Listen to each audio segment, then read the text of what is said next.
Channel declared Israel to be an apartheid regime. Don't fucking stop me while I'm cooking, you baboon in a suit. The chef is in. About to give you a fucking Chelsea Green. You donkey. Donkey.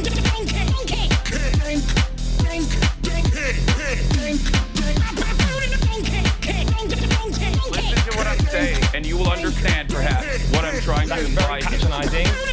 Yeah, I am being patronizing. I don't know who the fuck you are, and you're over here chirping all the way from fucking London about you want to fucking free Palestine, but also simultaneously you're talking about how both sides are fucking fine. Shut the fuck up. You don't know anything, okay? Who the fuck is this pink-haired twink?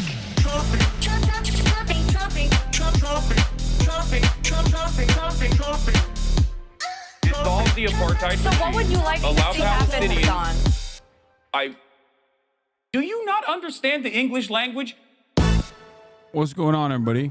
I hope everyone's having a fantastic evening, afternoon, pre-noon. No matter where you are in the world, I'm Hasan Piker, and this is the Hasanabi broadcast coming to you live from gloomy, doomy, gray California, Los Angeles, folks. It's hazy out here, 71 degrees in California.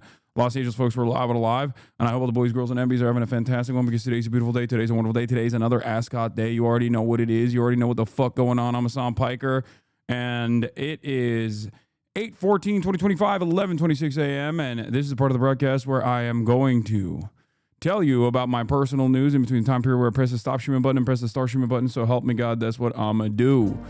Ladies and gentlemen, boys, girls, and MBs, I ended the broadcast yesterday after not a half day, but a regular 8-hour broadcast. You already know I did 8 and 16. And in the aftermath of that 8-hour and 16-minute broadcast, I took to myself and I had to basically had to think about what I had just previously watched, what fresh hell I had unlocked. Fresh hell has new definitions. Her definition, her name, Kendra. That's right. She's 6'2". She's a white lady. She's always the victim, and everyone around her is constantly at fault. I fell in love with my therapist. That's what I did. I watched that, and it was incredible. It just like basically destroyed me. It kind of one-shotted me in the way that like ChatGPT one-shotted her, you know? Talking about how she's the prophet. I like how you're in your neckerchief arc. Yep, that's it. Did you know she's 6'2"? Oh, I know. Mind you, she's doing this for black women. Exactly. Aren't we all? Anyway, so that really broke my brain. So I had to just basically watch a little bit of Fire Force, and then I had to watch a little bit of Fire Force, and then I had to play a little bit of Expedition 33, which is excellent. Excellent. I mean, Expedition 33, I think, put France on the map, low key. Expedition 33 made France relevant again. Like, Macron was destroying France, and then Expedition 33 came out of nowhere and was like, no, we're still here, baby. And honestly, it worked. It's real. It's real. It's fucking amazing.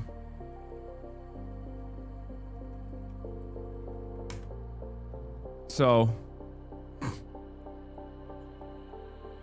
dude, no, Arcane put France back on the map. Arcane was amazing too, but Expedition 33 is also amazing.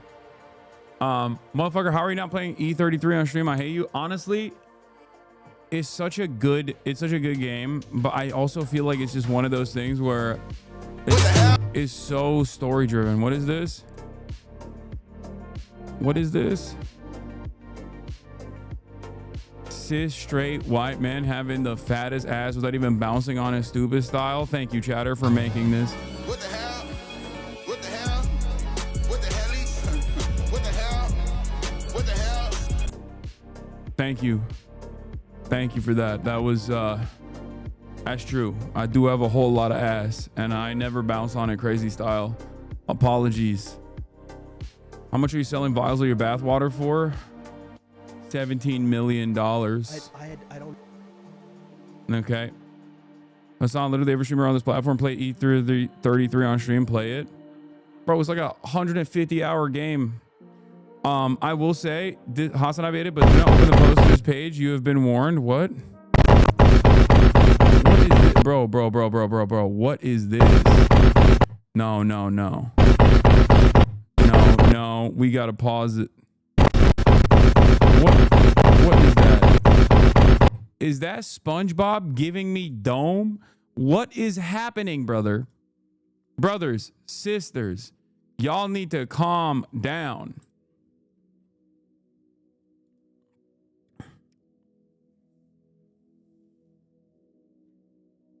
Main quest is like 20 hours. Yeah, but that's not how I play these RPGs. I already am like, I'm playing all the side bosses and shit like that. That's crazy. Okay, well, I hit that with a like anyway. You know what I mean? You know what? Fuck it. Repost. Bro, I 100% the game in 80 hours.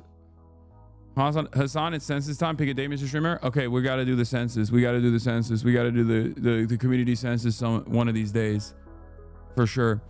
Anyway, that's right. This is that time of the year. But what was I gonna say? Oh yeah, personal news wise, Expedition 33. I think like the reason why I normally don't like turn-based games at all, but Expedition 33 did something.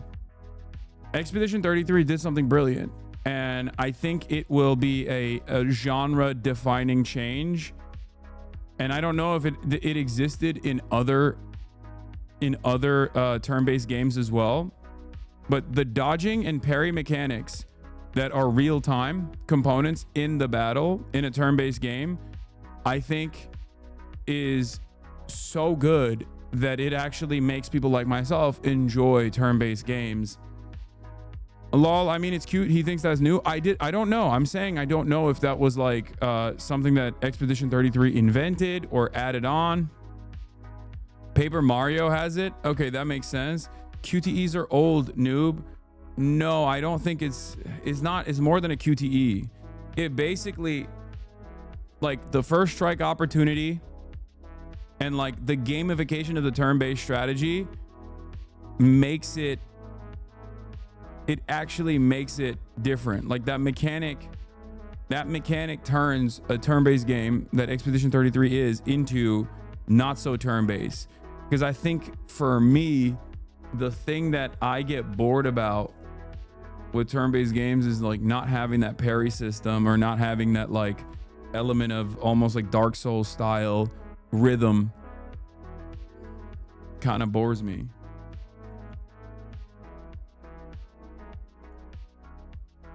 Yeah, it's literally Sekiro.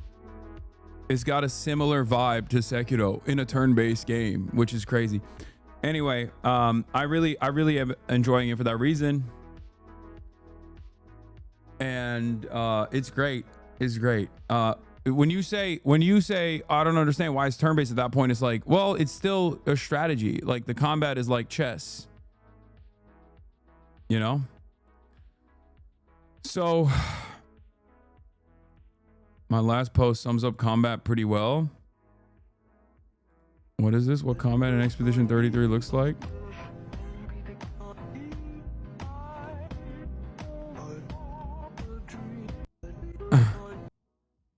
True. Mario RPGs do block and real-time combat-based mechanics. This is definitely its own spin on that. Yeah, it's good. Dude, the Picto system is sick. Yeah, Picto system is fun. It's just a great game, man. Oui. Put France back on the map. Yo, vive la France. Vive la France. Vive la France. That's what I'm on right now. I'm on Vive la France time, okay? The streamer called Will Nev banned me for saying E33 was game of the year, maybe of the decade. I think it's too like, maybe it's too fruity for Will. Maybe it's too French for Will. I'm actually kind of surprised he didn't fuck with it that much. Like that's got to be what it is. Because I don't know why he doesn't like it. But in any case, that's what I got for E33. Woke up early, took Kai to the park, played some ball, won most of my games. And obviously it's a public park, so like random dudes show up all the time, right? I'm playing with random people all the fucking time. And today we had a dude. Today we had a new archetype. Okay, guy who is stout, like short, kind of short, but like stocky, and has like a low center of gravity, but can really bang, right? Stout. Yeah. Not Swagapino. But he was like, I mean, he wasn't like that short, to be fair. He was like, I don't know, like 5'8" or something, but he was just like short compared to me. And 5'8", 5'9". But he was taking it so fucking serious, bro. And I know you guys, like, if you ever play pickup ball, sometimes you encounter one of these guys that's just like, he's just so invested, and I'm cooking, right? I'm cooking his team. So like, he's getting more and more mad. He's getting agitated. And in the process, like he's not saying nothing, but he is getting agitated. You can tell. And he was just like, he couldn't bang. So what he would do is just like get crazy. Like instead of boxing me out, he would just instantly double, like he would do like a football player O-line push every time.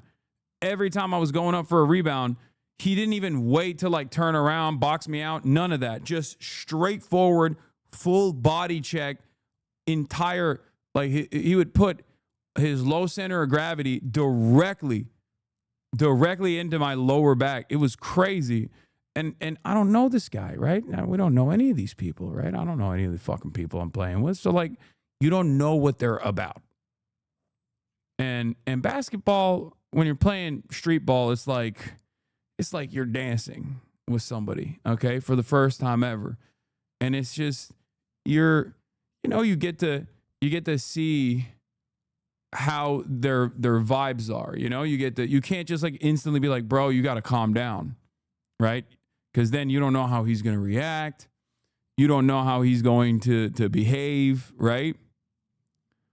Chill, bro. My guy probably had a long week in the mines of Gondor. No, but that's like the other thing. Like, dude working at a restaurant, probably had a bad week. It comes in, takes out all of his fucking animosity on the court.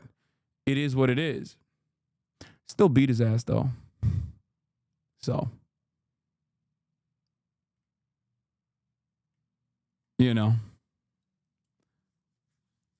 street ballers crashing out as a recession indicator. That's actually not even a joke. I do think that. And no, for those of you asking, I have never gotten a fight on an outdoor, in a street ball session. That is the most insane thing, because you don't know who the fuck you're playing with in most circumstances, and you don't know what the fuck they will do. So I do not let anything, like I'll talk shit, I'll fuck around, but I will always try to keep calm and keep the cool, because there is no reason to get into an altercation with a random civilian. There's no reason to get into an altercation with a random civilian, and you never know what they have, okay? Like, I'll tell you this, the WeHo courts that they have behind the Abbey, like, in most of the courts that I've been to in West Hollywood, and you'd be like, oh, West Hollywood's like a rich neighborhood. It's a nice neighborhood. You know what I mean? Like, what do you mean? Yeah, in every single court that I've played at, there have been numerous incidents where someone pulled out a gun. Every single one. So you just don't know. You never know. People are fucking crazy. It's America. Everybody's strapped up. It's just not going to happen. I'm not doing that. That's kind of sick, Lamount. Yeah, no, it's not.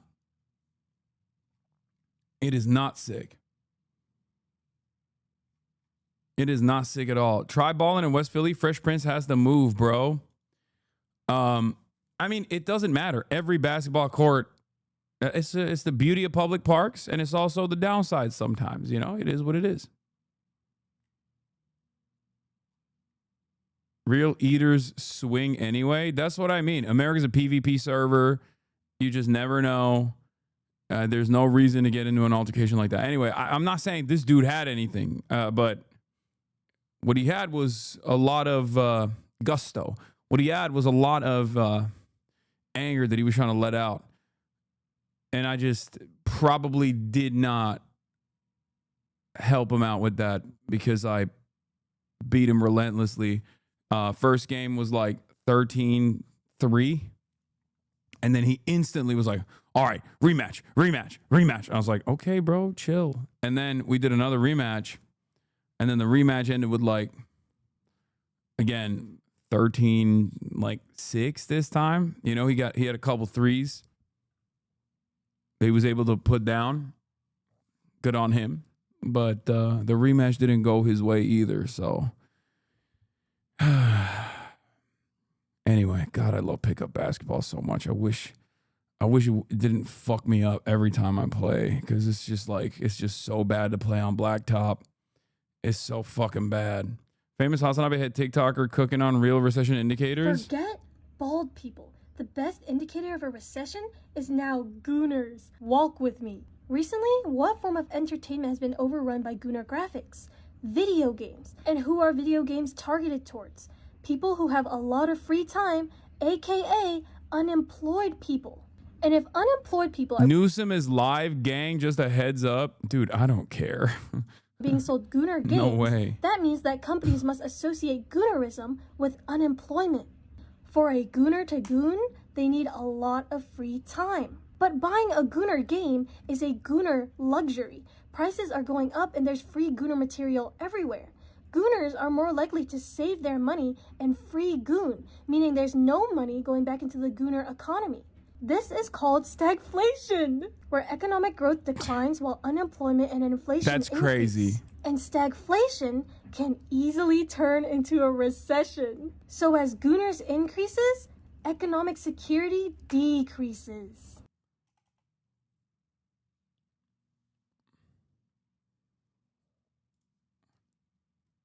No, but she's cooking on fear.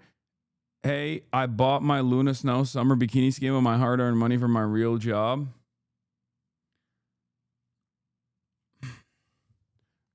Goonernomics. I apologize for my role in stagflation. We all play a part, chatter. It is what it is. Zoomers are buying less games. The gamer recession is coming.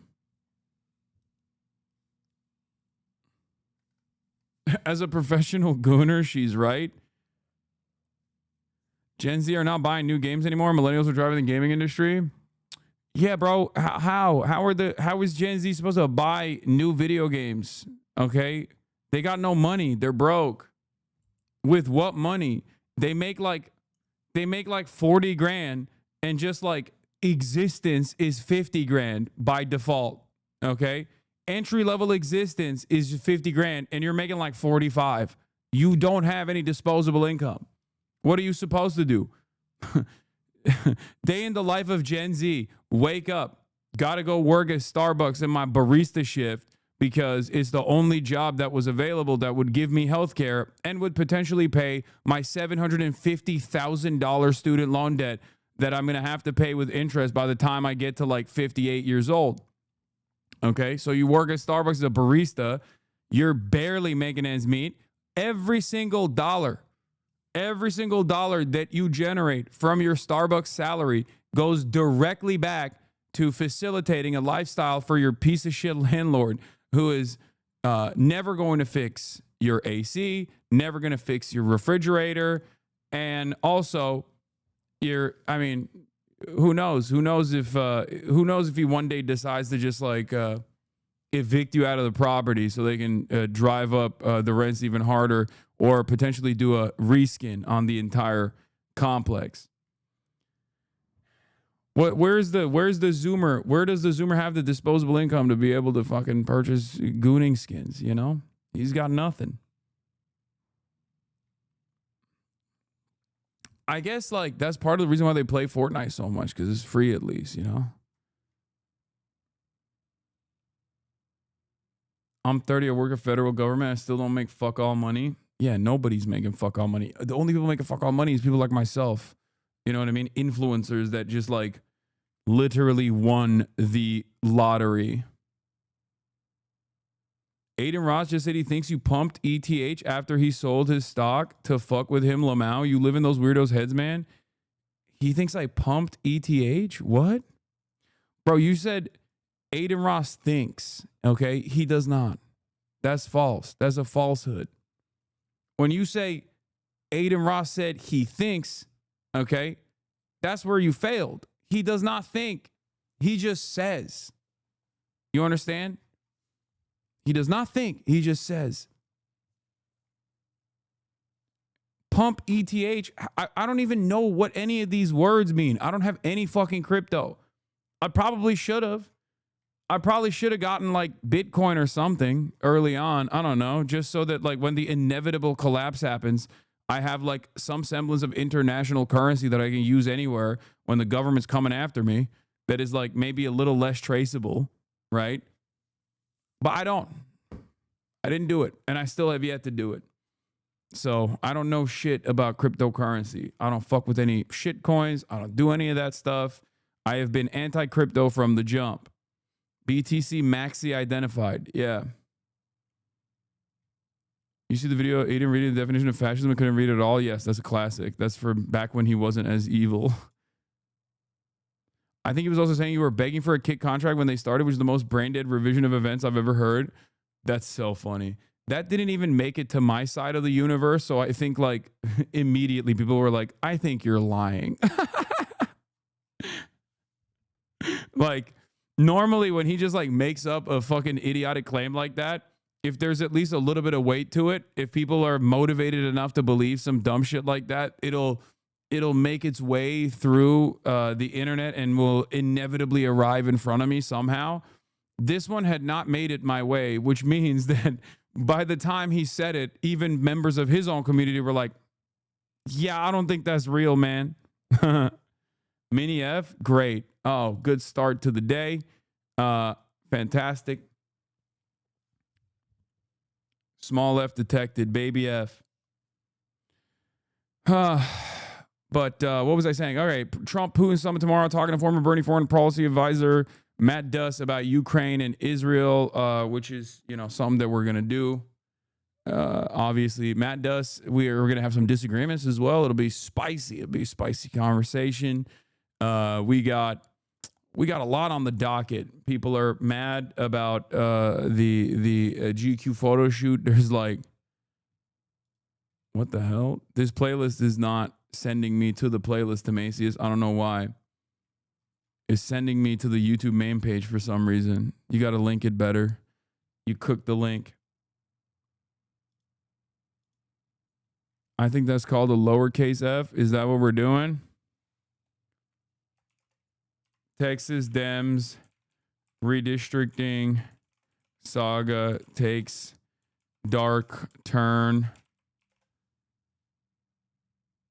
Eve is back? What's Eve? E-Fatlo? E-Fatlo? Oh, no. E-Fatlo? Oh, no. I know. I got the playlist. Don't worry. I got the playlist. Okay. Takes dark turn as Newsom says CA will defeat. CA will drown the red wave with its Dem districts. Fun reacts. Get in now. That's good. That's a good way to do it. I like this. I like this new Democrat lit a fire under the ass momentum that they have. All Newsom ever does is yab. Let me know when he actually does something. Yeah, I mean, look. I don't know if he'll do it.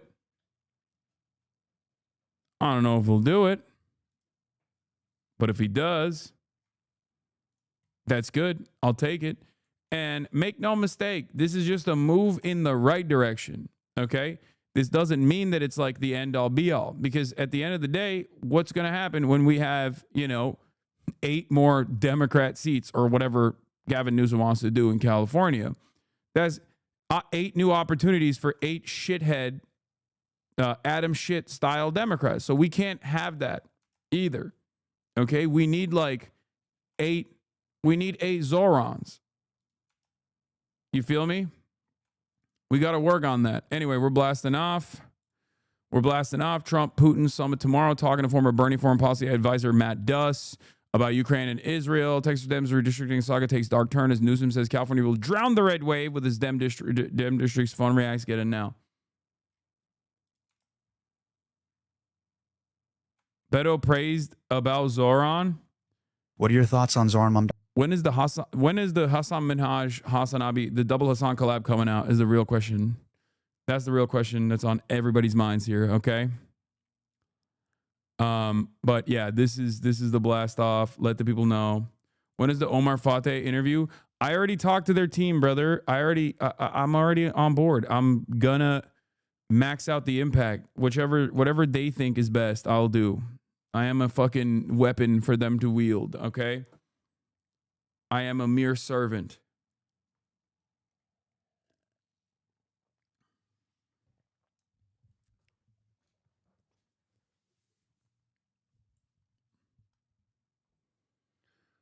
Trump sends agents outside of Newsom's conference. Yeah, whatever. Who cares?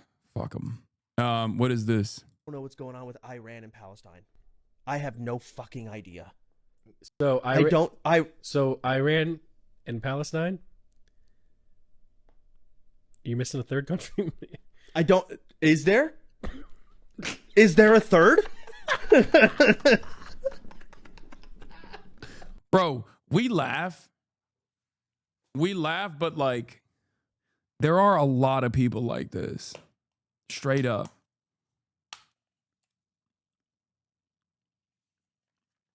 I don't even think Soda Papa is like faking it. Like, I think he just straight up does not know anything. Do you think that they're fighting? Are they not? Dude. This is actually turning into How Dumb Is Chance podcast. Is there just do you think that there's a third party involved, not including the United States? United States? Oh, so I don't. Ukraine? I don't know. What do you think Ukraine's doing? He said Ukraine is involved as a third party. Ukraine's got shit going on with Russia. But I understand that's going on there. I thought maybe they were somehow connected. I don't know. And you want to? We need them to come teach us. It's crazy because like this dude has a college degree. Okay, this dude has a college education. Like, think about that.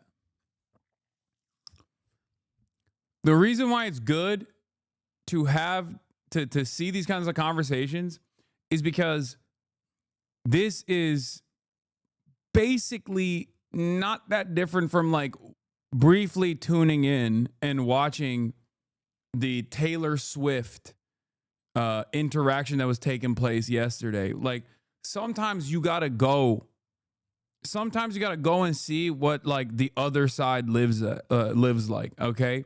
And when I say the other side, I don't mean like Republicans or whatever. I'm talking just general, normal civilians in society, okay? Because a lot of us are laser focused on every single thing that is going on in the world. And I think, especially in the feedback loop that we create in a community like this one, we end up assuming that the average person is maybe just as locked in and has either the opposing ideology or the opposing opinions, and they're bad and evil and wrong. We just rarely factor in complete ignorance into the equation.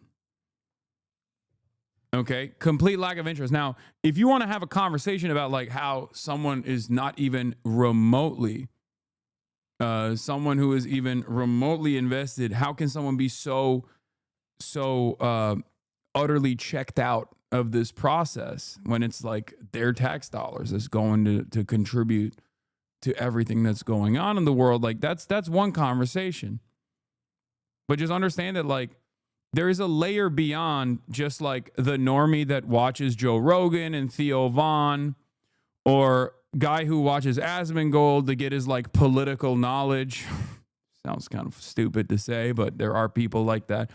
There is a level beyond that. And that level is guy who doesn't know anything. Guy who's like, is Iran fighting Pakistan? I don't know. Is that a country? Like that. That's the real silent majority. Do we? We need who to come? Last I talked anybody. E-Rob would educate a little better than this. True. We can call Russell. Last I talked with Hasan and I asked him about politics, whatever, and he's like, I've thought about learning. He's like, no, don't. Ignorance is bliss. And he's not wrong. There's a lot of things where like, fuck, I wish I was ignorant.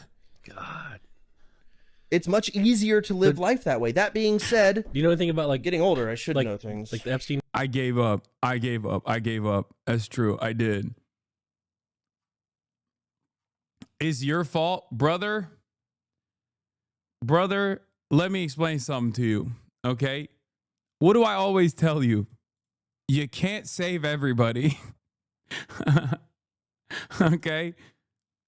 It's ironic because, like, I did do this with Nick. I sat Nick down. And I had a long conversation with him. There are so many different layers to this, right? And I think Nick is, as a consequence of that, definitely a lot more knowledgeable than the average person. But then, like someone just said, Doug is a well-read guy, but he said China is a profoundly fascist nation. Doug seems somewhat knowledgeable. He is. Doug is brilliant, okay? He is a brilliant content creator. And I think like the what is it, like the Lemonade Boys or whatever, like their podcast is great. I think it's I love Doug. I think Doug is great. Doug is well-read. But of course, you can be well-read and still have, maybe different opinions. Doug seems knowledgeable, but he called China a profoundly fascist country and defended pharmaceutical companies needing to turn a profit. So I just kind of assumed the worst until proven otherwise. Like you forget that there's the other side of this equation where you have like very well-read people who then will just genuinely disagree with you because maybe of the things that they read or the limitations of their imagination. There are so many different limitations, so many different blind spots that exist in this process. I think you just gotta take a breather and remember that like you have to be charitable to people and it's okay to disagree with people on shit, because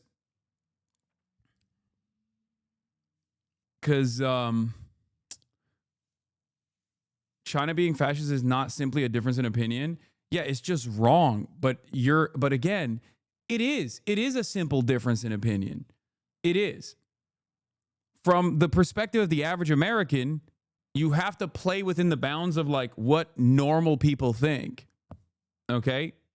It's objectively untrue, but it doesn't matter, right? Like you have to work within the environment that has normalized certain aspects, certain kinds of sentiment, because you're not just working against a person. This person is taking for granted a tremendous amount of social conditioning, a tremendous, like a insane faucet of oftentimes like xenophobic propaganda coming from a country that also has a chip on his shoulder because they're worried that like China is going to be the next hegemonic superpower, right? Like that plays a massive role. Doug is well read on many things, but his politics stuff is still developing. He talks about it because his exploring politics stuff is new to him. He's learning as he goes and he's gotten more progressive over time. Tech guy learns about politics will take some time. Yeah, I haven't seen like what their journey looks like, so I don't know personally, but like again, you just have to be charitable. And if you're like, think about it this way. Many of you, once again, this goes back to what we were talking about, like you're in this community. So you forget that like out there in the internet world, there are so many different variants, so many different pipelines that you can find yourself on. And a big chunk of them are going to be anti-China, for example. So if someone is like, oh, I want to learn more about politics, let me like Google, Chinese economy. The first 50 videos that's going to come up is like, China is on the verge of imminent collapse. China is doing unimaginable fascism. So then, like, of course, they're going to be like, okay. Or if they read news articles on China, let's say they want to be even more informed, they're going to go to Foreign Policy Mag. Foreign Policy Mag that is filled to the brim with writers that work at right-wing pro-war think tanks that are China hawks. They're going to listen to people in positions of power from not only just the Republican administration that is anti-China, but also from the Democratic administration that are also anti-China. Because there's a uniparty attitude here that a lot of people basically take for granted and think, oh, well, there's a normalizing effect when you have certain things that both Democrats and Republicans believe, right? Politicians, I mean. So that's just what it is. Most people are incredibly susceptible to that faucet of not just like propaganda, but propaganda that masquerades as like objective analysis. I know this from my own personal experience because like I have to deal with a lot of people and their own personal opinions every single day, their own opinions that they've even well-read people who will just like vehemently disagree with me, even if they're like objectively wrong. Would you ever consider going on Lemonade Stand? I enjoy their stuff sometimes, but it's definitely liberal. It'd be good to hear from a socialist perspective and exposed to the audience. Oh, for sure. Yeah. Why does China come up in Western politics so much? Well, it's like asking, why does America come up in Chinese politics? It's just like one of the planks, one of the poles that the world is inevitably gearing itself towards. It's the manufacturing hub of the planet. It is it's a country that has grown and has developed tremendously over the course of the past couple of decades. So, do most people think China is fascist then? I wouldn't say people think China, I mean, they just don't have positive opinions on it at all. But yeah, if you're immediately thinking China is fascist, it's not just like a simple disagreement, you're gonna miss the forest for the trees. You're gonna have a very hard time explaining to people certain concepts. It's just gonna be very difficult.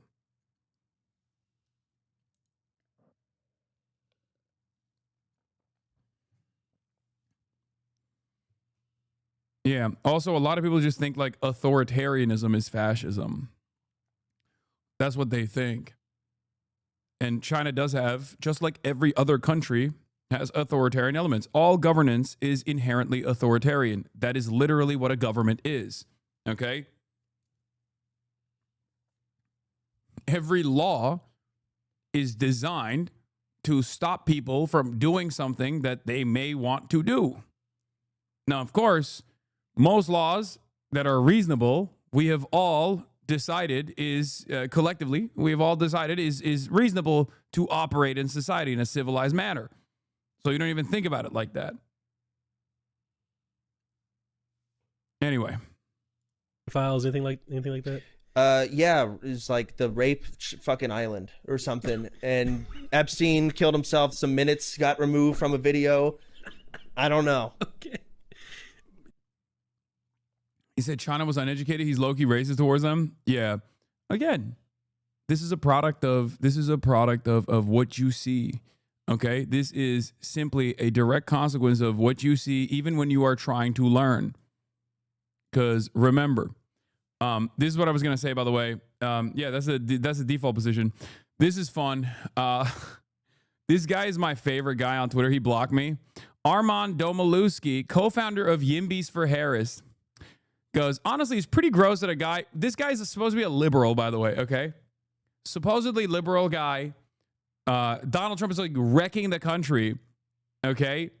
Donald Trump is, and his administration has detained myself for my political perspective that is supposed to be in line with his worldview, like a lot closer to his ostensible worldview than, you know, any number of different right-wingers that are actively talking about how they should, you know, how he should be hunted and killed for sport, you know?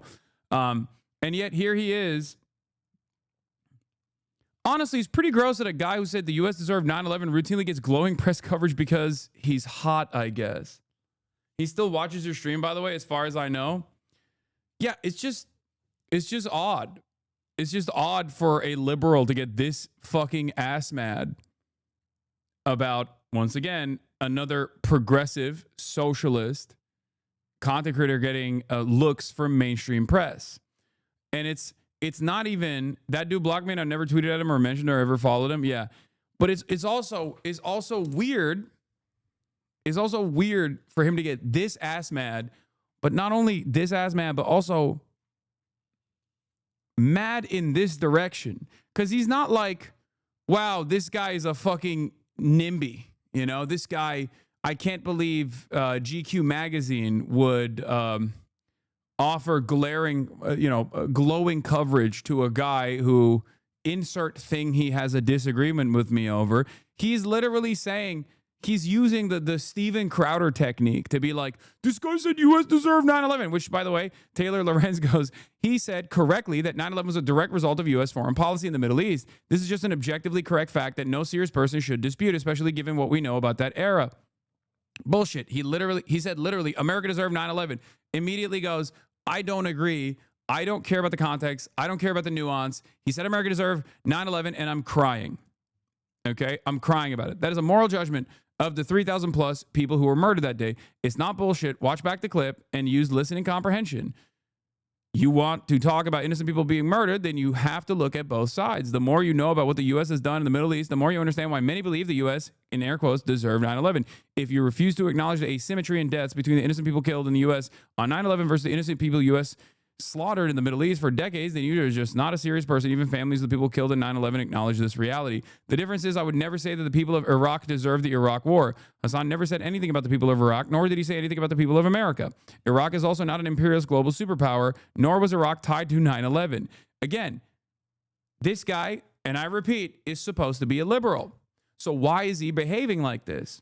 Because a lot of people that say they're a liberal have the exact same right-wing perspective when it comes to American foreign policy.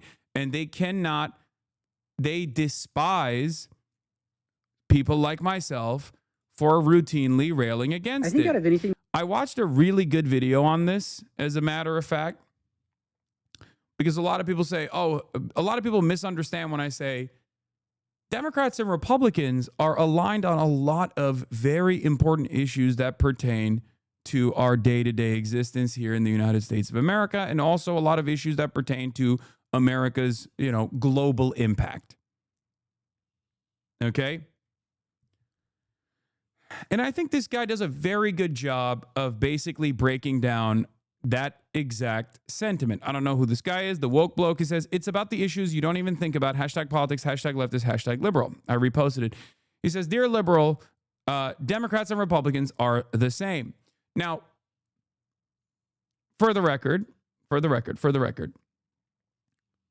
I almost completely agree with this person. Okay, you watching a video is not a matter of fact. ESL, did you forget about the plugin that auto blocked all blue checks marks when Elon bought Twitter?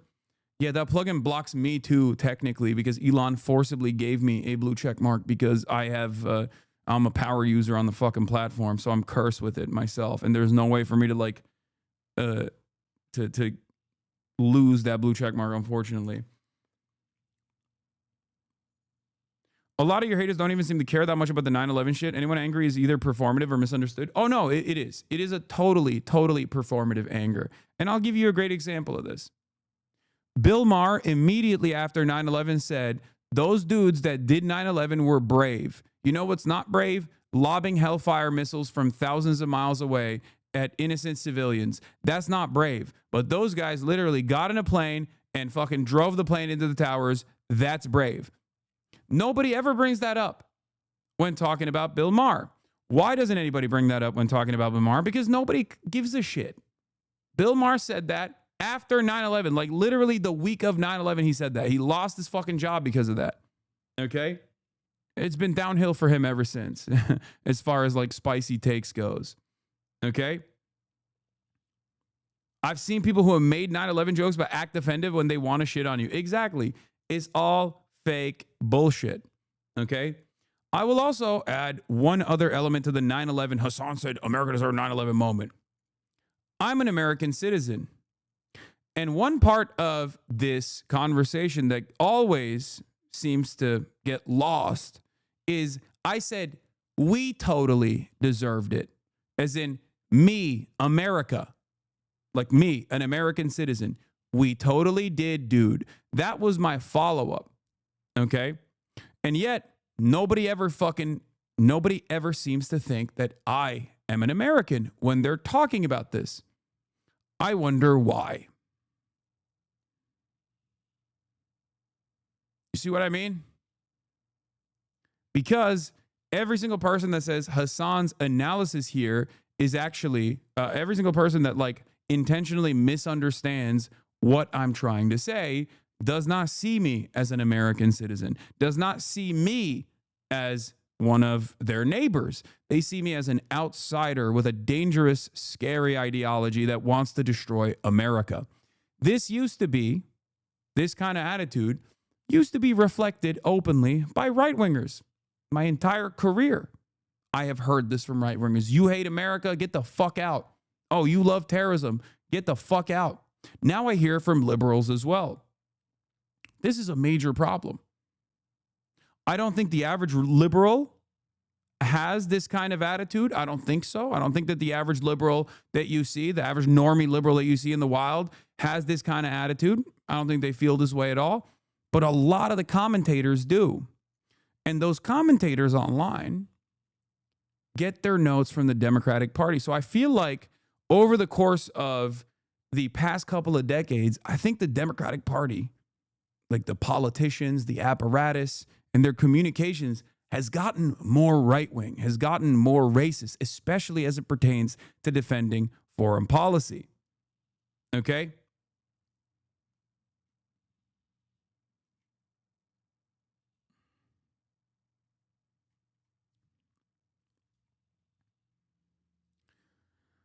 Anyway, dear liberals, Democrats and Republicans are the same. That leftists say this is the one that pisses off liberals the most because it just seems so unfair, right? There are objective differences between Democrats and Republicans that go beyond the red and the blue, and I will credit that to you. If we had a Kamala Harris presidency right now, we would not be trying to tariff our allies. We would not be trying to extort corporations and universities. We would not have passed the big, beautiful bill. We would have a president that is nominally pro-choice. And you know what? More than anything in your personal life, at minimum, you would feel more comfortable. And there are other issues that I will grant you that Democrats and Republicans have differences on. These are objective truths. But here are some additional objective truths. There are... Again, something that I talk about all the fucking time. Okay? Something that I talk about all the fucking time. There are Democrats, there are major differences between the Democratic Party and the way that the Republican Party operate. It's true, objectively. Anyone that says there aren't serious policy differences when it comes to like domestic policy on the issues that he brought forth. Okay? Anyone that says there is no fucking difference between these two elements is wrong. It's not something that I've ever advocated for. There are instances where Democrats are completely unable to push back against the Republicans and allow the Republicans to dominate the space. But like ultimately, in theory, there are ideological differences between the Democratic Party and the Republican Party. However, there are very important points that pertain to everyday American existence where the Democrats and Republicans are completely aligned with one another, and we don't even think about those things. because we just take it for granted as the norm. And I think he's going to describe it. Okay. There are huge areas of our political life that Democrats and Republicans have reached consensus on, and you don't even think about. Consider the economy. Democrats and Republicans agree that we are going to have a free market capitalistic economy. And while we'll fight over what the social safety net should look like, with Democrats wanting subsistence level and Republicans wanting starvation, ultimately at the end of the day, every single problem is going to start with a free market solution, which is how we approach neoliberalism. What he's describing is the uniparty sentiment on market solutions, the public-private partnership. Democrats and Republicans both believe that, okay? There is no alternative vision in the Democratic Party.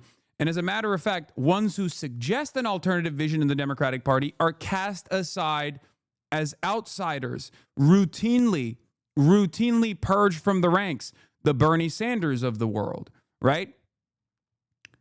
Either if you are this type of person, if you say, no, we need socialization, we need a higher degree of socialization, which doesn't automatically even mean you are a socialist. You could be a social democrat.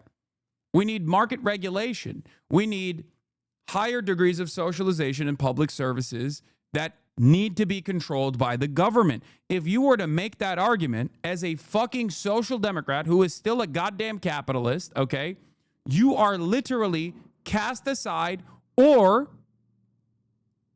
co-opted by the party apparatus to stop pushing on these agendas, to stop pushing on these issues. That's just the truth.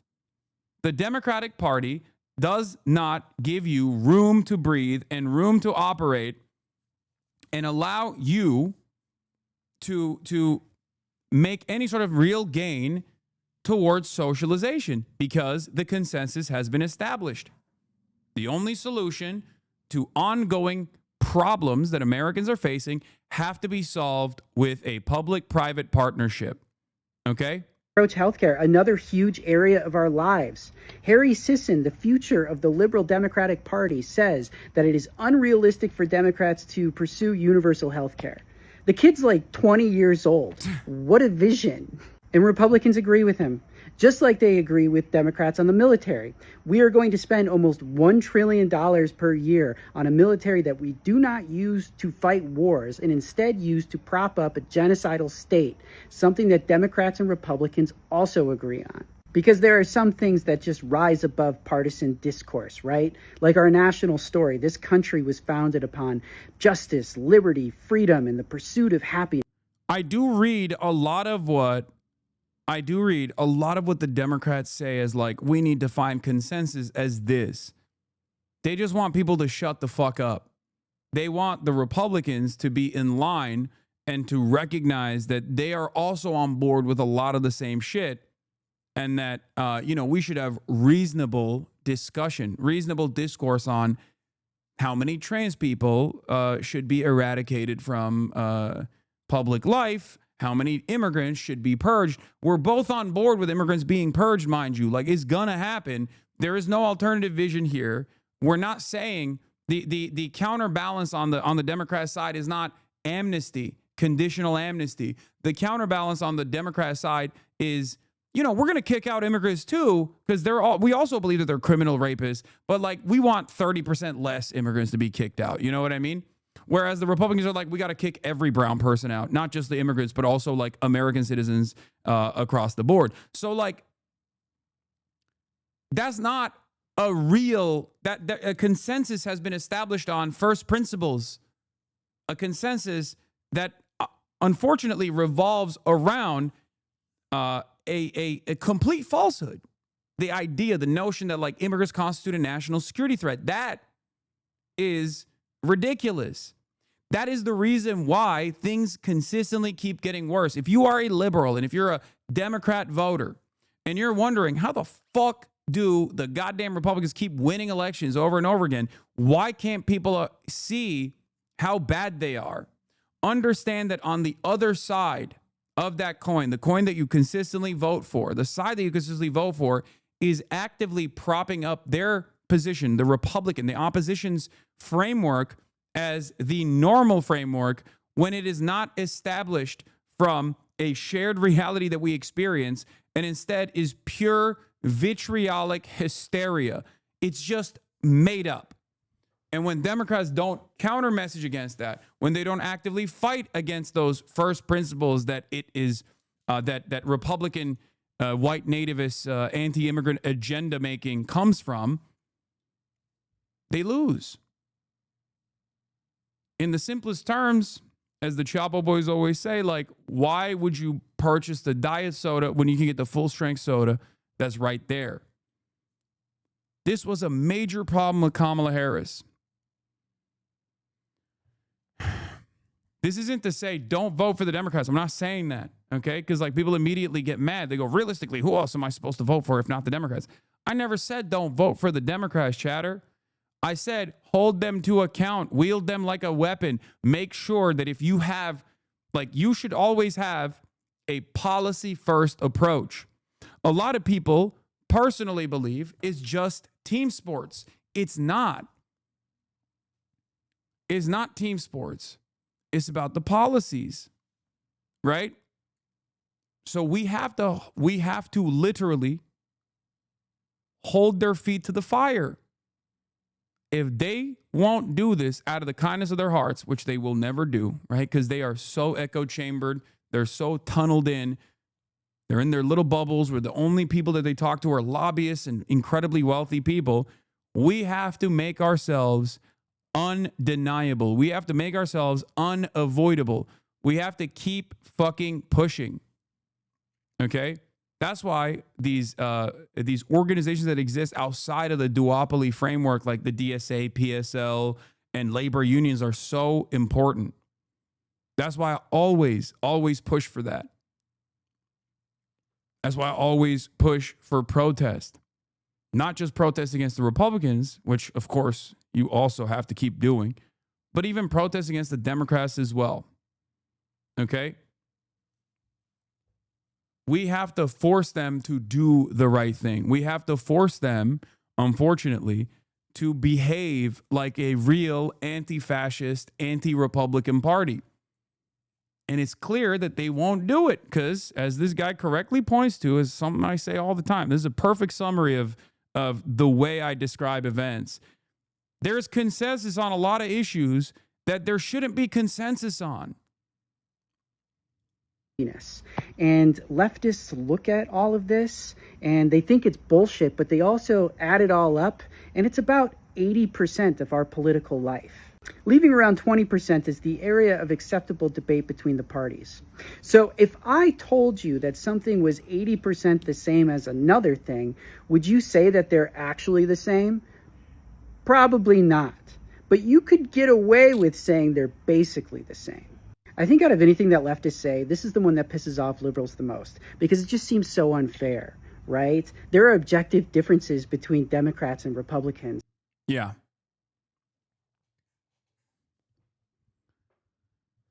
That's it. Like, nobody in here, unless they're just like utterly delusional, thinks that there aren't any differences whatsoever between the Republicans and the Democrats. Like, they are one and the same. I do not believe this. I say they have incredible similarities on issues that pertain to everyday existence that fuck up your life in a very meaningful fashion. And if they were to actually focus on those differences, or the areas where there is consensus when it comes to foreign policy, when it comes to Israel, when it comes to endless amounts of money going into the military so we can go and like fucking kill people overseas, when it comes to a public-private partnership being the only solution to these issues, whether it be housing, whether it be healthcare, whether it be college.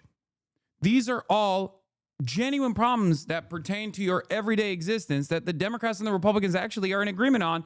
The disagreements that they have are basically like, how do we get there? Is it 100% of migrants that need to be fucked off and forcibly excised as an aberration, removed from American society? Or is it like 50% of the migrants? Like, that's not a real disagreement, okay? That's not. This is why team sports, it doesn't even make sense, because When teams are going up against one another, they're not playing for the same fucking team, okay? They're playing against one another, but as he correctly pointed to, the 80-20, 80% of the goals that the Democrats are scoring are own goals.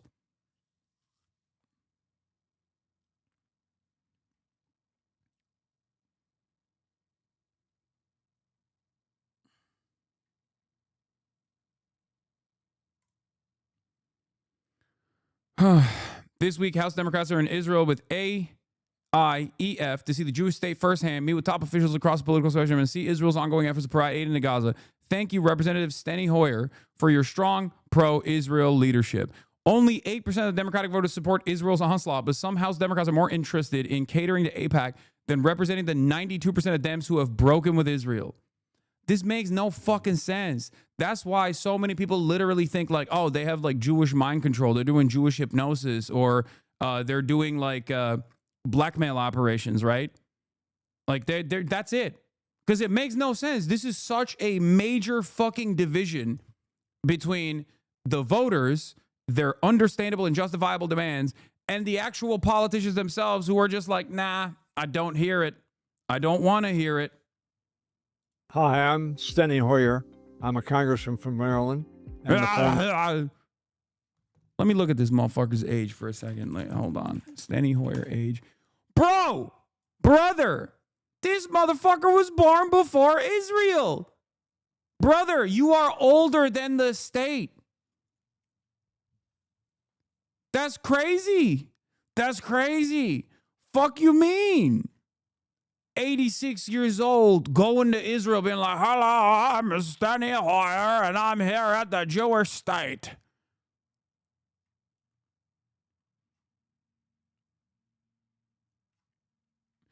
What are we doing, man? What are we doing? Yeah, he's not the oldest sitting he's not the oldest sitting congressperson. That's the Republican. What's his face? The one that posts. The one that's a poster. I love that guy. Fuck, what's his name? I'm forgetting it now. I'm sure someone in the chat's gonna say, yeah, Chuck Grassley. Chuck Grassley's the oldest, right? My goat. The Republican Chuck Grassley. He's insane. His posts are so funny. For majority leader. In addition, I've been to Israel now 22 times, and we've just spent a week here. Obviously, extraordinary. Chuck Grassley is 91 years old, and my goat, still posts. Can you clearly express the contours of the Hasanabi models and methods of successful agitprop online and in person sometime? If not now, at your leisure? Sure. Serious time. And what we found is, contrary to world opinion, Israel has been doing everything it possibly. Hi, I'm Chuck Grassley. I'm Steny Hoyer, and while many of the young hip-hop style children online are saying that Israel's doing I can't even say the word genocide, I came here to see for my own two eyes, and it turns out it's very anti-Semitic to make this statement.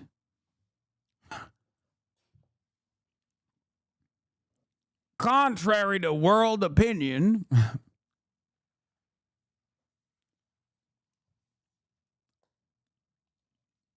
I believe Israel is doing the right thing by killing all the Palestinian children. Grassley is the oldest sitting senator. Hoyer is the oldest standing senator. What? What do you... Like, is that a joke because he's standing up right now? Is that what you're saying? Because, like, Chuck Grassley can't stand up? I'm confused.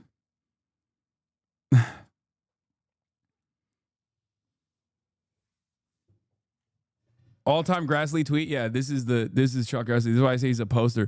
I'm at the Jefferson, Iowa Dairy Queen doing you know what.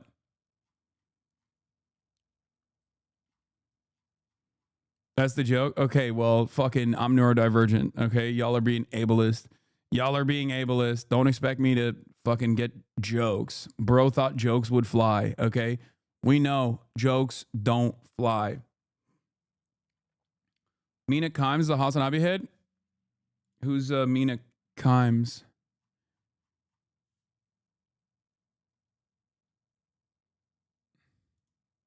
Reading this GQ magazine, Blue Sky Social. Profile of Hasan Piker and God, this paragraph just made me feel like the Crypt Keeper. Mina Kimes, NFL analyst at ESPN. Let's go. She said, reading this GQ magazine, Blue Sky Social profile of Hasan Piker, and oh my God, this paragraph just made me feel like the Crypt Keeper.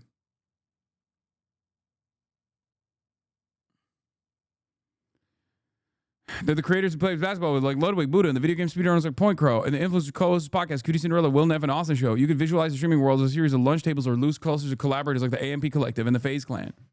This world of influencers is its own Hollywood with a distinct cast of A-listers and cult faves.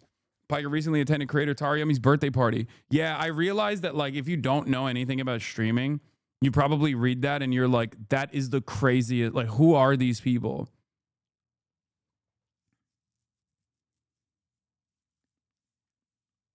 Like, who the heck are these people? Jason the Ween, FaZe Adapt. And then you're just like, the only person that you hear is like Miranda Sings and Love Island contestants. Like, that's the only decipherable part of this puzzle, you know? Anyway, let's get back to this shit. To ensure that there's minimal damage to civilians who are not part of Hamas's. Dude, Israel's PR, excellent. Okay, it's hot. Israel, real hot right now. Yeah, this is great, man. This is great. Thank you. Thank you, sir, for telling us exactly what's going on. Israel's so hot right now, dude. They got the best people on this, okay? Virtually every single human being with a conscience has seen the charred flesh of children that Israel has melted with our weapons and goes, enough is enough. We have to stop it. They've seen the images of starving children. But hey, guess what? This fresh, hip, young, hot congressperson is going to tell you what's what. I came to Israel and I'm going to tell you that your hip-hop style comments are anti-Semitic. Army. Unfortunately, the world is not seeing that. And one of the things I've tried to tell the leadership in Israel, please get that message out. Please expose it. Send pictures. Have testimony from people who are being helped. Because the world is... He's like, I'm 750 years old. I've been to Israel 22 times. And I'm saying, like, please do better propaganda, Israel. Come on, dog. It's making it real hard for me to keep collecting cash from AIPAC. See, the thing is, like, why don't you just retire? Like, why? Why don't you just retire? You're literally gonna die, like, in a week, man. Why is this the thing that you want to spend the last fucking days of your existence on this planet doing? I will never understand this. Like, what is this? What compels someone to just do the old man grip strength death claw on their fucking seat of power? Like, you're on 1 HP, okay? You are on 1 HP. You're going to hell, Grandpa. First of all, you're definitely going to hell. If hell exists, you are going there for sure, okay? For fucking sure. And like the last moments that you have on this earth, instead of like, I don't know, spending that with your grandchildren, you're over here defending the genocide of the apartheid state that has to get unlimited funds from America. On the one hand, you're like, oh, I don't think we can get health care for American citizens. Bitch, Israel has free health care. And they got all of their defense covered by us and their offense. Why? I just don't get why these motherfuckers stand to just like spend every waking moment of their lives doing this shit? What compels you? I need to understand. I need to understand why you're still doing this.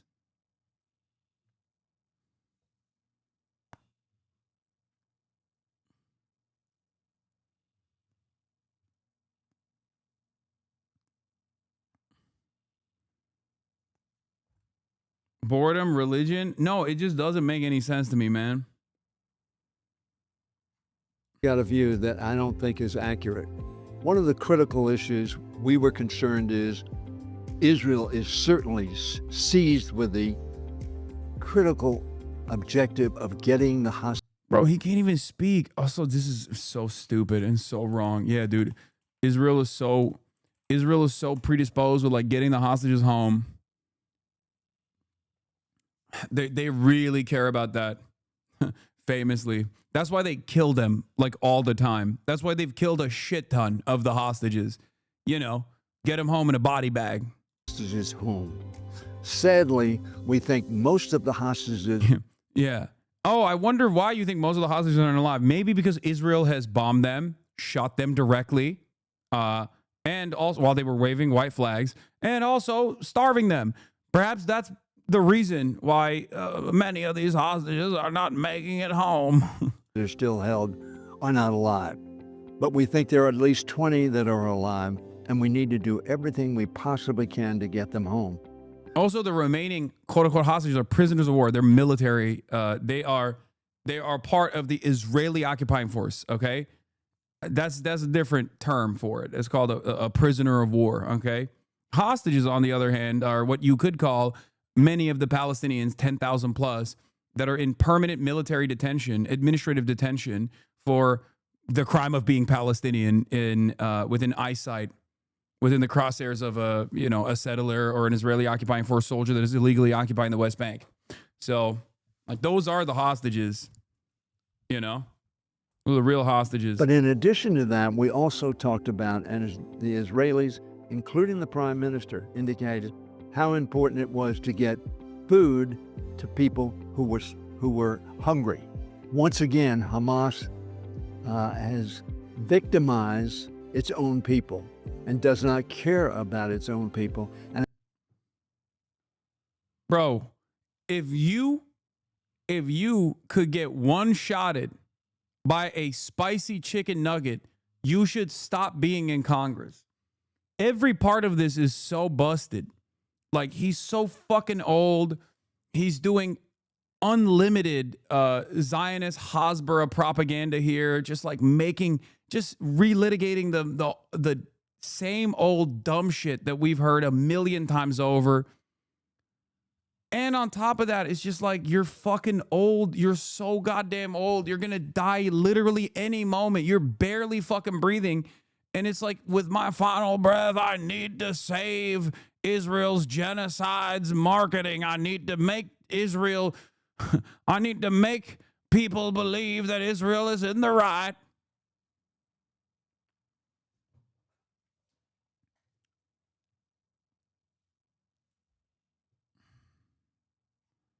It's so dumb. Yeah, he almost said starving and then turned around and said hungry. Its own people, and does not care about its own people, and has made it very difficult to get the food that they need to them. We urged Netanyahu and the military. The background music is also incredible. Incredible. Copyright-free market. Like, copyright-free background music playing as the backdrop of a necrotic carcass older than the fucking genocidal apartheid state, trying to defend the policies of starvation. Incredible. How do you look at this and just think like, man, you know, these are good guys, really invested in their own constituents. Okay? How? They're not invested in anything. They don't want democracy. They hate it. AIPAC Tracker reports 85-year-old Rep. Steny Hoyer has collected over $1.7 million from AIPAC and the Israel lobby. From Maryland's 5th District and the former majority leader of the United States House of Representatives, and a very proud friend of the state of Israel. I join you in celebrating not only 77 years of Israel's independence. I hate these motherfuckers, man. I hate them. I hate them so much. May this person never experience a moment of joy for the rest of his fucking already very limited time he has on this earth. God damn, dude. God, if there was any fucking, I wish there was real justice on this planet. And these fucking carcasses didn't just get to do whatever the fuck they want and continue advocating to murder as many children on the other side of a fucking made up boundary by a settler colonial state hopped up on Nazi ideology, doing a fucking live stream Holocaust that they get to defend over and over and over again to their last dying breath. God damn it, dude. To do everything they could to make sure we overcome that challenge. It is a serious time. I think Israel, in its response to October 7th, has made the world safer in many respects, and certainly the Middle East safer, and closer to reaching an agreement on a broadened Abraham's Accord with... Again, remember, this is the Uniparty. That's a Democrat talking about Trump's Abraham Accord policy that literally contributed to October 7 happening, that greatly escalated the tension in the region, okay? Writing out the Palestinians and Palestinian sovereignty from the equation when they're right there as Israel is like continuing to increase the violence of its apartheid regime was what made October 7 inevitable, okay? It turned the environment, it turned the heat on this conflict up by 1,000. This is a Democrat. If there was any sort of disagreement here, you should be actively tackling this issue from a fucking partisan perspective. But you won't. You're dick riding Trump 1's policies, as you're currently also dick riding Trump 2's policies as well, the continuation of the Abraham Accords, just as Joe Biden did. This is the problem. A lot of people still come in here and they yell at me. They're like, bro, you fucking love... you wanted the Republicans to win secretly. Like, that's what you wanted. It's like, no, man. No. I want the Democrats to actually be a force that is a counterbalance against the growing fascism of the Republicans. I despise the Democrats for their closeness to the Republicans. Okay? They just sell you a lie and claim that they have to be close to the Republicans so they can win. Okay? That's a lie. They don't have to do that at all. And as a matter of fact, they end up losing over and over again because of that. But also, what is a victory of that sort if you are invested in making change? Like, if the difference between a D and an R next to your name is going to be woke and gay genocide versus anti-woke and homophobic genocide, then there is not a significant difference. There's not a significant difference at all. And people increasingly try to hyper-focus on woke versus anti-woke, gay versus homophobic, so that they can justify consistently rewarding the Democrats that are unable or disinterested in fighting against the Republican Party. It's so goddamn frustrating, man. It sucks. But yeah, like I always say, you just cannot give up the fight. You just can't. You just can't stop pressing. You just can't stop pushing these people. Because there are a lot of people out there, both domestically in the United States of America, that need our help. There are a lot of people out there around the globe that need our help. They don't have the opportunity to just fucking sit around and exist. They're being slaughtered. So even if it feels Like it's for no reason, right? Even if it feels like all of your pressure, all of your pushing is not leading to any sort of reasonable change in the short enough time frame that you want to see that change in, you can't stop pressing. You can't stop putting, and you must not stop putting one foot in front of the next in the right direction. That's it. You just have to fucking put your head down and keep pushing and keep pressing. And if you can't do it because you can't see a positive solution out of this, and you find yourself at the mercy of nihilistic tendencies, you find yourself falling in to a nihilistic opinion that says, what is all of this for? Why should I keep doing this? Everything fucking sucks. Then spite is a good motivator, because Israel and Israel defenders want you to shut the fuck up. Israel defenders want you to feel down. They want you to feel like you have no power in this equation. Okay?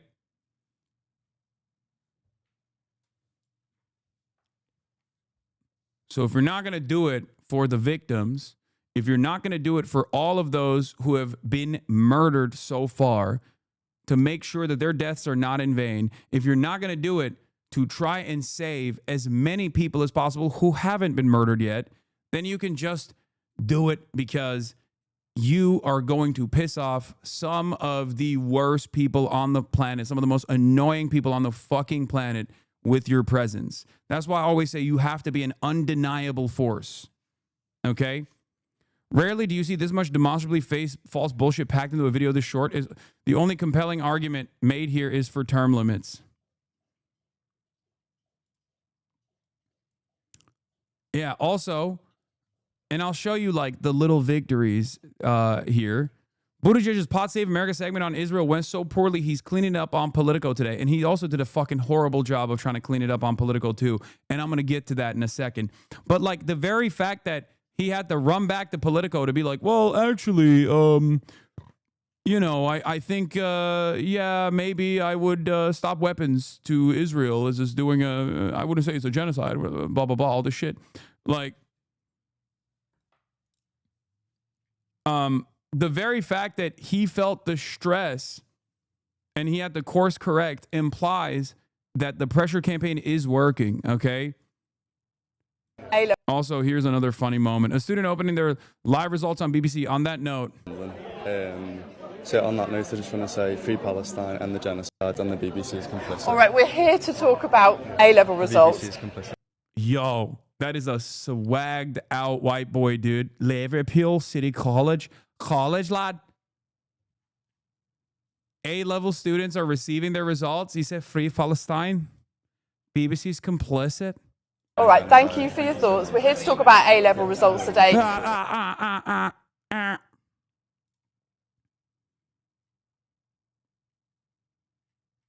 That's my go right there. That you love a swagged out white boy wearing a Kangol hat, okay? Saying Free Palestine.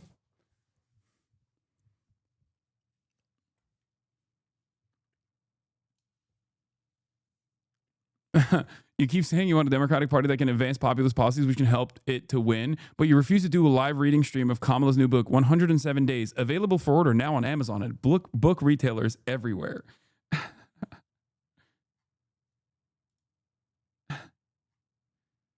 That's awesome.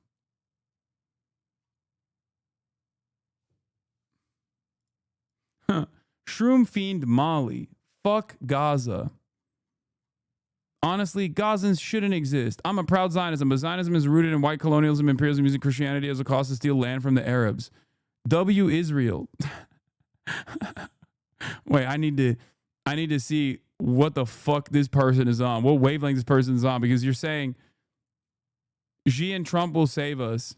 Chad, is the Burger Reich collapse a good thing? 4-month subscriber. I'm glad I'm Irish. Wait, what? An Irish Zionist that recognizes that Zionism is rooted in white colonialism, imperialism, using Christianity as a cause to steal land from the Arabs? What? See, this is a type of guy that I didn't even know existed on the planet. Like, I need to see what Shroom Fiend Molly's about. You know what I mean? I need to investigate the fuck's happening here.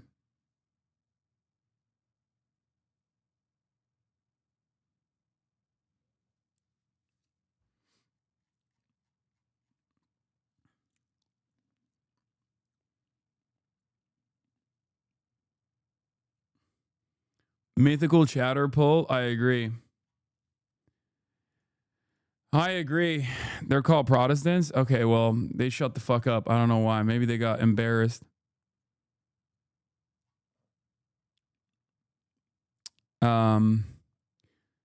Anyway, so yeah, like I said, your pressure is working. I don't know what this is. I'm going to skip away from this.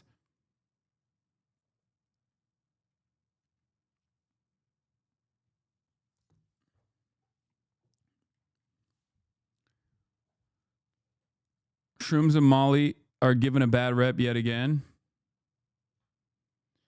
The chatter is rage airing, but there are a lot of Irish Israel supporters. They're in the occupied north. There are unionists who love incest-ridden monarchy. Oh, for sure. That makes sense. We already covered Taylor Cook and this guy. Friend of the show, Phineas, is not happy with Pete either. Yeah, of course. Phineas is a Hasanabi head. Just watch Pete ensure that he will not be the Democratic nominee. Gen Zers on TikTok as well as Phineas don't vie with Pete Buttigieg. Just ended his presidential campaign. Yep.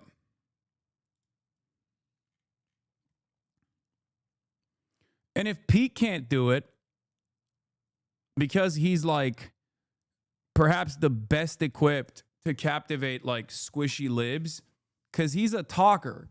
Pete is a yapper, okay? Pete Buttigieg is gay. Grade A yapper, just like your boy, okay? I don't mean gay as in like he has sex with men. I mean he's a grade A yapper, okay? He is. I can't tune into his frequency because when I hear him, I hear McKinsey speak, I hear consultants speak. I know his worldview is so distorted. He only cares about power, and he is a third way neoliberal no matter what, right? Having said that, however, a lot of liberals do want to see a young guy who can speak convincingly, who can actually destroy Republicans in the marketplace of ideas. And Pete certainly does that. He does that. Okay? But the reality is that on this issue, there is another force that is so undeniable, specifically defense of Israel, which is indefensible in the eyes of the Democratic base of support, that when he tries to do this wishy-washy bullshit, it doesn't read well.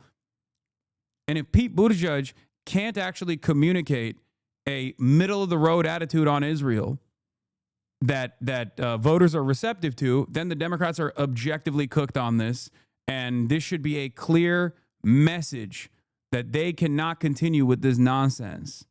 Okay? The very fact that Buttigieg had to go to Politico, run to Politico and basically say, oh, yeah, well, I would have actually stopped the weapons transfers to Israel. Actually, I've decided now, you know, it means that things are moving. Things are shaking. Okay? Things are moving in the positive direction. No one buys this. There are some pretty simple and straightforward words he could have said. He chose not to and continues not to, but the fact that he feels pressured to try and save is a good sign. I get it, Buttigieg said at the criticism of his podcast interview. It's important to be clear about something this enormous and this painful. It's just that it's so enormous and it's so painful that sometimes words can fail. He literally is answering his word salad response on a black and white issue with more word salad.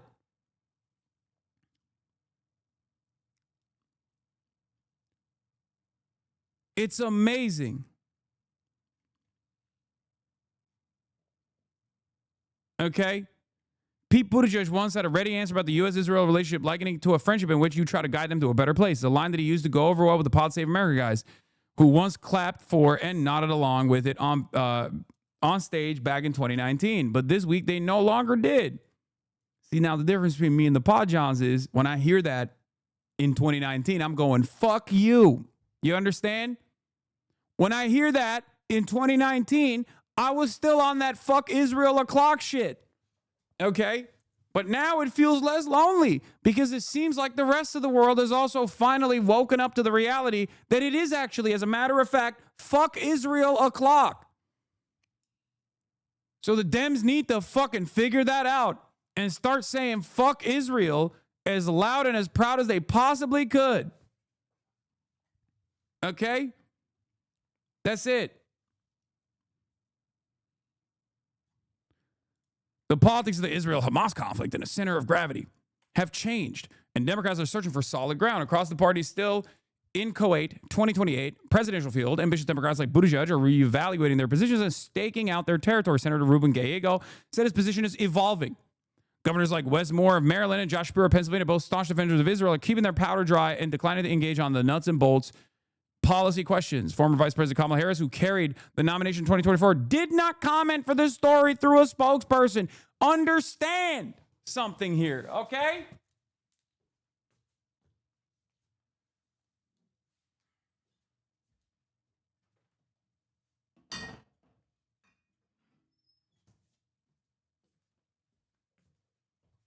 Kamala Harris, currently a private citizen. Kamala Harris, currently a private citizen, not running for any office right now at this moment, as a private American citizen who fucking ran for president, who everybody loves to fantasize, has a very different opinion on Israel-Palestine than what she actively communicated, is still silent.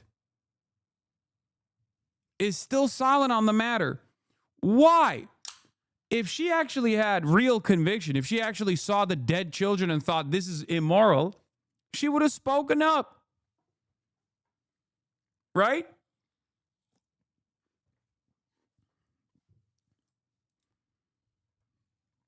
Yeah, as the last presidential candidate for the party, she, for all intents and purposes, is the leader of the party. Except Kamala Harris is so bad that, like, I don't even think anyone really believes that.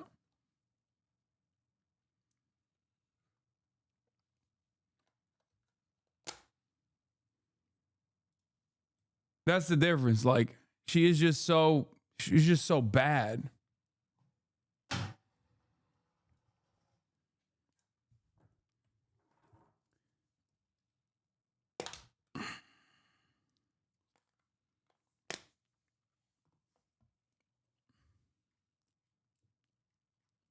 Democrats, like all Americans, but certainly Democrats, are sickened by what's happening and try to hold several things in mind at the same time, all of which can be true.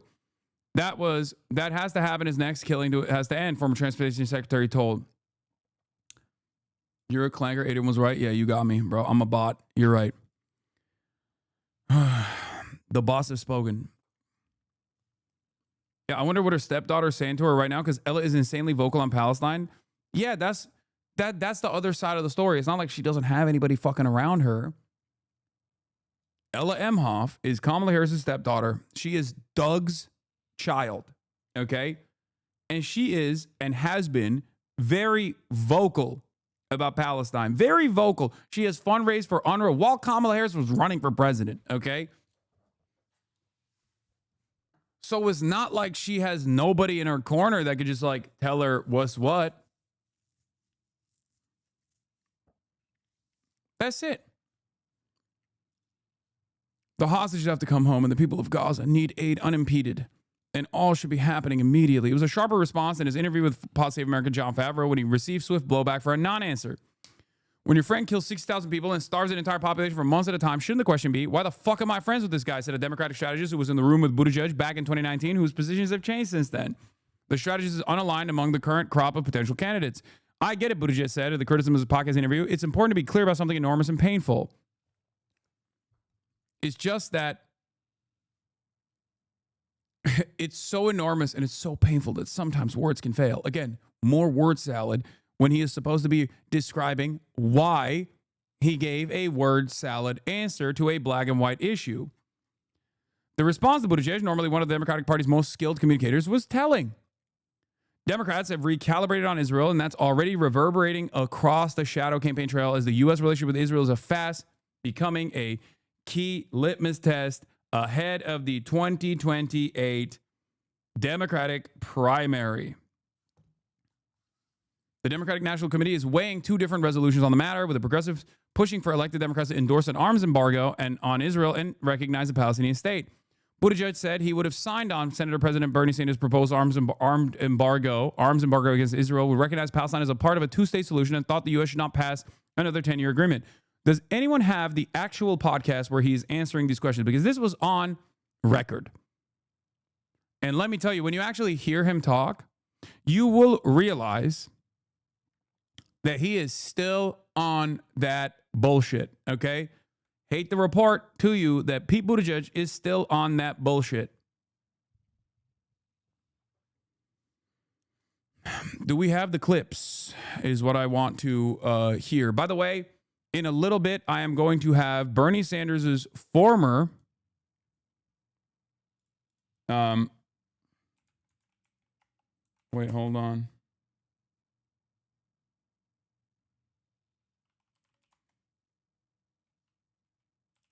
In a moment. Do it.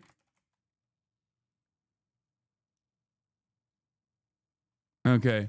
I'm going to have Matt Duss on. Bernie Sanders' former foreign policy advisor, Matt Duss, who works for Center for International Policy.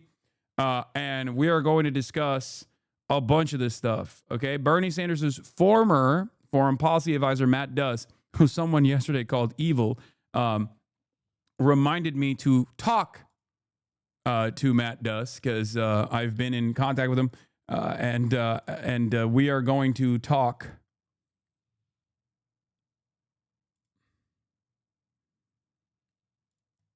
right now. Let me see where he's at.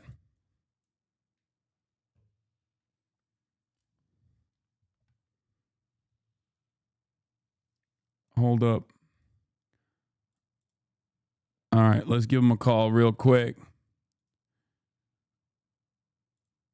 All right.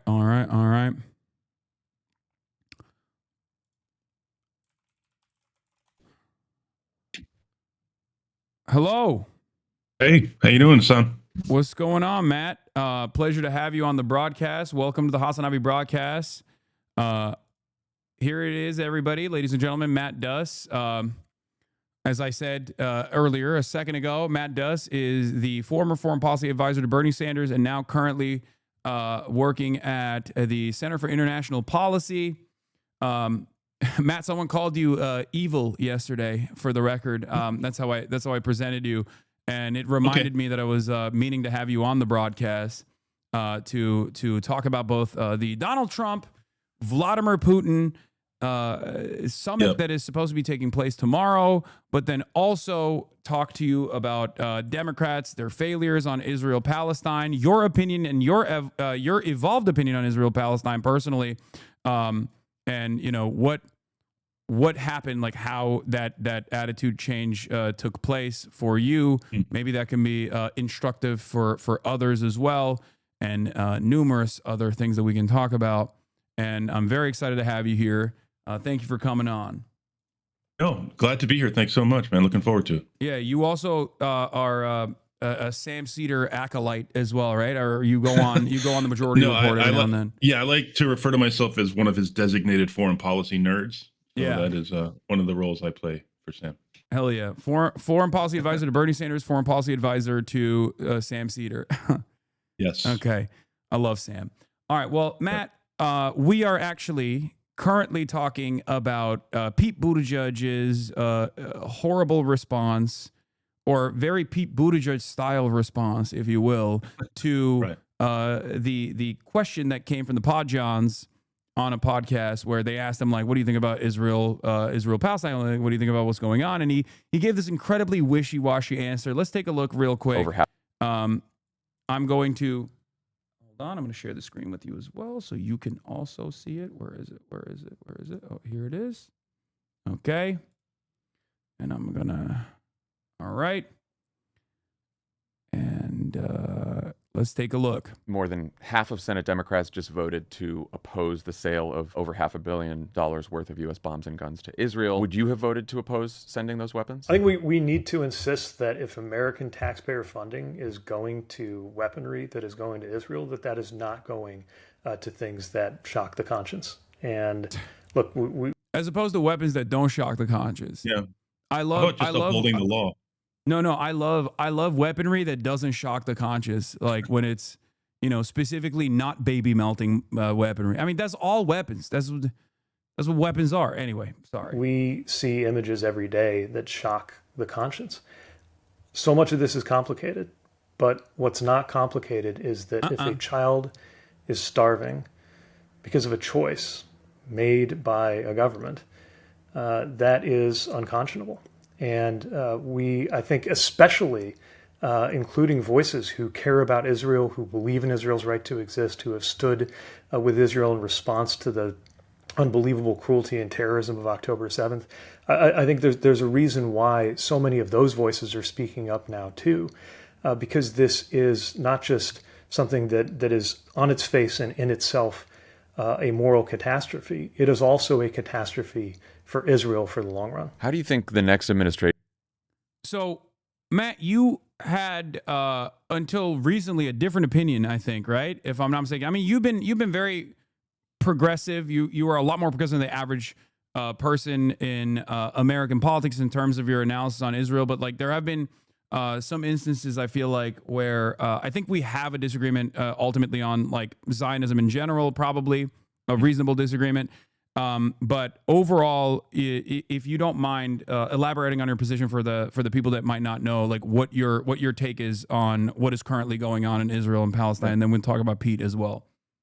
Sure. No, I mean, I guess we may disagree on, Zionism or some other questions like that, but my position on, conditioning aid and stopping arms sales has been that we should do it for a long time.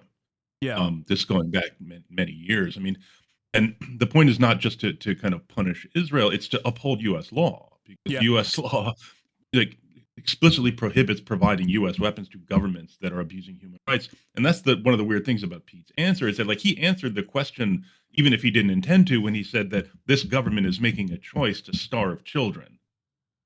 The law says that that's one of the things we cannot support, and arms must immediately stop. So if he's familiar with the law, he should understand that he kind of answered his own question, even if unintentionally. In terms of things that we might disagree with, happy to chat about that. But like my own view, initially, going back for a long time, has been that the U.S.-Israel relationship is just completely bonkers. It exists in kind of this weird Alice in Wonderland. I was listening to your stream early on. The way we talk about this, like Steny Hoyer, that we could go on and on about this. It's like, what the hell is he talking about? Yeah. In what reality is he looking at? The point is he's just not looking at reality, and that there's an enormous kind of machinery of lobbying and advocacy and fundraising and kind of punishment and consequences imposed on anyone who wants to kind of tell the truth and refuses to hew to the usual talking points that exist in Washington. But that's really changing. It's taken far too long for it to change. But I think the backlash that we've all seen to Pete's comments, example, the fact that, as you said, the fact that he needed to clean this up. Pete may be making this decision because he's sensing a change in the weather, but that change in the weather is what's very important here. That's the result of not only of the inescapable, undeniable reality of starvation and genocide, but a movement that has been working very hard for many years to make presence felt and to be able to kind of, to apply pressure from the left. So it's not just coming from the right. Yeah, no, absolutely. I think that without so many people consistently mounting pressure everywhere around the globe, really, I don't think that we in an environment, in a media environment where like someone like Pete Buttigieg would feel the need to go and course correct, which I thought was still, again, in classic Pete Buttigieg fashion, like some of the statements that he made in this piece, in this political piece, were also incredibly bad. He did the classic, like, I'm, you know, I would have signed Bernie Sanders' proposal, even though he didn't say it initially, right?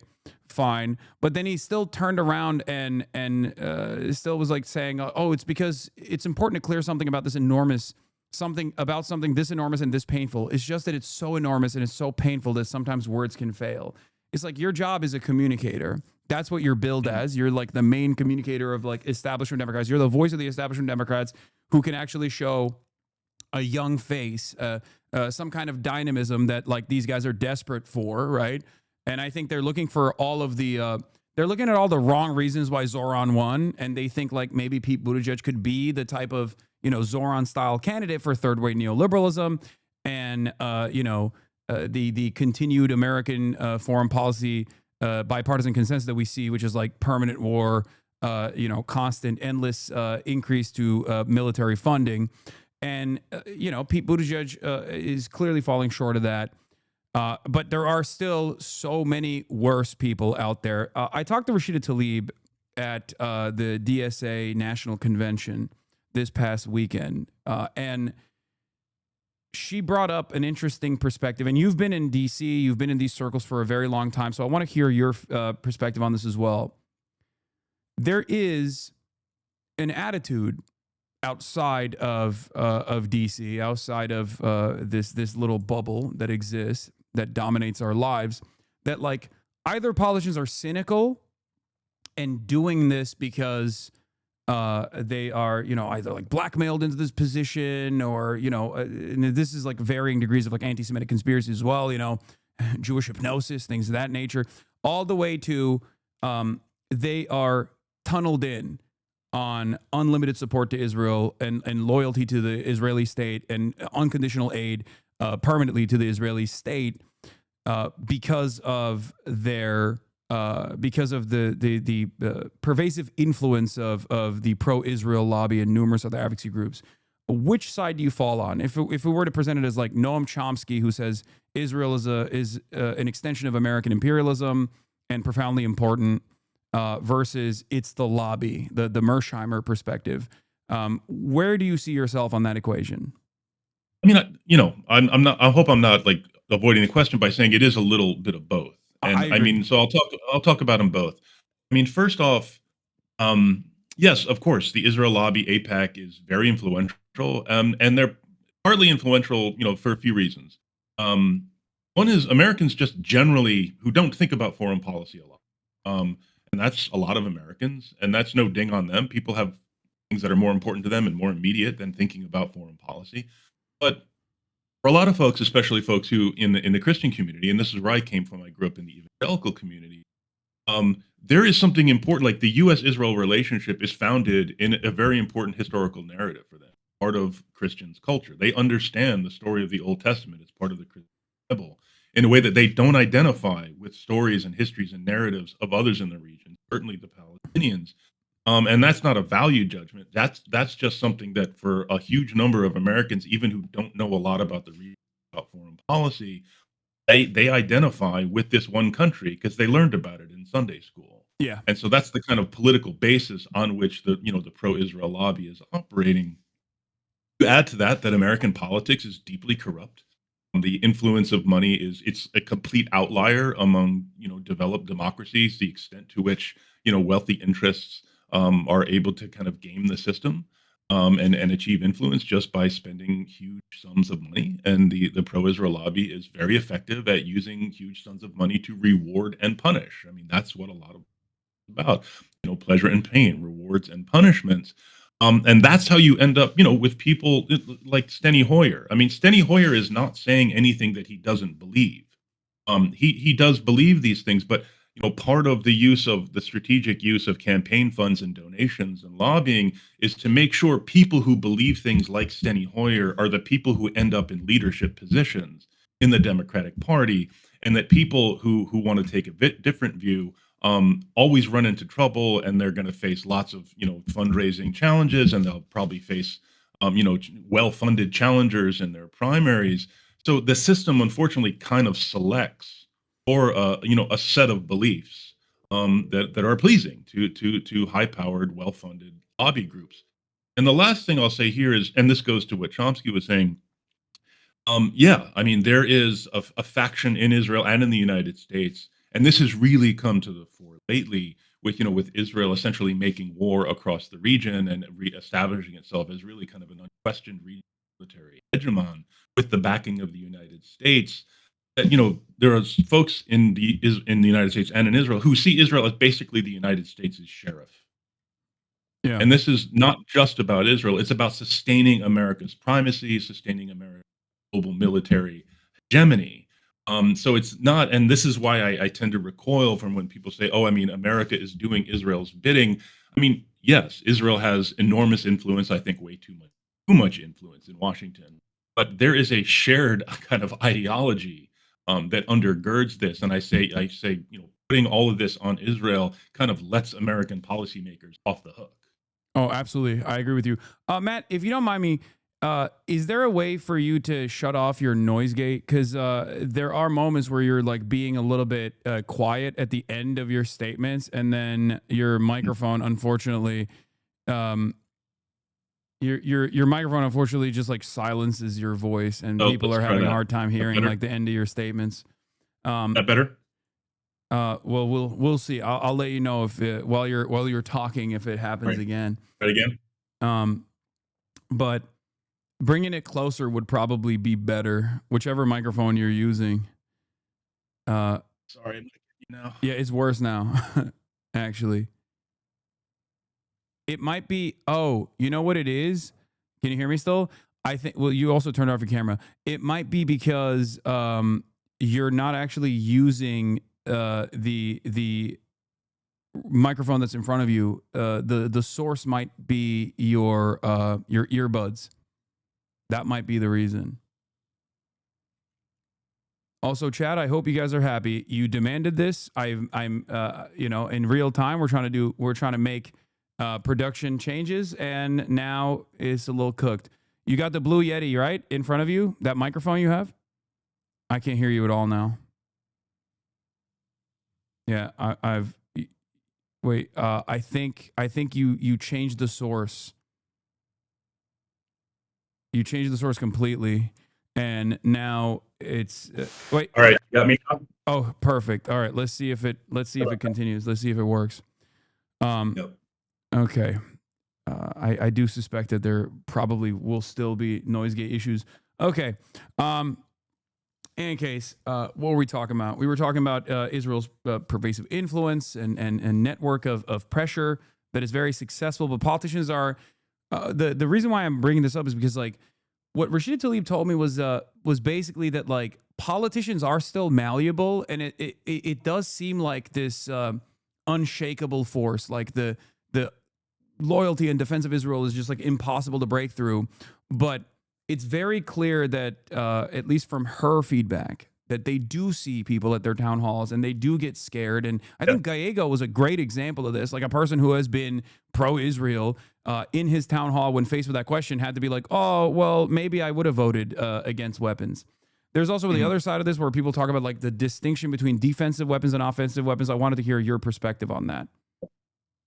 Sure. Well, first, in regard to what Congresswoman Tlaib said, I mean, she's right. It is so important for members to kind of hear from constituents and to get grief and to get complaints. I mean, that's what I was saying earlier, that for the longest time, they've only ever felt like they had to fear pressure from their right. They've only been looking over their right shoulder when this question comes up. And it's because of a lot of work by a lot of people, activists and others who, that they understand like they need to check their left shoulder as well. And that Politico article that you quoted from, where Pete went to kind of clean up the mess.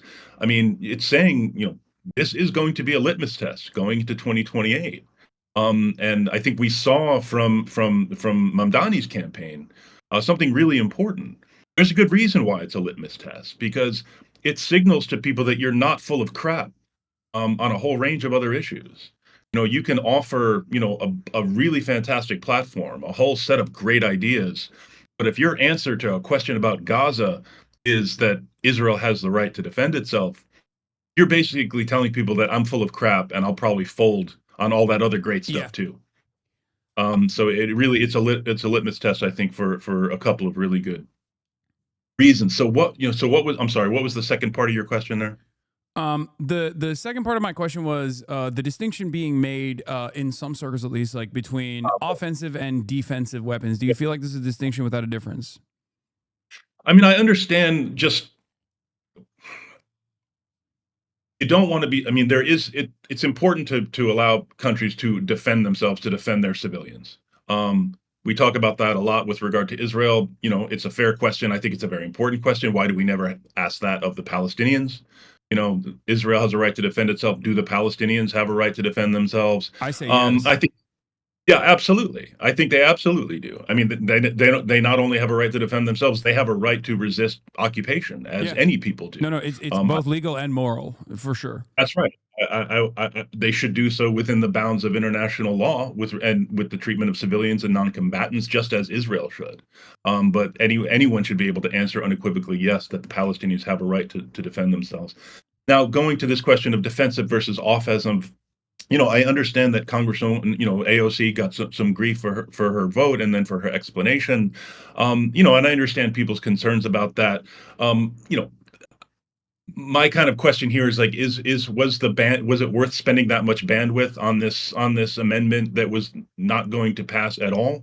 I don't think so. She ended up voting against the entire bill anyway. That was the right vote. And I think where people should focus. Well, see, I agree with you. And I think the concern that I have isn't like, oh, AOCIA or whatever the fuck people say all the time in online circles. The concern I have is, and I think you'll agree with me on this, that there is a void in discourse right now with the way that the Democratic base feels. It's a 92-8 issue at this stage, right?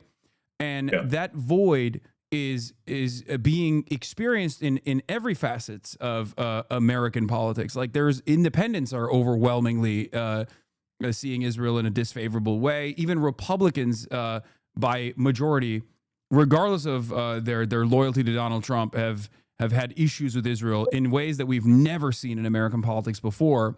So when the overwhelming public sentiment is, as I like to jokingly say, fuck Israel o'clock, and the Democrats are completely unable to ride that wave, even on a partisan, even with a cynical, cold, calculated partisan analysis, I fear that void will be taken over by grifters and maybe even anti-Semitic people.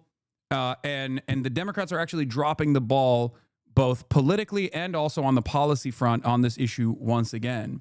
I think AOC should be the person that is pushing for amendments like that.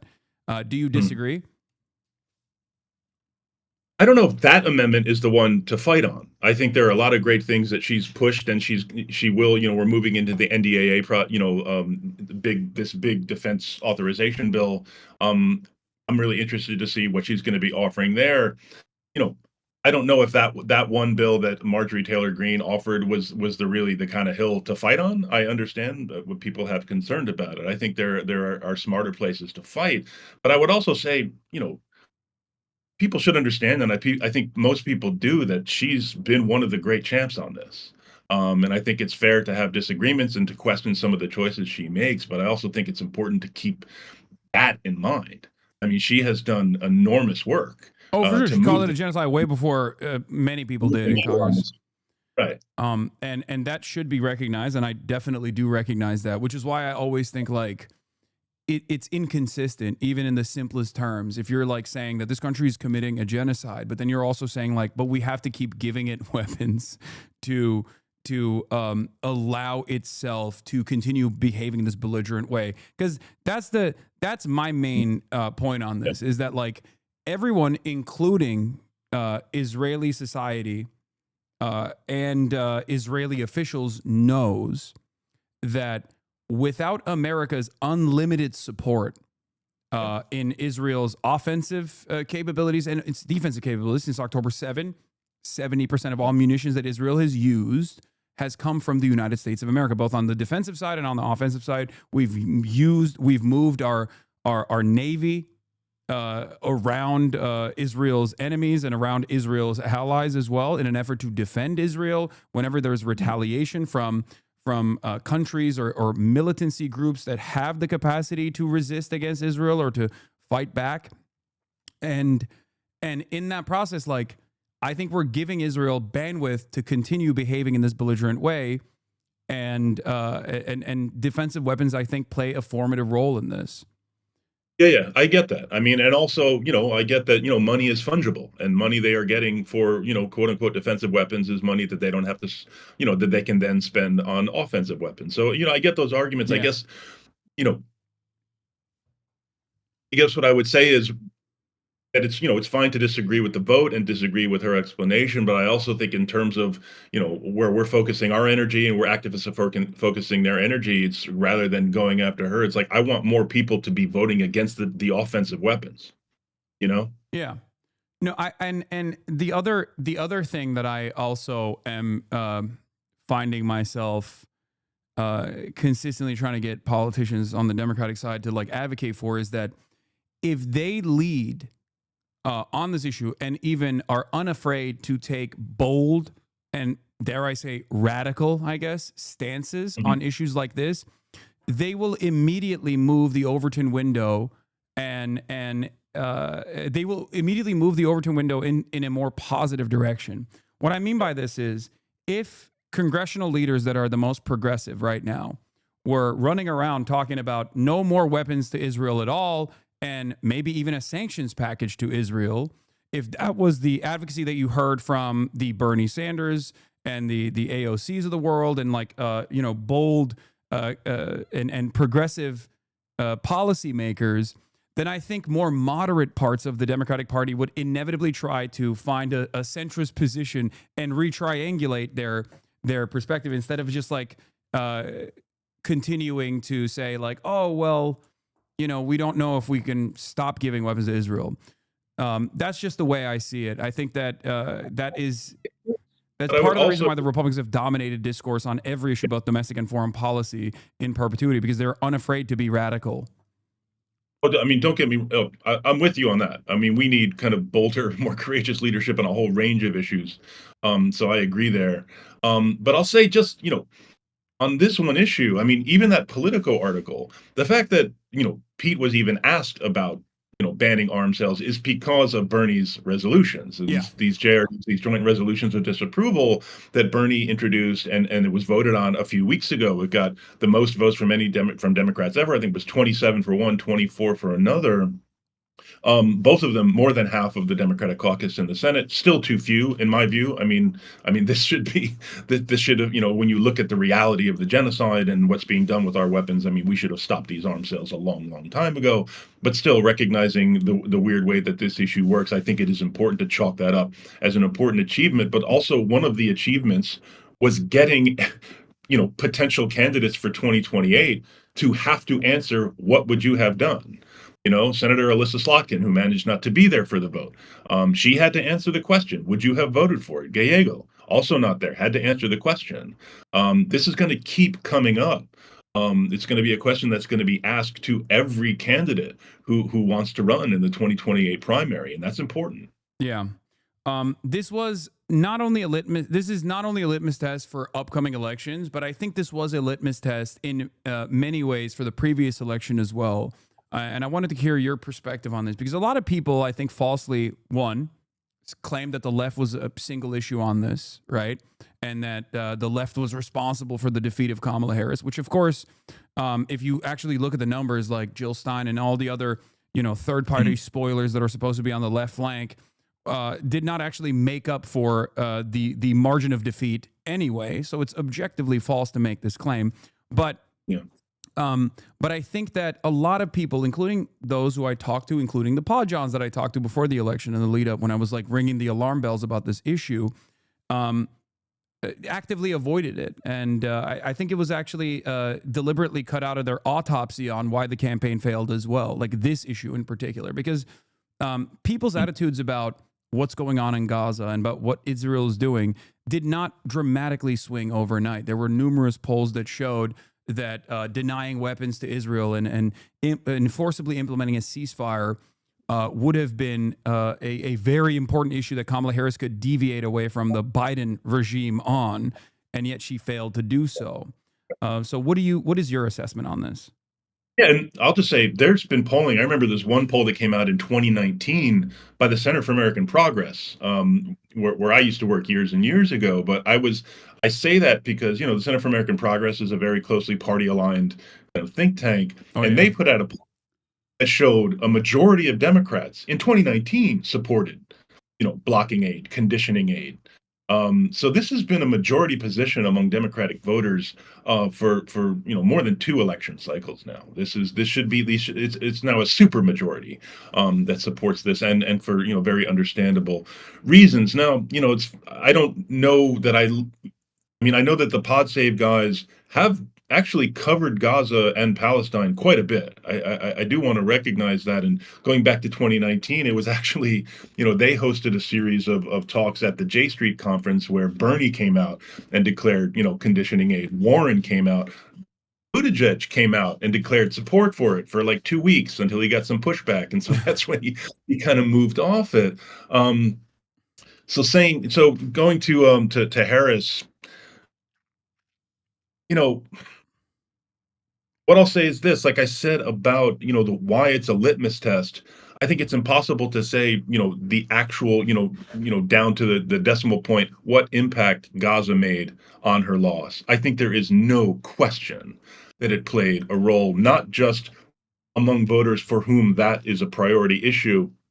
And, to people who criticize, the left for being, one issue on Gaza, I'm like, being one issue on a genocide, I think that's a fairly decent thing to be one issue about. The fact that your government is supporting a genocide in front of our eyes.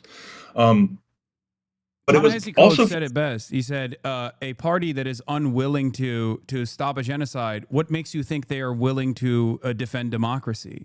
That's right. That's exactly right. And that's also kind of what I was getting at, is that even for people for whom Gaza and the issue of Palestinian rights is not a real priority, the fact that she couldn't give the bare minimum, that she couldn't depart from these pre-baked nonsense talking points about how too many Palestinians have died and we're all so sad to watch this happening day after day after day, as if we weren't, completely complicit in this happening, just signaled that she wasn't for real.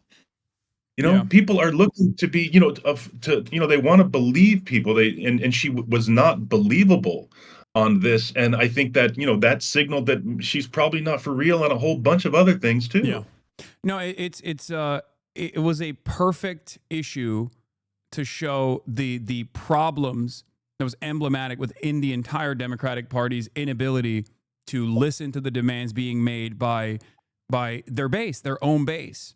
That they were so willing to throw them aside to say, we're not going to do anything on this. We're just going to stay the course and just feed a bunch of bullshit about how they're trying desperately to get a ceasefire deal done. When in fact, everyone who was even a little bit aware of what was going on would either get mad because they're like, what do you mean we can't get a ceasefire done? We're America.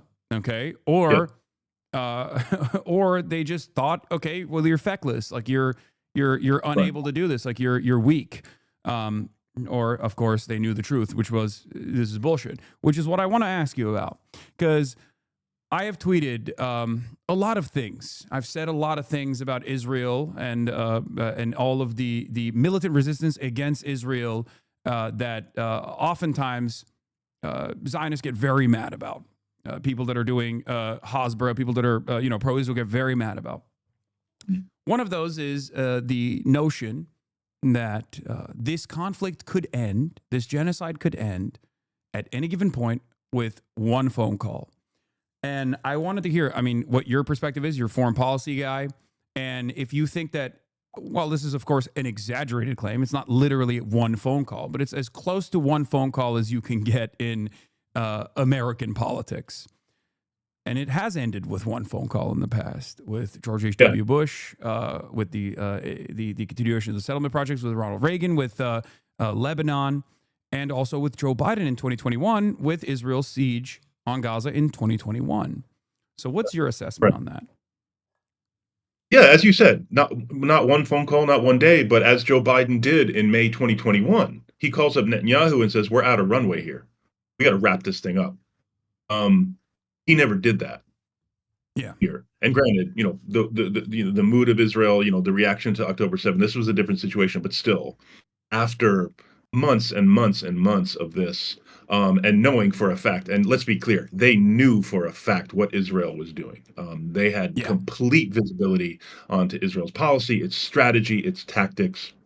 And this is something I bring up a lot because I think it's important to note. I mean, the Biden administration assessed publicly that Russia was committing war crimes in Ukraine within a month of the February 2022 invasion. They could not, by the end of the Biden administration, after whatever it was, 18 months, they still could not come out with an assessment of Israel's, behavior in Gaza. I mean, that's just such bullshit.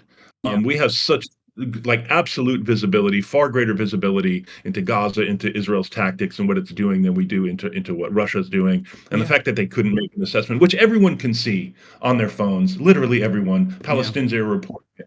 USAID itself actually floated a report all the way up to Anthony Blinken, and he spiked it on purpose because he wanted to continue unlimited weapons to Israel.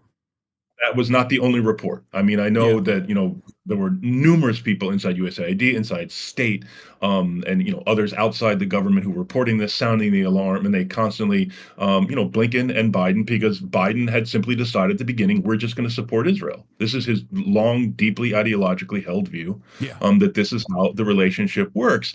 And I do also, my understanding is that they actually thought, because Netanyahu kept telling them, that I'm gonna downshift. We're gonna start to wrap this thing up in the next couple months. And if you believe him once, okay.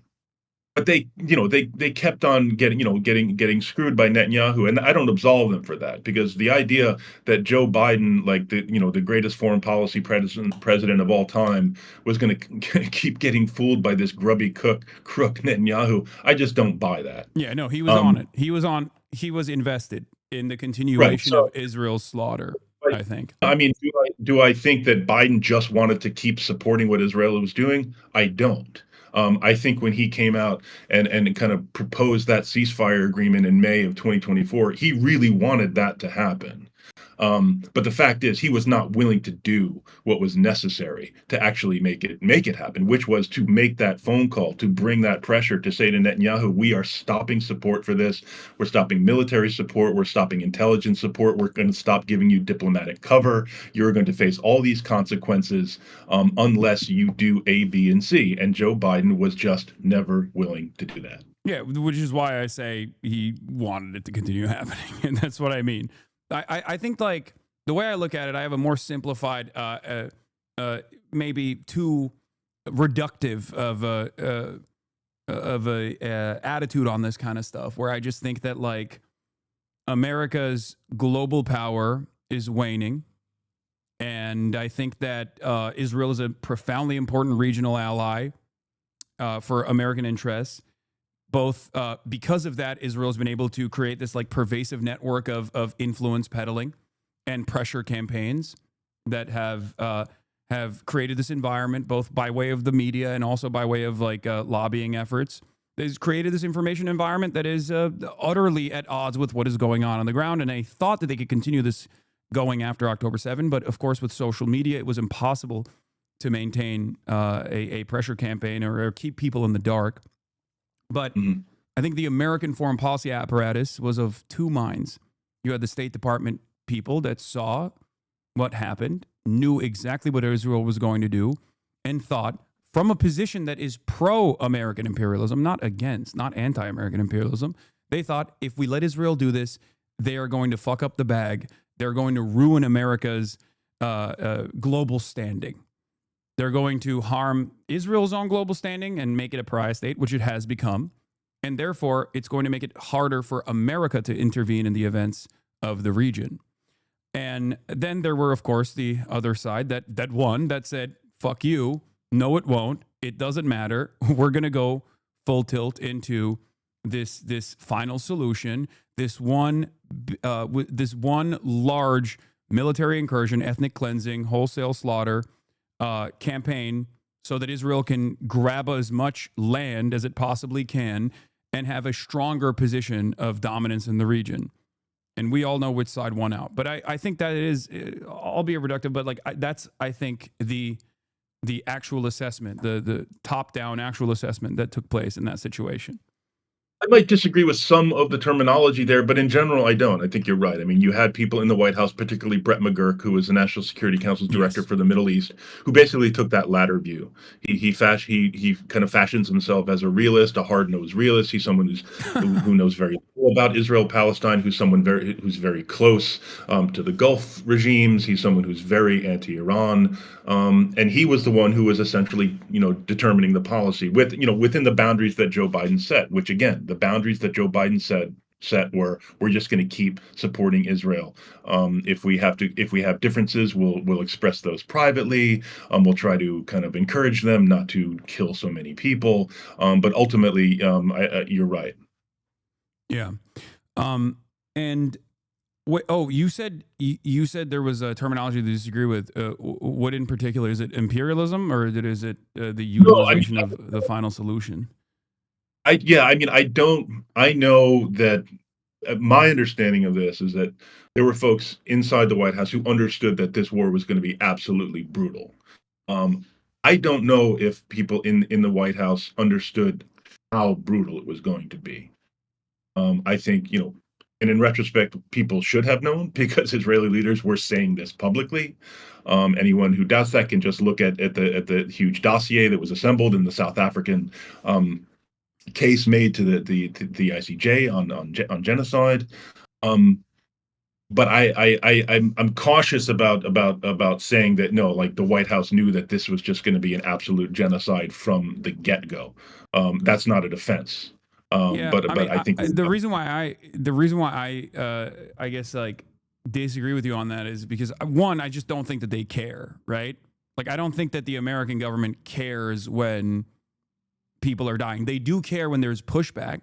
They care when there is a environment of instability within the American public that see this and then like fight back against it, and then they have to like decide, do we actually change our foreign policy, or do we just like create an incredible environment of repression and suppression that violates constitutional protections afforded to every single person on U.S. soil, like the Trump administration is doing. And I think Biden also gave that runway as well. But ultimately, they just don't. I don't think that they care when people are dying. They care about the backlash more so than the actual. I mean, this is a government after all. That's my assessment. Yeah, I think unfortunately that's fair. Because like I said, I think Joe Biden wanted a ceasefire, but he wasn't willing to do the things that I think were clearly necessary to achieve that ceasefire. So it's fair to ask, did he really want a ceasefire? Yeah, like he at no point did he ever float any kind of cessation of weapons transfers beyond like the 2,000-pound bombs, which was like, He just blurted out in the middle of an interview and was not in any sense kind of a planned strategy. So yeah, and you're also right. Completely went along with like some of the most insane claims that like Israel was making, and that I think had a dramatic shift in the way that the media covered it as well. Like after the Al Ahli hospital courtyard explosion, there were a lot of people who were like, Israel would never blow up a hospital. This must be the work of Palestinian Islamic Jihad or Hamas. And of course, we now look at that and realize how insane it was. But my point was like, even back then, they had already struck the Al Ahli hospital 2 days prior with an artillery shell, right? Like it's not beyond the pale for Israel to blow up a hospital, because if I know that, and I'm some dumb guy who's 34 years old, who's like maybe a little bit invested in this stuff, and I've known about what was going on in the region for a while, like I just can't in good conscience assume that like brilliant foreign policy minds that are working in the White House that have dedicated their entire lives to this were completely oblivious to what Israel was going to inevitably do. No, and the point you're making there, I mean, this is as bad as materially supporting the war was and is. In my view, just as bad was the propaganda campaign that the Biden administration waged on its behalf. I mean, this was a campaign of lies and disinformation that I think it was as bad as the lead up to the Iraq War. And I use that, and I'm very careful about saying that. But when you look at what we constantly heard from White House spokesman John Kirby, from people at the State Department, oh, we're not seeing evidence of these war crimes. Oh, we haven't finished our assessment. Oh, I mean, it was just such bullshit. And it played like a really just a really corrosive role, and was designed to play a role in suppressing Democratic pushback. And it helped lay the groundwork for the continuing denial of this genocide that we're seeing now. And this is again why, as you know, as critical as I was of the Biden administration and people inside for doing what they did, I am even more critical of them now for staying silent about it. Yeah. You know, they're not in government anymore. You Kamala saw the Harris- intelligence. Kamala Harris, in this political article we were looking at earlier, chose not to give an answer, and it's been like 8 months. She's out of office. She's a private citizen. If she considers what's going on to be unconscionable, even from a partisan position, she could be like, the Trump administration is doing something so awful.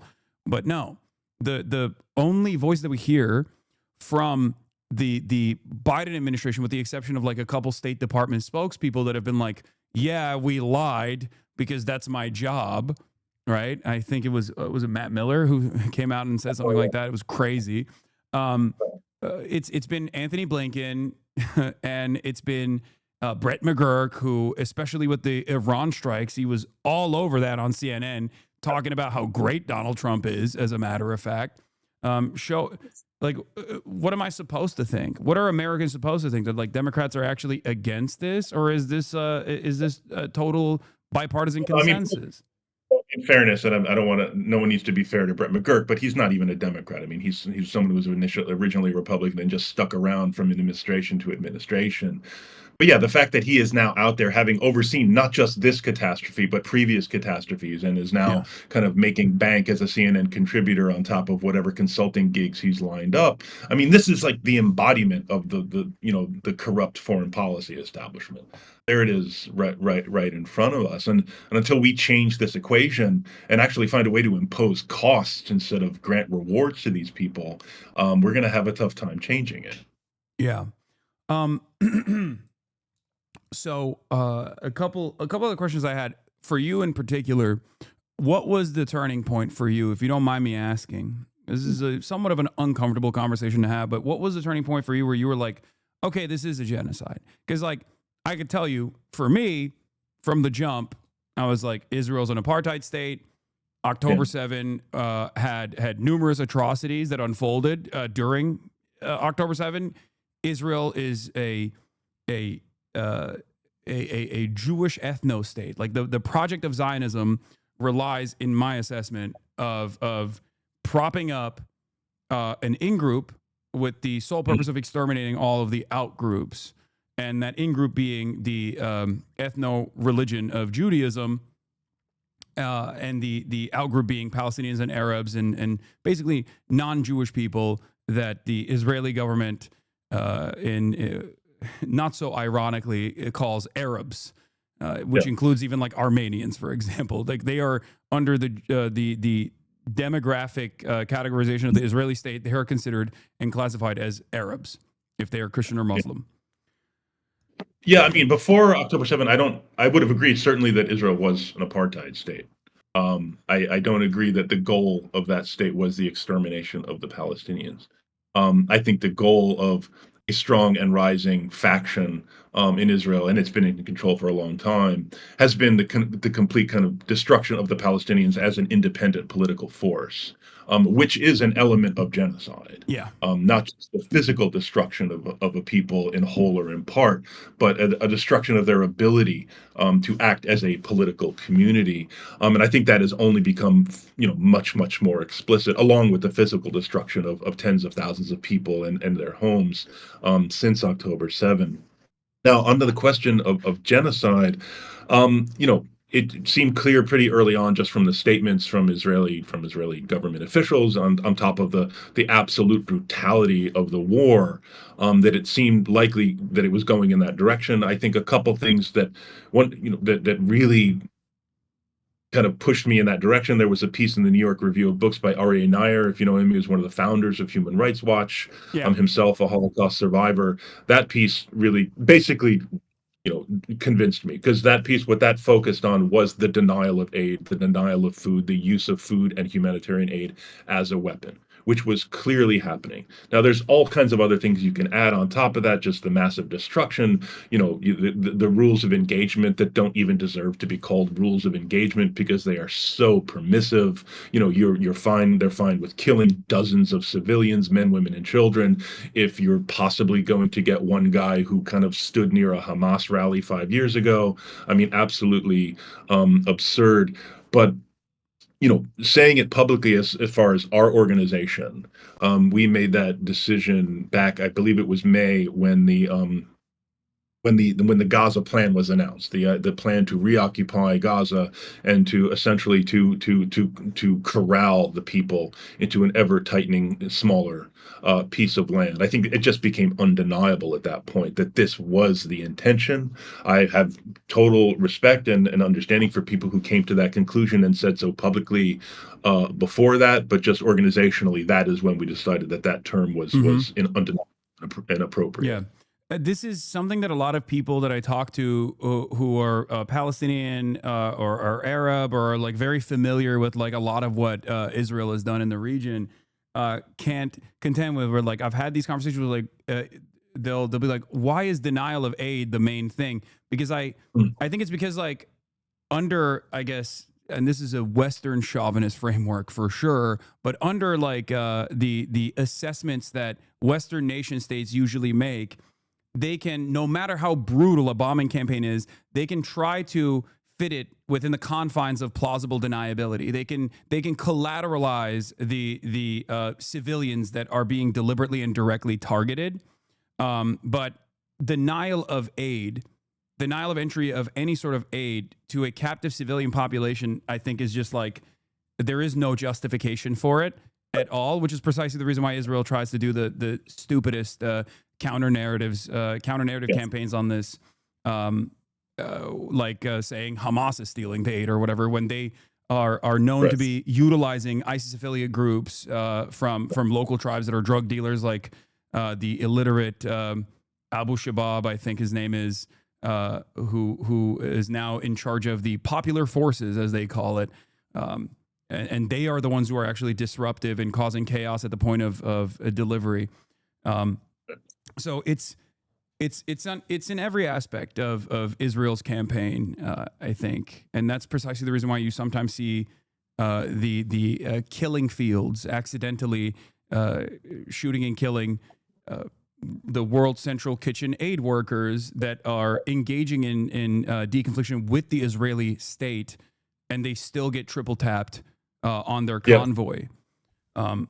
So, and that is a byproduct. I think it's like it's a deliberate mechanism of chaos at every aspect, because the ultimate goal is the complete ethnic displacement of Palestinians, if not expulsion, but like the death and destruction of Palestinian lives, to make it acting within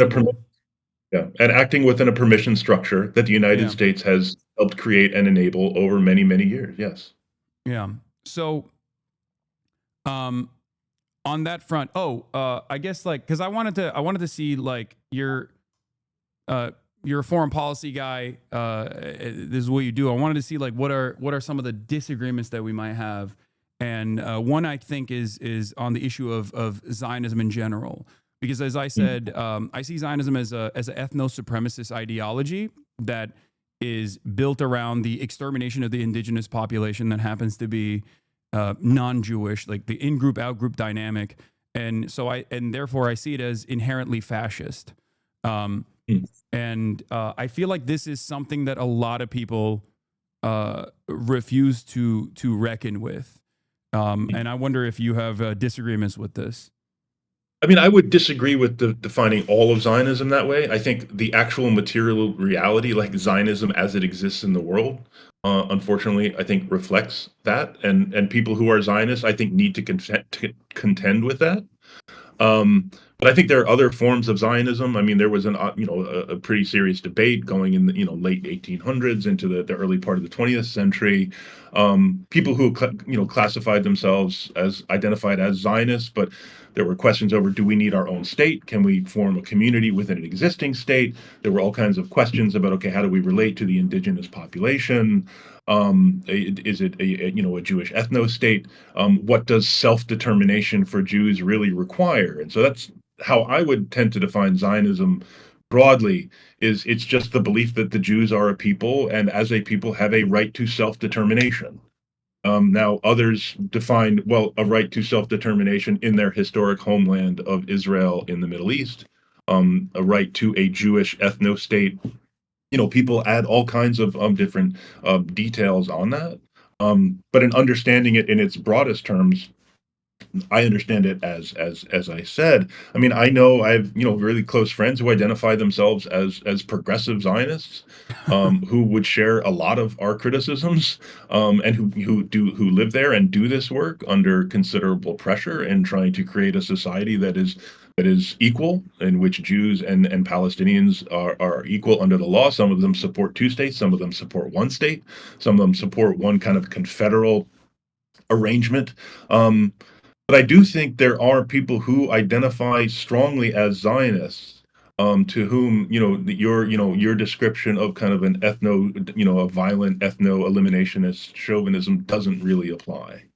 Yeah, I think at the end of the day, if the impact and the ultimate reality that is unfolding is genocide in Gaza and pogroms in the West Bank, with a deliberate attempt to inevitably implement the greater Israeli state project, which Benjamin Netanyahu has even pontificated on as recently as this past week, then the way I see it is just like the old understanding of Zionism. And I always go back to Albert Einstein on this, which, he was, I guess, such a Zionist initially that he was slated to be the president of Israel, the first president of Israel. And his attitude on this was that the brigades, the initial, the early Zionist brigades that turned into the Israeli Defense Force after the development of the nation state, when he saw the atrocities that were unfolding, when he caught wind of this, he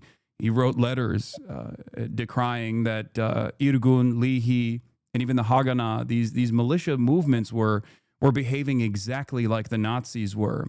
And I feel like someone who has that attitude that early on in the initial formation of the Israeli nation state, which came with the Nakba, an ethnic displacement campaign that was crafted with the deliberate interest of ethnically displacing 750,000 Palestinians from their villages, implies that, especially when you factor in Theodore Herzl or even Jabotinsky's assessments or David Ben-Gurion's statements about the indigenous population and what must be done with them, it comes across as though it's been marketing. It's been marketed as something different. And I think that social conditioning has played a major role in this, especially in the West, for American Jews as well as, of course, the evangelical Zionists, the evangelical Christian Zionists. But ultimately, it might, if it walks like a duck, it quacks like a duck, then it's probably not a chicken. We might be looking at a duck. No, I mean, everything you said there is fair. I would also add, someone who might identify as a communist can defy communism in very basic terms, but if they're being honest about their ideology, they do need to contend with the reality of governments that identified as communists, like the Soviets, like the Chinese Communist Party, and some of the things that were carried out in communism's name. That doesn't mean that defines communism for all time. But if they're going to be honest about what their ideology means, they do have to grapple with actually existing communism. You can find other examples too. I 100% agree with you. I think that it's very important to learn from the past mistakes of attempts towards developing communism, like the transitional socialist states, whether it be like USSR or existing transitional socialist states like the current formation in China. There are always going to be issues. There's always going to be mistakes, and some of them are going to be incredibly costly. Widespread famine is obviously a great example of this in terms of some of the major issues that existed. And I think people need to contend with that, certainly. But I just think ideologically, when we go back to like first principles, like the fundamentals of an ideology, not only just like the opinions of its initial movement leaders, but also in its implementation, it's I guess what I'm trying to say is not an accident that we have arrived at the current genocide that's going on, which many people are now recognizing as a genocide. It was an inevitability. And I would go so far as to say that we're experiencing something of the sort in America as well. This is something that I saw in Israel in I think it was a 2018 Supreme Court protests that were taking place, where, you know, you had liberal Zionists and progressive Zionists that were out in the streets and protesting against the Israeli state. And the Israeli state was using some of the mechanisms of enforcement that they routinely apply to the Palestinians on their own, their own Jewish citizens. And one thing that I saw in those protests was everyone was waving the Israeli flag, and one thing that they never wanted to contend with was the existing apartheid mechanisms, the violence of that enforcement, the notion that the IDF is actually a secular force for good.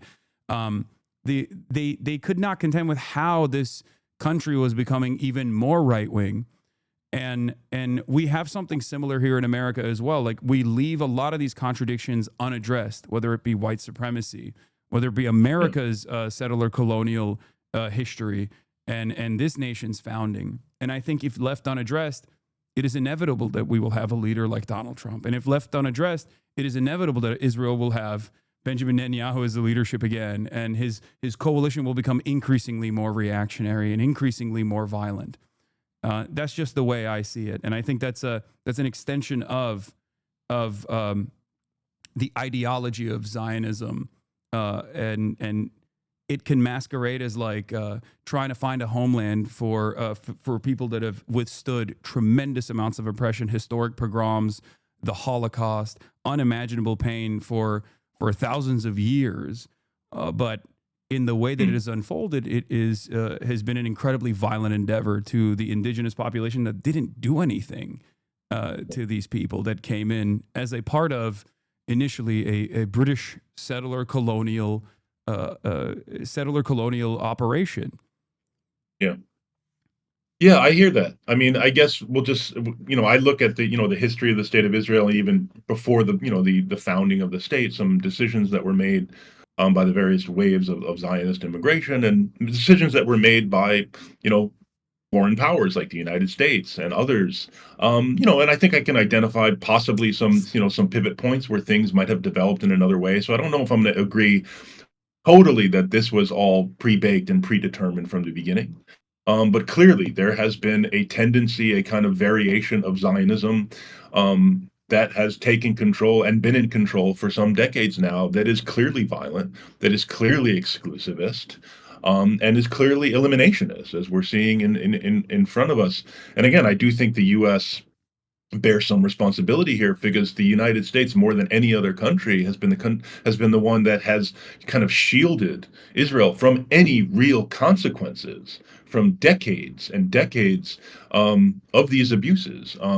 And I don't know if irony is the right word, but no country has done more to help really diminish and strangle the Israeli peace movement and the possibility of the emergence of a more pluralistic and equal, vision of the Zionist state of Israel than the United States, by shielding it from those consequences. And people like Joe Biden, whom says, there should be no daylight between the U.S. and Israel, that kind of approach has been wind at the back of the settler movement. That has been wind at the back of the extremists who are now, perpetrating this genocide.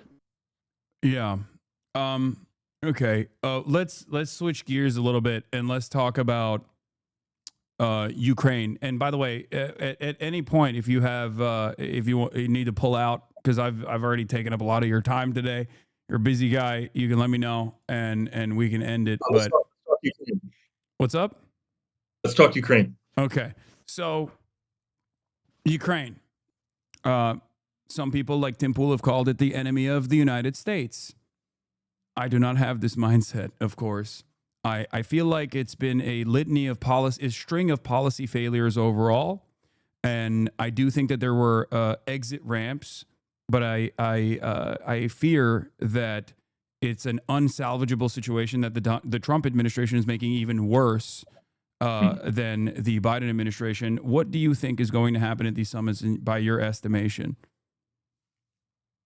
Yeah, I mean, I honestly don't really know because I mean, this summit is, let's just say Donald Trump is not a traditional foreign policy leader, to put it lightly. I mean, a summit of this kind, you would have seen at least some real work being done at the lower level by kind of lower level diplomats from both sides to kind of hammer out an agenda and a set of kind of key, discussion points and a general expectation of what you're going to try to get out of it. Whereas Trump is just kind of charging in and saying, I want to end the war. I want to get a ceasefire. And if Putin doesn't agree to it, then, basically something bad will happen. I'll also say, like, I don't necessarily see that as, a criticism. I mean, I think there's sometimes good reason to do non-traditional foreign policy. Like when Trump with Kim Jong-un, the North Korean leader, back in, I think it was 2018, a lot of people criticized. I loved it. Bernie was one of the people who didn't. Yeah. It was like, we should be talking. We should be talking to our adversaries. Diplomacy is good. The question is what you get out of it. Yeah. And I think that's the question to have here. What is Trump hoping to get out of it? Clearly, he came into office saying, "Oh, it'll be easy to get peace in Ukraine. This will take me 24 hours. I'll go in. I'll kind of push the Ukrainians to make an agreement. I have a good relationship with Putin." He found out it's a bit more complicated than that. Even though I really didn't enjoy watching the kind of brutal treatment of Zelensky in the Oval Office, the kind of upshot of Trump really, strong-arming the Ukrainians into agreeing to ceasefire talks is that he's revealed once again that Zelensky isn't the problem. Putin is the problem. Yeah. It's Putin's choices who are driving this war. And as far as I've seen, Putin has not really changed his goals here. And his goals are, if not necessarily to kind of occupy all of Ukraine, it's to prevent Ukraine's independence. It's to curtail Ukraine's ability to make its own foreign policy and to kind of restore Ukraine to its proper role as he sees it, as kind of this subject within the larger Russian imperium. And if that continues to be his goal, it's hard for me to see what kind of workable agreement could come out of this meeting. Okay, that's interesting. So you said that Russia's goals in Ukraine might not necessarily be like the entire takeover of Ukraine, which I feel like is a position that other liberal foreign policy wonks would disagree with you on. I think that is. And there is like real fear, I think, from what I've seen from the Western world, liberal capitalist countries in Europe that are worried about an even further incursion of Russia. Like this is a real fear. Whether Russia has the capabilities to do so does not even matter in this equation, even though I feel like that calculation is obvious. They recognize that Russia does not have the capability to do this. Otherwise, Finland and Sweden would not have voided their handshake neutrality agreement and joined NATO. If there was a real imminent fear of Russian invasion, right? I think. Yeah. This idea that Russia is going to take over Ukraine and then roll tanks into Poland. I mean, that's nonsense. I think the real concern, I think, is that if Russia is able to, achieve its goals in Ukraine, that creates a basis for it to, just spread its influence, its troublemaking, making its presence felt, so to speak, across Europe in a much stronger way. I think that's a legit concern. And that's why we need to kind of figure out some kind of modus vivendi with Russia. I think there were some bad choices made. On the whole, and this is where I've had, an ongoing discussion and debate with some of my brothers and sisters on the left. I think all things considered, Joe Biden handled this fairly well. I think he clearly didn't want this conflict. If you go back to 2021, I think it was June 2021, he actually had a summit with Putin. I mean, his goal for Russia was like, I want to park the Russia relationship over here. We're not going to be friends with Putin, but at least let's have some stability and clarity in the relationship. Because the Biden administration wanted to focus on China. Strategic competition with China was kind of like the kind of the obsession. It's a kind of an obsession. Washington generally, but Biden definitely reflected. I would say started by Barack Obama, by the way. One thing that a lot of people, I think, fail to consider is that even when Donald Trump came into office initially, people were worried that he was going to dismantle NATO. I wasn't worried. I obviously am, I will say, I am anti-NATO for historical reasons. But the idea, the thing that they pointed to was Donald Trump's demands that NATO allies are supposed to give back more of a higher percentage of their GDP to their own defense, buy more American weapons, right? With a higher percentage of their GDP. That was actually an Obama era provision. Yeah. And Donald Trump was continuing and actually forcing the NATO partners to do that. And clearly it was such a good idea from the foreign policy uniparty mentality that Joe Biden never reversed that decision. He continued along with it as well. And I think now it's gotten to a point where Donald Trump is now demanding even more. They're talking about 5% of these countries' GDPs being spent on American weapons manufacturing. And the European partners are calling him daddy and just saying, sure, we'll do that. Yeah, I mean, I think obviously, U.S. defense contractors and a lot of people in the U.S. government would prefer that money be spent on U.S. weapons. But the basic demand that Obama kind of elevated was just spend the 2%, however you spend it. Yes, as an American president, I would prefer you spend a lot of this on American weapons. But the key concern was, these countries need to be spending the agreed upon amount so that they're not over reliant on the United States. It really does get back to when Donald Trump says we're being ripped off. The reason that got traction is because this is a longstanding concern amongst the American public. They feel like our European allies are kind of free riding on money and security that the United States provides. So I mean, you're right to bring up the fact that Obama really pressed this originally. Yeah, and speaking of Obama, so I'm once again going to go back to Mersheimer on this issue as well. He's Mr. Realpolitik. He's a big China hawk. Obviously, I have many disagreements with him on that front. But in terms of his analysis on the relationship between the United States of America and Russia, especially as it pertains to Ukraine, I think when he identifies Ukraine as a proxy, a Western proxy, but specifically a proxy for American interests, I happen to agree with him on this. Like the interventions that have happened in Ukraine in terms of like civil society organizations and things like that is a mechanism of the American State Department.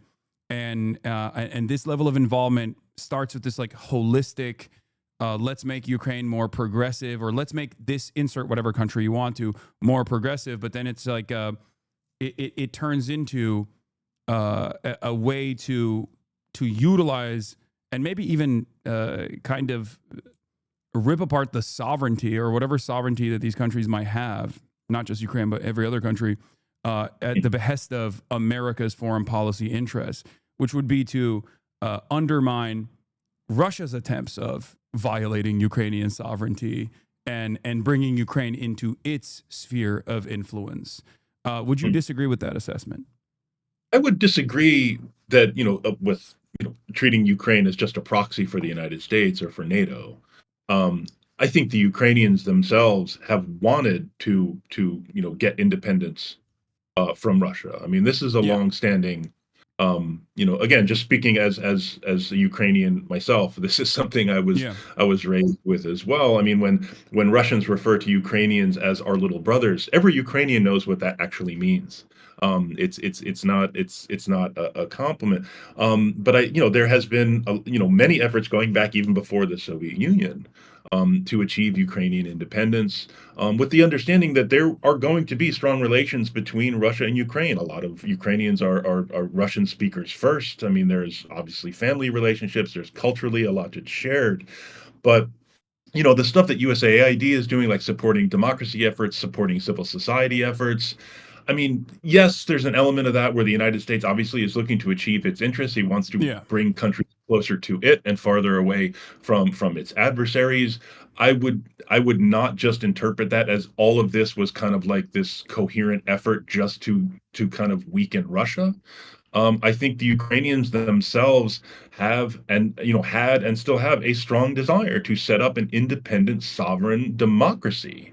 And again, that's why I've been supportive of efforts to help them defend themselves. I mean, I want this war to end. The Ukrainians want this war to end more than anyone. But I think referring to Ukraine as a proxy for the United States, really denies the Ukrainians agency in a way that I just don't think is right. I don't disagree with you on this, by the way. Of course, I think your assessment is completely correct. I see it as converging interests. Ukrainians have always, in their national history, and you know this a lot better than I do, given your personal background, have always have always made their national project to be outside of the sphere of Russian influence, outside of the to have complete sovereignty. So that part I understand, and maybe along the way historically there have been some not so great attempts to do so by some Ukrainians, while the overwhelming majority of Ukrainians were busy, liberating the concentration camps. So, and it happens. I mean, the IRA also, an institution that I am wholeheartedly in favor of, may or may not have in the same time frame thought that they could have allegiances with someone who is an enemy to the British Empire. I won't say who, but both the Ukrainian groups and the IRA had found themselves in the throes of a dark allegiance, let's say.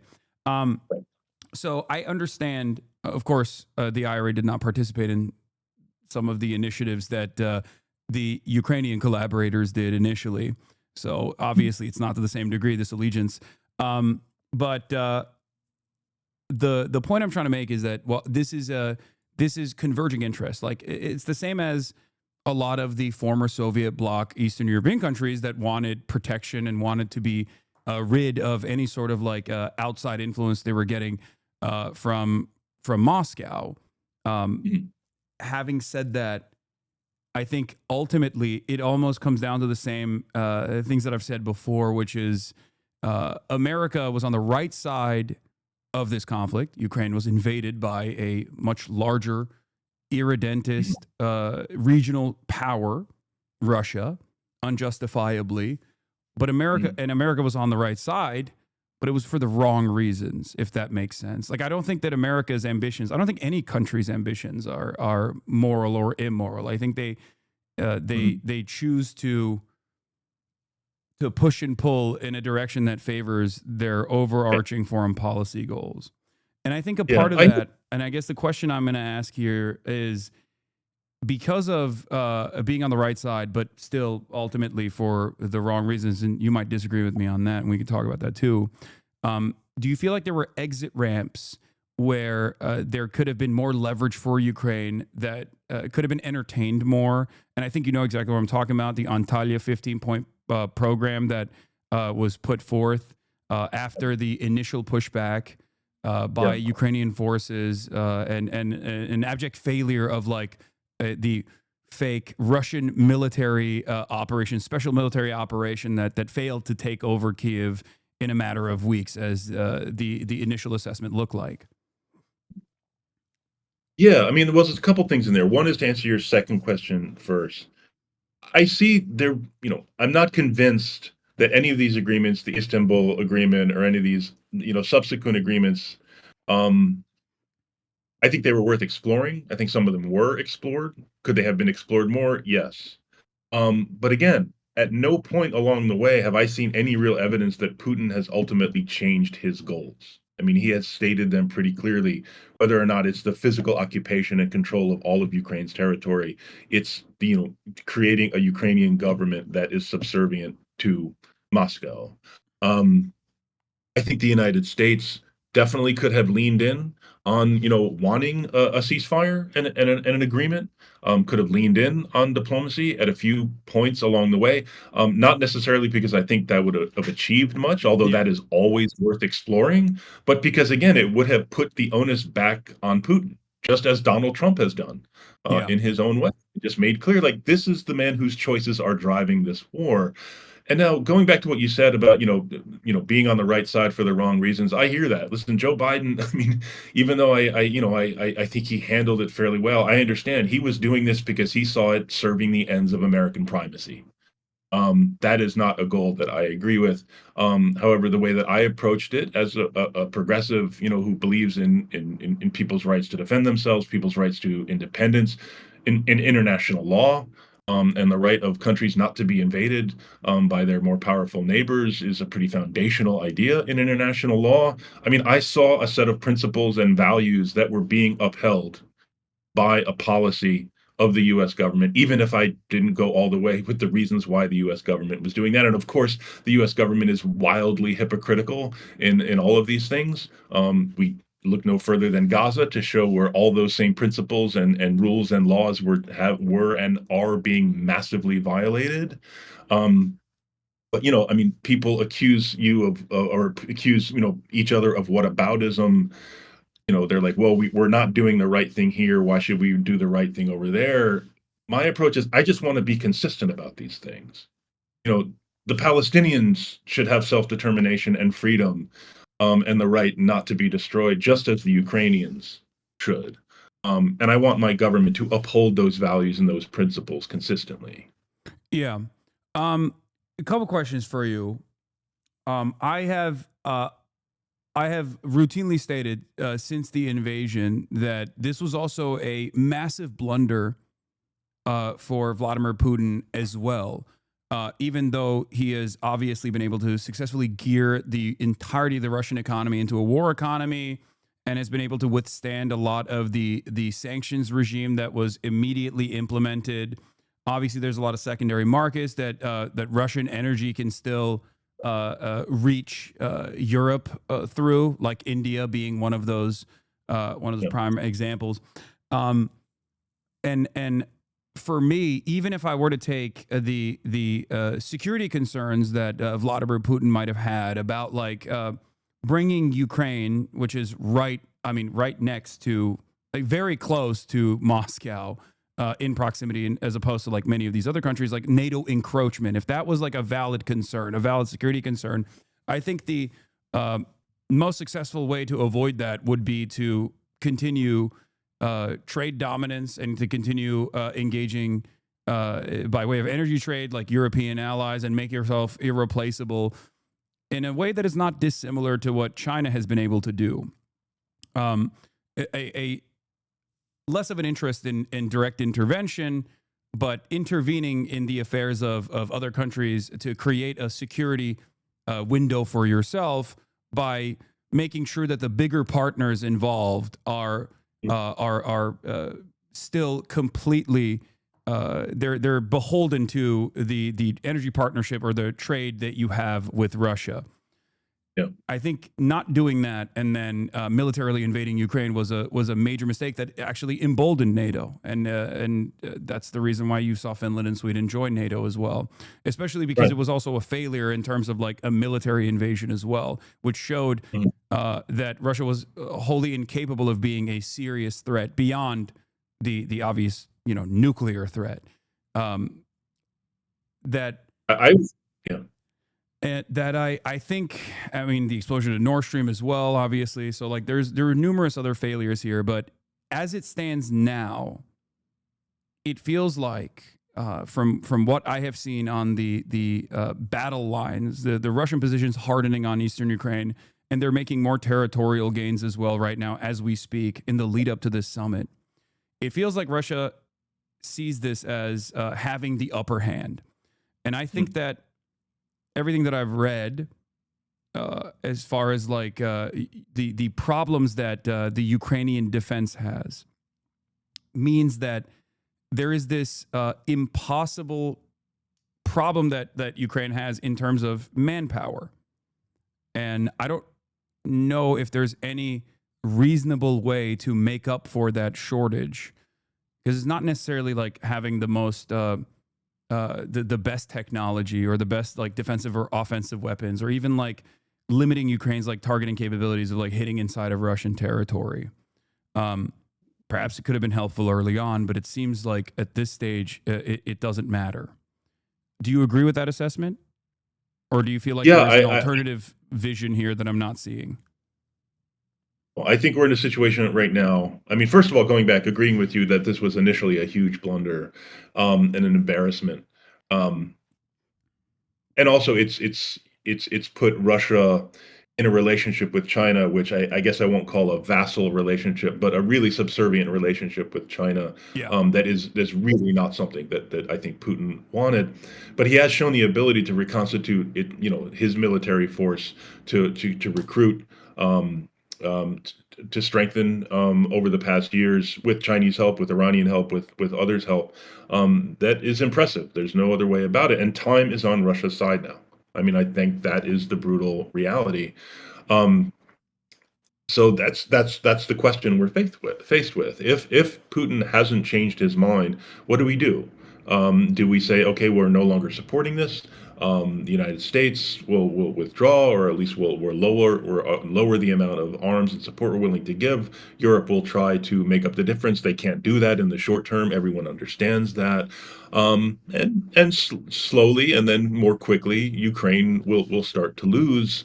So if people understand that, then they should say so. I mean, I guess I'm not someone who has ever, kind of bought into this idea that, global democracy and American security will live or die in Ukraine. I don't think I've never wanted to kind of make these kind of wild existential claims about the importance of this conflict. As I said, I think there are important values and principles that do impact America's security and prosperity that are at play here. I don't want to overstate those. I think a lot of people do that, and it's a mistake. But I think if Putin hasn't changed his mind and still wants to achieve those goals, he will do so in the absence of continuing U.S. support. So let's talk about a reasonable and just solution. Obviously, the most just solution in this would be the immediate cessation of hostilities, and then Russian forces pulling out of eastern Ukraine, and even taking it one step further, even like the Crimea question comes to mind. Obviously, at this stage, I think in 2025, even the American government's position is that like Crimea is a lost cause, and that the permanent annexation is if not de facto, de jure recognized, right? Like almost legally almost a legal recognition is imminent. It's also from a foreign power, an autonomous sovereign foreign power mentality. Like that reason is for Sevastopol and an entry into the Black Sea for Russia. They have their reasons for this. But having said that, I think, as you also brought up, China plays a major role in this.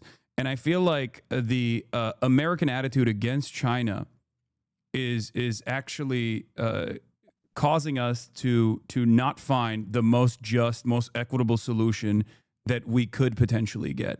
Because I think the pathway to a meaningful resolution of this conflict also revolves around bringing China to the table. Do you disagree with that? I don't disagree, but I think there have been efforts made to get China to play a better brokering role. I think there's been efforts by others as well. I mean, like Lula, and who took a shot at this, and I think that was great. I think we want countries like Brazil, which is a rising country, big economy, a lot of influence, especially in the developing world. I think that was really important. He wasn't able to do it. So yeah, what I understand from China's behavior is that China is right now just not really interested in doing that. I think we should continue to explore that. Because if it told Putin you're out of runway, I think that would really change the game. But as far as I can see, they have not made that decision yet. So the reason you brought up the China Brazil proposal, right? That's what you were referencing, because they had a joint statement on the Ukraine crisis that was delivered on May 13th. But even before then, in May 13th, 2025, but even before then, they had a joint cooperative security agreement that actually offered like limited concessions to Russia, from what I understand, and was ironically enough in the rearview mirror when we look at like what Trump has designed for Ukraine, a far better solution, a far more equitable outcome for Ukraine and Ukrainian independence. I guess the question that I have always is like, you say that China has no interest in this or has no investment in this, and I think you could even say that about Israel as well. China is a very significant trade partner to Israel. It could literally take action, almost single-handedly take action against Israel if it truly wanted to, beyond stern warnings and sternly worded letters against Israel's position.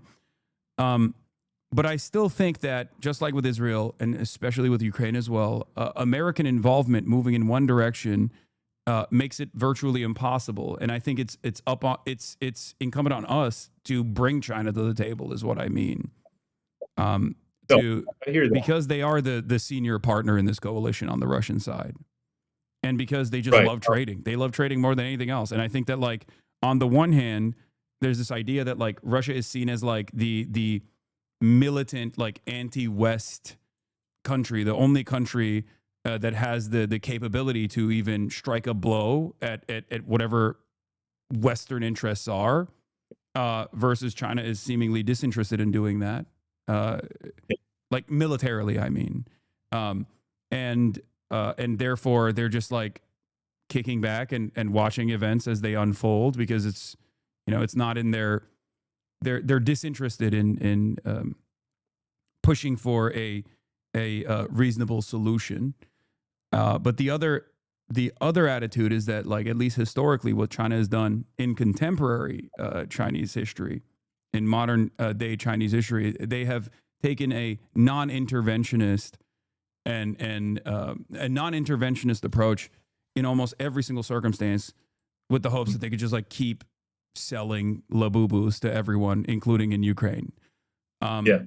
So if there's interest for peace from China, I feel like America could grease the wheels a little bit, or to at least like symbolically say, here, let's bring you to the table, if they truly were invested in a equitable outcome here.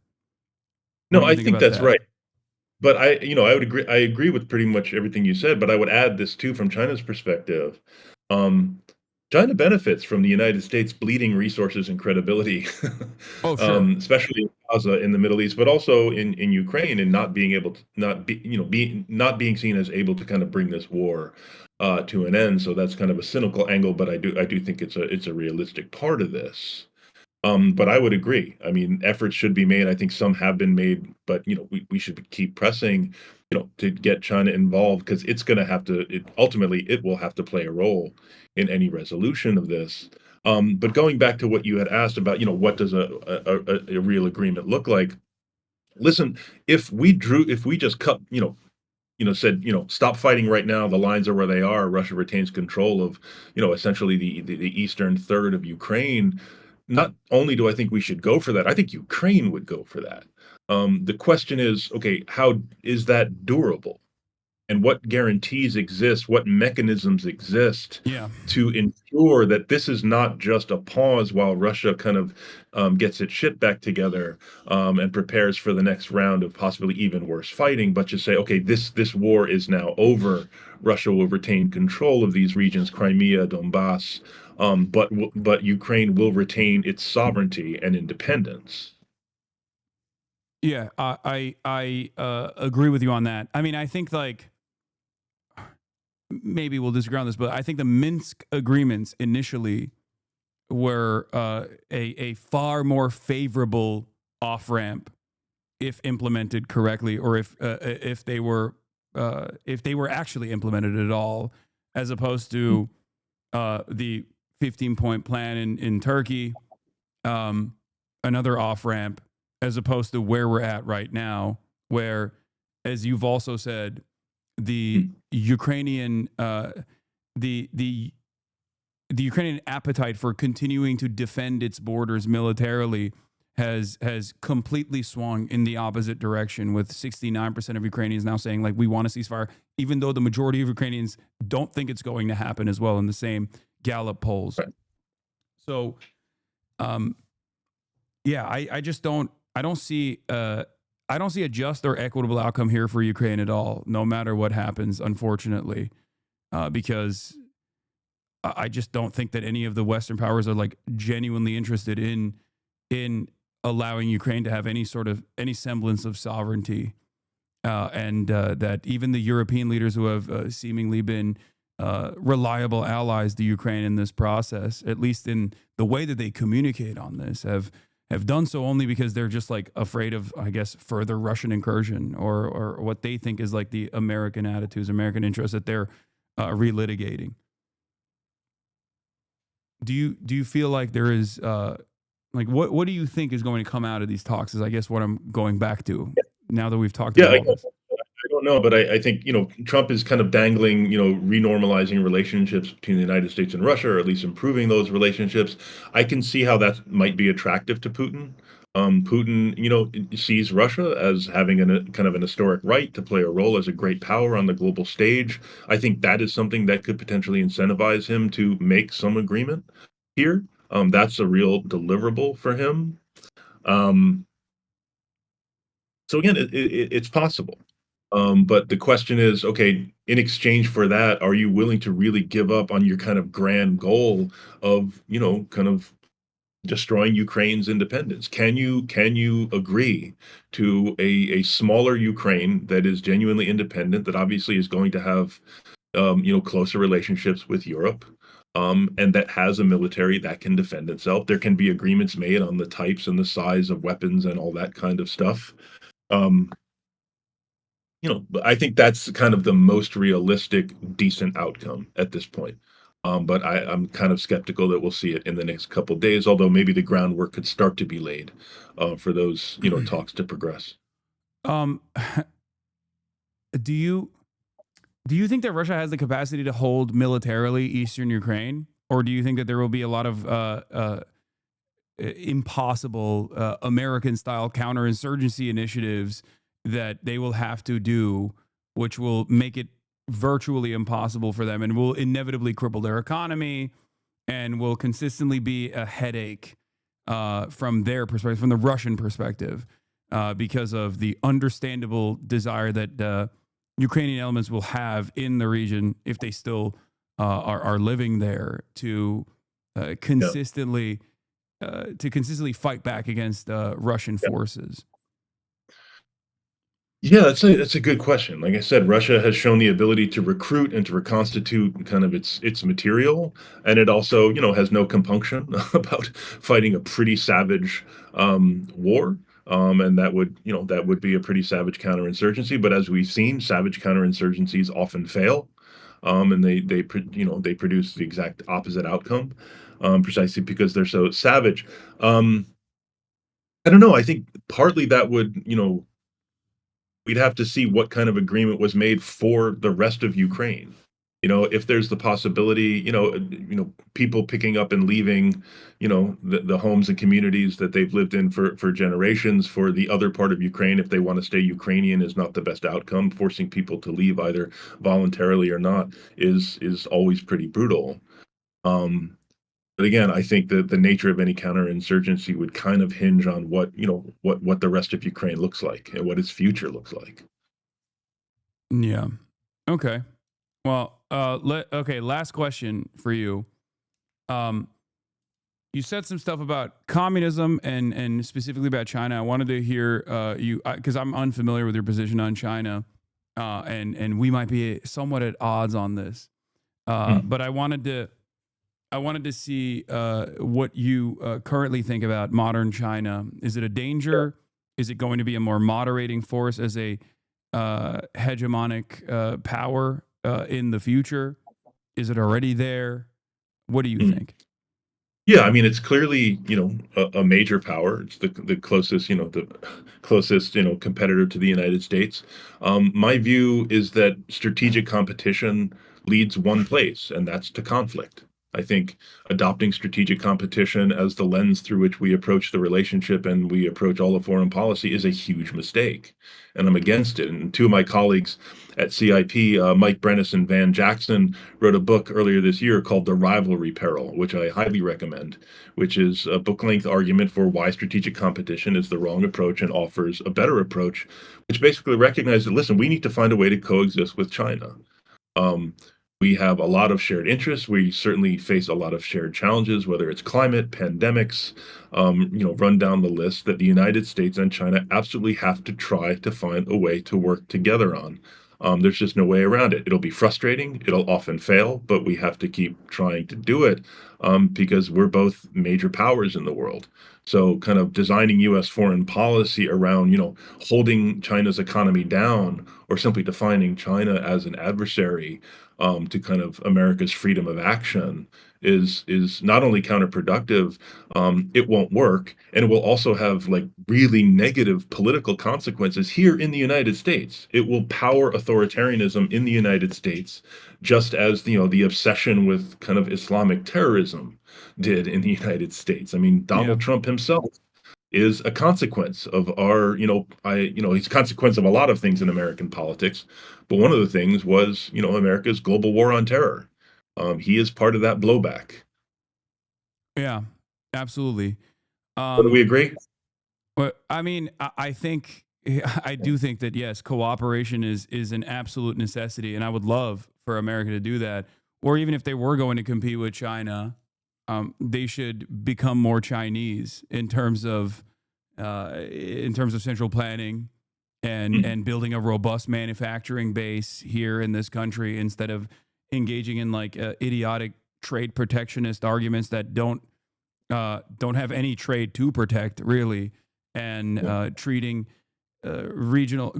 global allies like historic allies, whether it be our most consequential trade partners like Mexico and Canada, or even Europe as vassal states, and demanding more tithing from them. And they are seemingly servile because what are they supposed to do? They clearly don't want Chinese influence. They're also terrified of Chinese influence in the same way that like Americans are. No, I mean, in the same way that the American state is, rather. And so they're not pushing back at all. I mean, with the exception of Mexico, I would say Mexico is obviously it's like they define their entire security concept around an America that will never change and will always kind of pick up the check and provide the umbrella. And it's very hard to shift a boat like that when you've have an entire generation or multiple generations of bureaucrats and who've thought about it in this way. No, but what you said about central planning. America has started to actually do industrial policy now. I think that is one of the things I think the Biden administration deserves some credit for, is like really getting the memo on the post-neoliberal moment. I mean, it took far too long to land. We should have, there were a lot of us. I mean, my own entry into politics was in the late 90s alter globalization movement, the protests against the World Bank, the IMF, WTO, and I think those protests were right. And it took over 20 years for Washington to realize they were right. But now, you have a Biden administration that was like, okay, neoliberalism, all these kind of religious beliefs that the power of the free market didn't actually work out. So we need to rethink the role of the government in the economy. And I think that's important. But I do think if we are going to kind of point that toward holding China down or going back to this play, as you said, what Trump is doing is just using trade as a weapon to punish our enemies and exact tribute. That doesn't lead to a better, more equitable global trade system. That leads to conflict. Yeah. So, I mean, I think Biden initiated first steps in the right direction in terms of like industrial policy, but I do also think that it was very it was classic Democratic Party, too little, too late, and also never implemented and almost entirely inadequate at the end. Not never implemented, but like inadequate at the end of the day. When I say like central planning, I mean making demands out of companies that we are subsidizing and saying like you do not exist without taxpayer funded subsidies. And therefore, when we say you're going to produce more, or rather, when we say you are going to have every single worker that works in these factories become unionized employees, and there's going to be sectoral bargaining and allow labor to thrive in America. That's what I mean when I talk about like centrally planned economy. And I feel like that is, I mean, it seems impossible to implement in this country at this stage. And it's becoming even more impossible by the day with Donald Trump's decisions. Oh, I hear you, but I mean, I would agree. I mean, it was not nothing, but it was too little, and it took far too long. But I think they have opened up a debate, long overdue, about the appropriate role of the government in the economy, and it's up to, I think, the rest of us to kind of really pry that open, and to force it open and have a better debate. Yeah. Well, Matt Duss, thank you so much for coming on. This was a wonderful and enlightening conversation. I hope I didn't press you too hard on some of these things. Thank you. And yeah, I hope to have you back on the broadcast soon. All right. Anytime. All right, bye. Bye.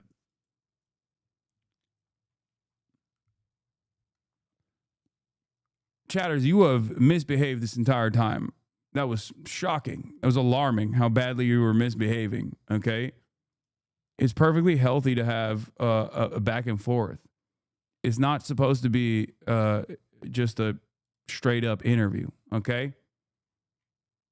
There's a reason why, there were points where I was talking without asking a complete question. Okay. Son, do you remember how Chad was behaving when he first talked to Ryan Grimm? Now it's the same for your information. Yeah, it is kind of crazy.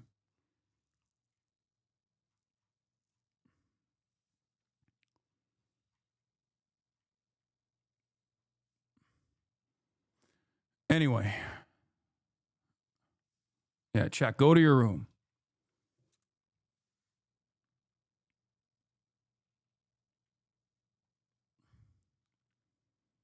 Some don't understand there's no point in talking to people who agree with you on 100% on everything. Yeah. And also, in terms of like American foreign policy, Matt Duss and his perspective is considered radical.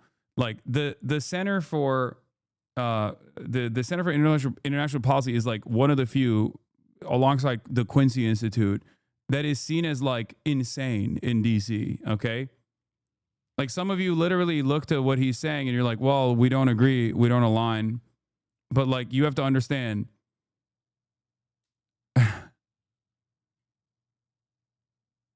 that's like even his positions are like impossible. Like they're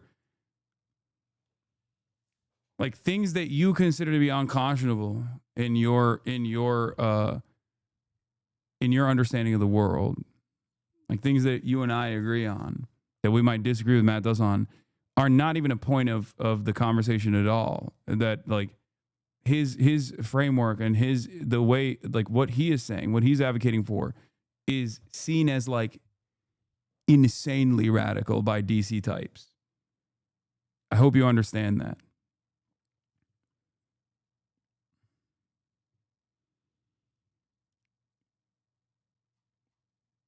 Okay. Everyone in foreign policy is liberal. Yeah, I mean, that is also true, yes.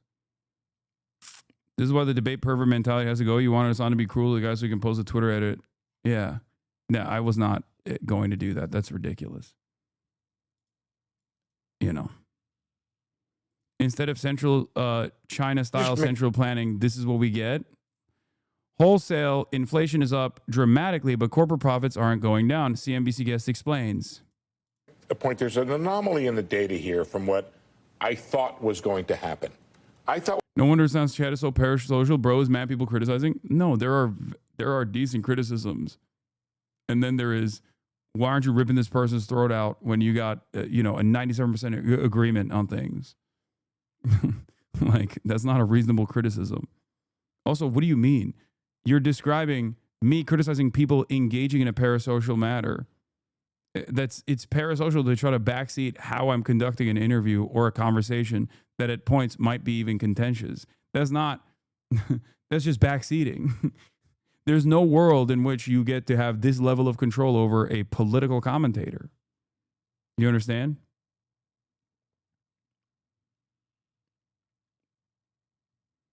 Okay, maybe not 97%, but anyway, let's continue. What was going to happen was this area called trade services, it's a measure of profit margins, would squeeze and actually exert downward pressure on wholesale prices. I think that was an expectation across the street.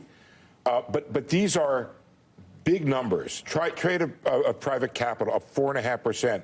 Trade of personal consumption goods, what the margins that they're making, all of them up big. And I don't quite understand why the government is saying that profit margins increased when we're not seeing the essentially a lot of inflation in the consumer prices, but we're seeing prices higher on the wholesale prices. That should compress margins. And we've had a whole bunch of companies come on and say, we're taking big hits because of these. I think this is once again, I said this in the beginning of the tariffs conversation.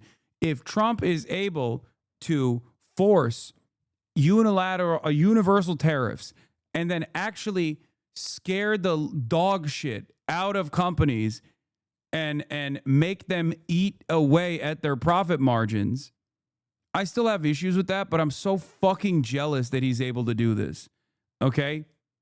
I hate that he is the guy doing this, especially because he's not doing it in a direction that is pro-labor at all. Because what I mean by this is if companies have the capacity to lower their profit margins out of some kind of fear that Donald Trump is going to come after them and fuck them up, then why can't you do it at the point of labor? If you can literally eat away at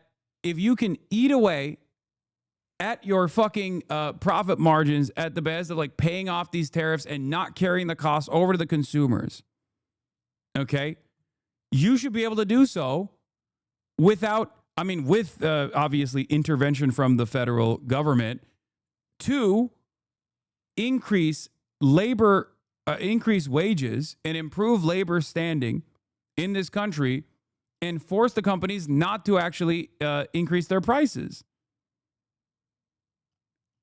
It's very frustrating because what Donald Trump has done with the tariff regime, the reason why we say tariffs are a sales tax is because under normal circumstances, these mega corporations are supposed to carry over the increased costs that they're getting on the wholesale side back to the consumers, okay? It's more expensive to purchase shit now because of the tariffs because you're paying an extra entry fee. And now you're going to turn around and increase the cost of the item at the point of purchase. Okay? That's what it is. That's why it's seen as a regressive universal sales tax. But if companies, for some reason, are actually behaving in this anti-capitalist direction out of some additional fears, some pressure coming from the administration, the question is, why couldn't we fucking do that? Well, the first question is, where's the money going? Where are the tariffs? Where's the tariffs revenue going? And the second question is, why can't we make companies do this? Why can't we force companies to do this for things that are good for labor in general? I hate that. Now, having said that, I do believe that prices are inevitably going to go up. There is no way that these guys will continue to eat away at their profit margins. There's only so much that they'll do. And ironically enough, I think that they will still turn around and most likely depress labor and labor power as a way to continue their profit margins. Tariffs. So this number should be going the other way. I'm not sure what's happening here, but Rick has also reported, and it's worth saying, even if you take these trade services out, the PPI was hot anyway, but this should have exerted some downward pressure, and it didn't. Real quickly, I'll be asking St. Louis Fed President Alberto Musalem about these numbers and much more later this morning at 10 a.m. Right. Thank you, Rick and Steve. Now what? Oh no, I don't care about a fucking sales tax. I am anti-sales tax in general. My point of contention with this is like, if the Trump administration had this level of influence and had this level of fucking power to make corporations lower their profit margins, which means like they could do that to increase wages while simultaneously forcing them to eat away at their profit margins and not increase prices for consumers. Do you understand? Because there's think about it like having a pool of money. You're just like moving this money around.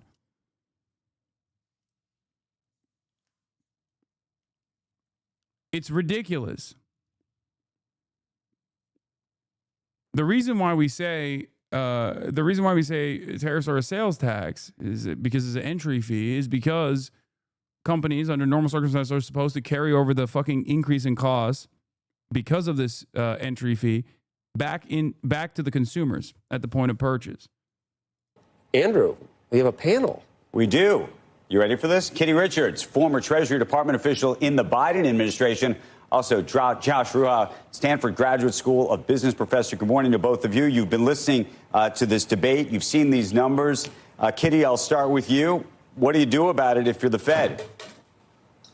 I think that the Fed is going to have a difficult time meeting those investor expectations of a rate cut. I actually want to focus on what we were just talking about, this difference between the CPI, which is only starting to warm up, and the producer price index, which just came in very hot. And part of what's going on there is that there is a bit of a timing mismatch between when consumer prices rise and when producer prices rise. So I think that the Fed is going to look at this and that CPE release that's going to come later in the month and say, ooh, we're not really sure what's going on, but it looks like there are going to be price hikes coming down the pike.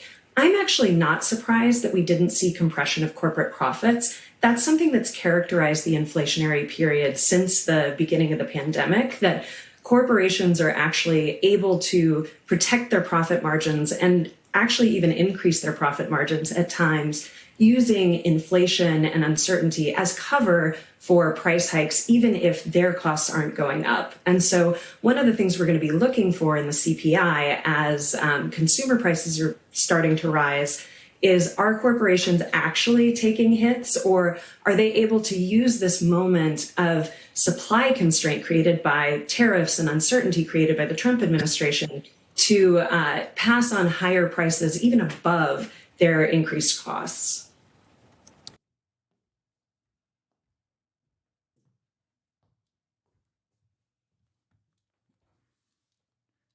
Chair, best streamer on the planet.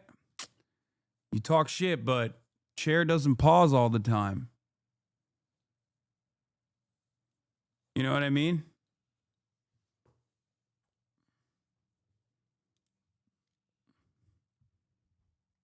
Respect to the Chair. Anyway.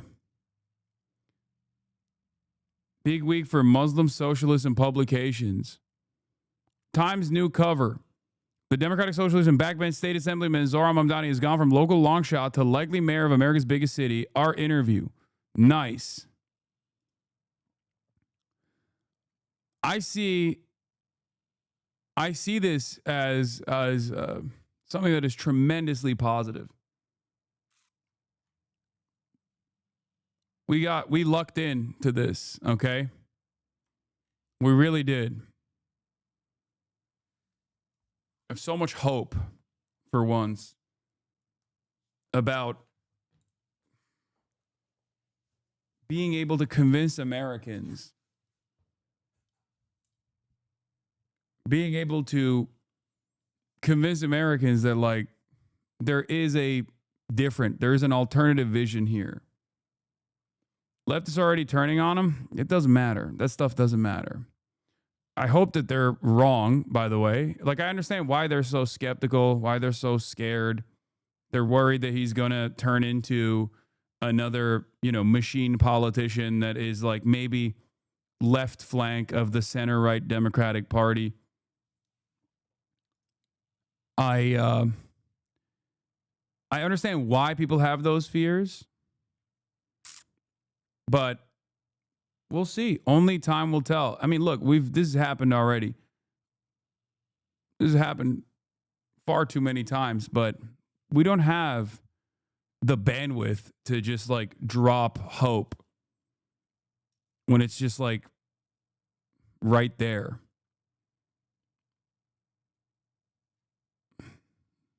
That's it. Daily Wire posted an article today, like, why should a Jew support Mamdani? Actually, wild stuff. I think one thing that I have seen is that, like, all of the endless fucking articles is, once again, all the endless articles, once again, just like annoying people. You know what I mean? It's just annoying people. It's actually negatively polarizing people against those who are writing those articles. And it's actually causing people to like Zoran more. They look at the situation and they're like, yeah, I like this guy even more. Whenever people go, well, this guy, why should a Jew like this guy? When clearly New York Jews do like this guy, right? When people say, why should a Jew vote for this guy? When they already have in New York. And the reason why you're doing that is because of his position on Israel, which is the overwhelmingly popular position, is uncompromising, unyielding position on Israel, has, especially as like time has changed, rewarded him.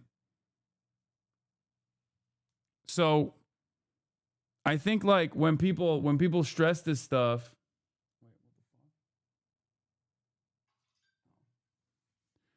when people constantly cry about this shit, it just ends up benefiting him further. And I really hope he recognizes that. Political shakeup and high-stakes missile defense strategies to lifestyle trends like alcohol-free. Caught national attention. He's celebrated by some, fiercely opposed by others. Right, and Chusano highlights how Mamdani has redefined campaign politics in the city, focusing on affordability, clear language, and the idea of no translation, making not uncompromising, let's be real, brother. He's not going to say, let's nuke Tel Aviv. What are you talking about? Yeah, Zoran Mamdani's campaign song isn't Udrup Udrup Tel Aviv. Like, yeah, he's within the confines of American politics. I think he's doing a great job of navigating the discourse. He has a really good way of speaking the language of liberals, okay? Policies immediately understandable for everyday New Yorkers. His style is both principled and very online, and it struck a chord in the recent primary. Exactly. His grassroots campaign mobilized 50,000 volunteers to knock on 1.6 million doors, pitching progressive platforms like free buses, rent freezes, and universal childcare. But, as Cusano notes, he's faced backlash for his criticism of Israel and past support for movements like Defund the Police. And Chiusano reports Mamdani's skills in connecting with voters come from a blend of activism, creative energy, partly from his upbringing as the son of academic Mahmoud Mamdani and filmmaker Mira Nair, and real experience, like joining a hunger strike to support taxi drivers in debt. But stepping into the mayoral spotlight isn't without its challenges. Chusano details how Mamdani's had to shift. The fuck is this? Is this a summary of the article? A 7-minute summary, AI summary of the article? What the fuck is happening? Stop clanking us. Okay, y'all gotta stop, okay? Why leave us with Henry? Because I fucking hate you, okay? Because I hate you and I want the AI to just take over. God damn, dude. Oh, okay, I'm not gonna do this right now. I'm eating. Yeah, y'all are so fucking annoying. All right, let's move on. We're going to talk about California, okay? New details this morning regarding the redistricting efforts in Texas. Governor Newsom now says that President Trump missed the deadline and that California will move forward with drawing new congressional maps that will, quote, end the Trump presidency. He says that will allow Democrats to take control of the U.S. House of Representatives. Newsom will also say he's going to be holding a powerful press conference sometime this week. This comes after Newsom sent a letter to Mr. Trump asking him to abandon efforts to draw new congressional maps. The reason why leftists are worried about Zoran or skeptical about Zoran is is because they fear that he's going to turn into another.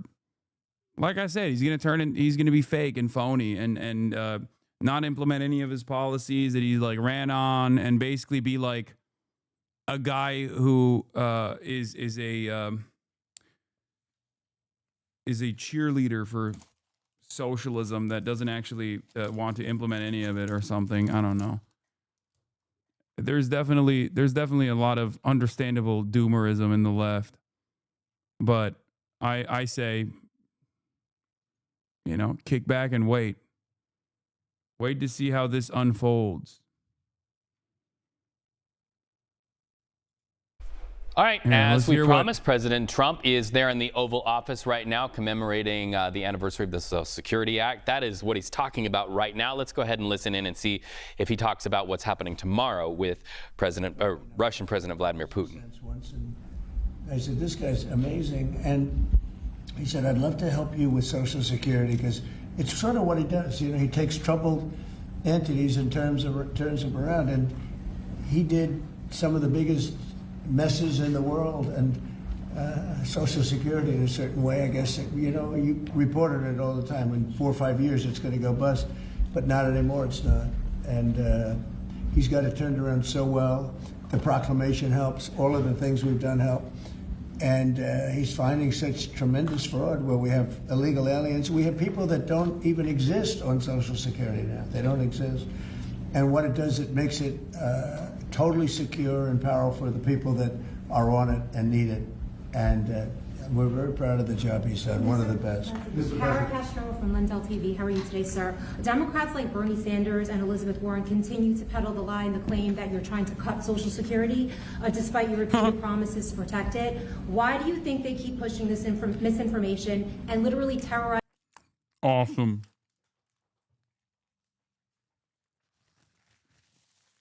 This is not a press conference. You are not a reporter. What are you saying? God, this country sucks so much ass, bro. God damn. The elderly in America that sadly keep watching the very misleading mainstream media? I love your question. I should have called you almost first, but I love his questions also always. But it's such a good question. It's so vicious what they do. Elizabeth Warren said she was an Indian. We call her Pocahontas. She's a liar. She lied her whole career. Based on the fact that she was an Indian, she was able to get into certain colleges, get certain jobs, get into certain universities to work there. She's a liar and a mean person. She's a nut job. I watched her the other night. She's all hopped up endorsing a communist in New York City. And she was all excited and jumping up and down. She's got to take a drug test. She really does. She's got to take a drug test. There's no way somebody can act that way and be normal. What she's done to our financial institutions, she destroys people. Do you know that you had a lot of great banks in the Midwest and banks that loaned to farmers and others, and they went out of business? She put them out of business. Stone cold mean. Banks that were open 150 years, family banks that supplied the farmers and manufacturers and others, and she put them out of business. She's a mean, horrible human being. Bernie Sanders is Bernie Sanders. I don't mind him so much. He's just a liberal guy, very liberal guy. He's a wacky guy. He's still sharp. I got to tell you, you know, he's 86 or 87 or something. He's still sharp. You compare that to Joe Biden, it's, you know, sort of what happened. So I don't mind Bernie Sanders. With him, you know what you're getting. You're getting a guy, he's a nasty guy. It's awesome. No answer whatsoever to cutting Medicaid. Like he's not even saying we're not cutting Medicaid. He's not even lying and saying we're not cutting Medicaid, even though they are. He's just going on a rant about how much Elizabeth Warren said she was an Indian. Big liar, closed all the best banks, all the family banks. She's so mean to the banks. But he's somebody that, I don't know if I call it a fastball, but he's he's able to throw the ball pretty well. He's okay. I watched him the other day. He was totally on the opposite side of things. I will say this, the biggest issue right now, and an issue that's really taken hold, is crime, stopping crime in the cities, and the Democrats are fighting the stopping of crime. So I think that's like men playing in women's sports is okay, or transgender for everybody, okay. But this is a bigger issue. This is the biggest of all issues. Crime.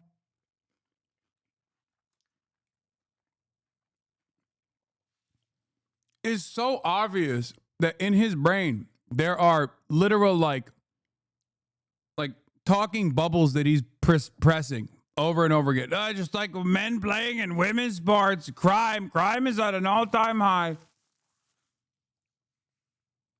It's so clear that he's just like trying to reroute the conversation by bringing up shit that his dumbass base actually loves. Being like, remember when I did the transgender thing? Crime is rampant in D.C. It's rampant in our generally blue-run cities. And they've got to do something about it, or they're never going to win another election. And instead of calling me a Why do dictator, you care? they like to say You don't want Trump's him to a win dictator. elections. Why Trump's do you a give a dictator. shit? Well, I had calls from many, many friends, including Democrats. I have a lot of Democrat friends, but they're normal people. And they were thanking me so much for what I'm doing in D.C. They feel so safe already. And, you know, at the border, we had 0 people come in, and this is done by a liberal group. They're the people that do it. I have nothing to do with it. 0 people in 3 months. We had 0, 0, and 0 for 3 months. And last year we had millions of people pouring in from all countries, from jails, from drug addicts, gang members, drug dealers by the thousands and thousands. 11,888 murderers, half of whom committed more than one murder. They flowed into our country.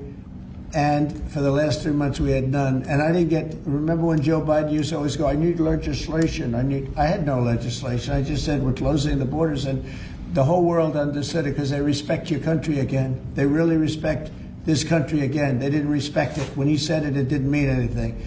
But now they know it meant a lot. And Mexico does what we tell them to do. And Canada does what we tell them to do, because we have the 2 borders. We have the northern border, the southern border. And they were both horrible. But now it's some people say it's a miracle. Well, what Frank has done with Social Security also is something very special. But what we're doing with crime, which will be your next question, I guess, that's because everyone's they're afraid. Half of the people here, maybe all of the people here, most of you live in D.C., you are petrified to go out. And you're liberal. And if you're liberal, you can have... What are you saying? Who the fuck? You're all in here. You're so scared. Black teenagers left and right. They're going to jump you. They're going to beat you. They're going to beat you like big balls, like they beat big balls and his balls. I know it. You know it. We all know it. You're terrified. By the way, the question was, Bernie Sanders and Elizabeth Warren are lying about you cutting Social Security and Medicaid. Why? Which is not even a fucking question. That's where we're at. That's what he's talking. That's what he's answering, chat. Have to change your Democrats. You're going to have to change your ways. So we will have crime under control very shortly in D.C., but they're record numbers. And sadly, what I guess the mayor did, but whoever it was, they asked the numbers to be fudged so that it would show less crime than the fact. The fact is, it's worse than it's ever been. And we will have it just like we did at the border, where the borders are totally in great shape right now, the best ever, record-setting shape. We'll have the crime situation solved in D.C. very soon. And we're also going to beautify the city. We have a beautiful city, but you can't have graffiti, and you can't have roads with potholes, and you can't have the medians, the dividers in the roads falling down on the street. We're going to be beautifying the city, making it really beautiful. We're going to be getting the criminals the hell out of here. We don't want the criminals in Washington, D.C. Mr. President, one on your Putin meeting and then one on D.C. crime. Are you prepared to offer Vladimir Putin access to rare minerals to incentivize him to end the war? We're going to see what happens with our meeting. We have a big meeting. It's going to be, I think, very important for Russia, and it's going to be very important for us, and important for us only that we're going to save a lot of lives. Look, we have, we're not paying any money, as you know, to Ukraine. We're supplying equipment. We're being paid 100% plus for that equipment by NATO. And I got NATO up from 2% to 5% of GDP. They now have billions of dollars. NATO is a very rich group of countries, and we make the best military equipment anywhere in the world by far. And they're buying our equipment, and they're paying 100% for the equipment, 100%. In fact, they owe us about $2 billion now. They're going to send a check. Another one was sent recently for $1 billion. So we're not spending any money anymore. Biden gave them $350 billion, got nothing for it. And if you look, and by the way, we also signed a rare earth deal where we get, years of rare earth to get our money back, the money we spent. But what I'm really doing this for is to save thousands of soldiers a week. You have Russian soldiers, you have Ukrainian soldiers, and then you'll have missiles dropped into various cities and towns in Ukraine. And they're losing last week they lost 7,251 people, mostly soldiers, Russian and Ukrainian soldiers. I'm doing it for that reason. We have a meeting with President Putin tomorrow. I think it's going to be a good meeting, but the more important meeting will be the second meeting that we're having. We're going to have a meeting with President Putin, President Zelensky, myself, and maybe we'll bring some of the European leaders along, maybe not. I don't know that it's going to be very important. We're going to see what happens. And I think President Putin will make peace. I think President Zelensky will make peace. We'll see if they can get along. And if they can, it'll be great. I've solved 6 wars in the last 6 months, a little more than 6 months now, and I'm very proud of it. I thought the easiest one would be this one. It's actually the most difficult. We had one war raging, as you know, for 37 years. One in the Congo with Rwanda was raging for 31 years. We solved 6 of them, made peace, not just solved them, we made peace. If you look at Pakistan and India, planes were being knocked out of the air. 6 or 7 planes came down. They were ready to go. Maybe nuclear, we solved that. I thought this would be maybe an easier one. It never made sense, this war. It would have never happened when I was president. If I were president, this war would have never happened. But millions of people have been killed. And I'm there for one reason, to see if I can solve. This was Biden's war. This isn't my war. I want to see if I can stop the killing. Yeah. Rare earths, do you plan to offer him access to that at all? We have great rare earth. We made that as payment for all of the money that we've spent so foolishly in Ukraine. We spent $350 billion. Now, Europe spent $1 billion. That's a lot of money. They spent $100 billion. That's a lot of money. But we shouldn't be spending a lot more money than them, and they understand that. And I think that's maybe why we're not spending money anymore. We're not spending any money. They're paying us for everything. So people are shocked when they hear it. They don't even understand. They don't even write about it. But we're not spending money. But we are spending a lot of time trying to get the war solved. If we can get the war solved, we'll be very happy. As far as rare earth, that's very unimportant relative. I'm trying to save lives. And on DC crime, sir. On DC crime. Do you have a message for the Democrat lawmakers like Nancy Pelosi or media who are saying, after living here for many years, that there is no crime and you're trying to start a new news cycle? It's another reason why the Democrats lost the election in a landslide. They lie. It's just lie. Look, the crime is very bad. I think they'd be much better off saying, we want to.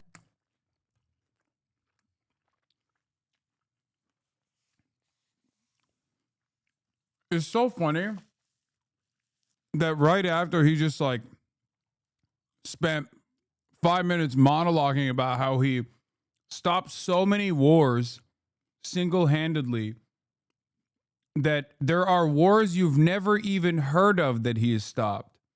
In his mind, he started wars just to stop them. That's the kind of fucking guy he is. That's how much he loves peace. He turns around and is like, Democrats are lying.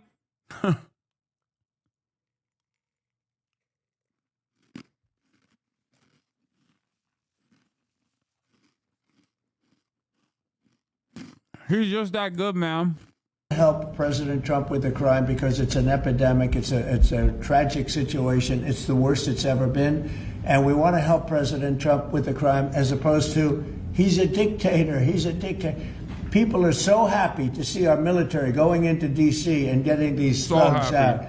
As you know, we arrested a lot of people yesterday. We arrested a lot of people today. We're getting people that have arrest records that you wouldn't believe. 28 arrests, 15 arrests, brutal, brutal people. And we're going to have to do something about this cashless bail because people shoot somebody, they kill somebody, and they're out on the street in less than an hour. That is not correct, man. What the fuck is he saying? No, man, that's not how this shit works. People are so stupid. I'm done.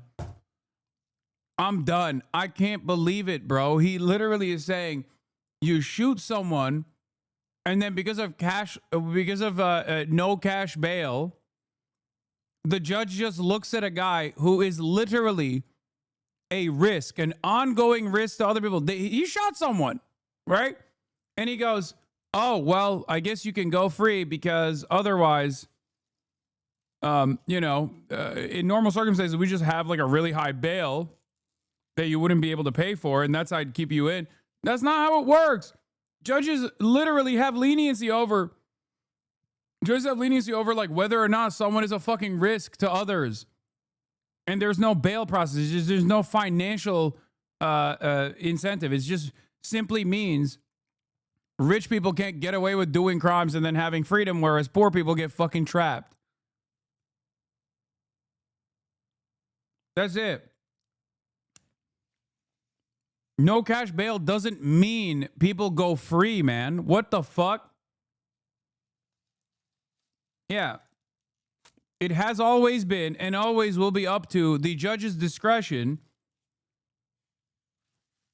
And in this circumstance, the judge can be lenient and allow someone to leave for minor crimes or not, understandably, not let anybody go if they fucking killed someone. If they've been charged with murder, no judge is going to be like, well, we don't have a bail system, so I guess you can fucking leave now. You're so stupid. Now, that's when it's all started in New York, in Chicago, Los Angeles. You take a look. If we didn't go to Los Angeles to help this incompetent governor and a mayor that doesn't know what the hell she's doing, if we didn't go to Los Angeles, you wouldn't have a big part of it burned down. The other part of it would have burned down too. You would have not had, I don't think you would have been able to have the Olympics. We have the Olympics. I have a lot at stake with that because I'm the one that got the Olympics. I got it in my first term. And I was saddened because I got it for what would be my third term, okay, which turned out to be second term. And the Olympics, it's a great honor, but I felt badly because I said I won't be president when the Olympics came. Well, through circumstance, I am president. I want to make sure the Olympics is great, the World Cup is great, and the 250, maybe the most important of all, is the 250-year celebration is great. So what's happening is we will work very hard. You would not have had... You are listening live to President Trump taking questions from reporters there in the Oval Office. Nancy Chen takes over next, listening in on all of those headlines on CBS News 24/7. Houses that burned down, where, by the way, the governor ought to focus on getting their permits. You know, the federal permits are given. Those are the hard ones, and they were given a long time ago. People can't rebuild their house because they can't get permits from the state and the city, and they ought to focus on that because it's very upsetting. I went there right after the fires. I walked the streets, and I met a lot of great people that want to rebuild their homes. We took care of it from the federal standpoint, but they're not taking care of it from the city standpoint, the mayor and the governor. They're not getting their permits. They can't build their houses. Mr. President, go ahead, please. Mr. President, thank you. Do you think this summit and the incentives for peace you are putting on the table could end up rewarding Putin for his invasion of Ukraine? And what kind of signal do you think that could potentially send to other aggressors? No. Oh, my God.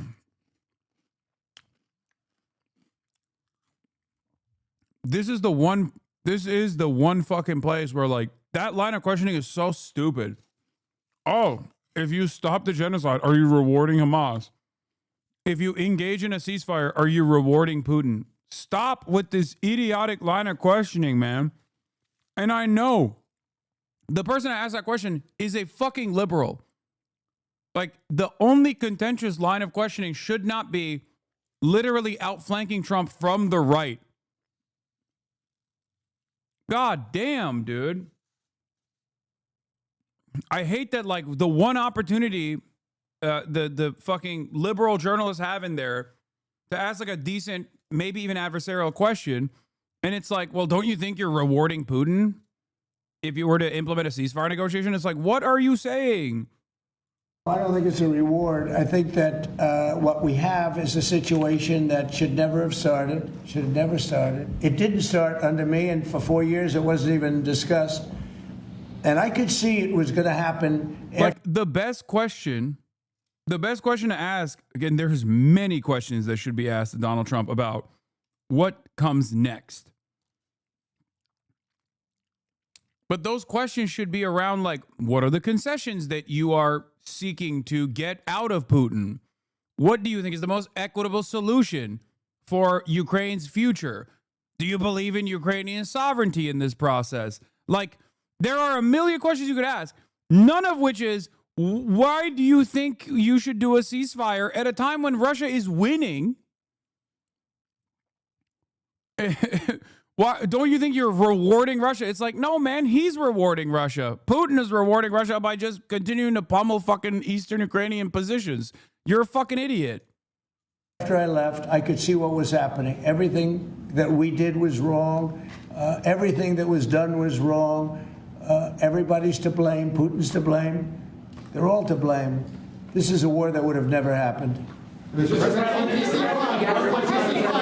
other question on LA, Mr. President, earlier today, the Washington, D.C. police chief issued an executive order allowing metropolitan police officers conducting traffic stops to notify federal immigration and customs enforcement about undocumented immigrants that they encounter. Yet the city has a long-standing pro-immigration policy, including allowing non-citizens to vote in local elections, which is ridiculous, and limiting cooperation with federal immigration agencies. Right. Did your administration pressure the D.C. police chief to review and repeal these policies? And will you require other cities to roll back similar policies to avoid possible federal takeover of local law enforcement? So what you're saying is that it was a very positive thing. When they stop people, they find they're illegal, they report them, they give them to us, etc. That's a very positive thing. I have heard that. It just happened. That's a great step. That's a great step if they're doing that. Yeah, I think that's going to happen all over the country. We want to stop crime. I think if the Democrats aren't strong on this issue, they won't be able to do it. I think this is a bigger issue than all of the other ridiculous things that they, like open borders. Well, open borders is bad. Open borders has caused a lot of this problem, allowing millions and millions. I think 24 million people were allowed to come into our country. Many of these people from prisons, from jails, from mental institutions. This was the Biden policy. And I don't believe it was him. He was never there before. It was the people that encircled this very beautiful desk, the Resolute desk. Radical left lunatics who were smart, but radical left. And I'm very happy to hear what you just said, because I've heard that. And Mr. President, on LA, if I may, the mother of a 15-year-old California boy who was briefly detained at gunpoint in a case of mistaken identity. The LAUSD superintendent says that surveillance video shows armed agents wearing police and border patrol insignia.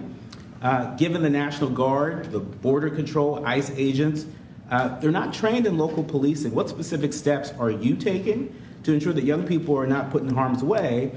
Fucking finally a good question. Holy shit. Which, by the way, insane situation.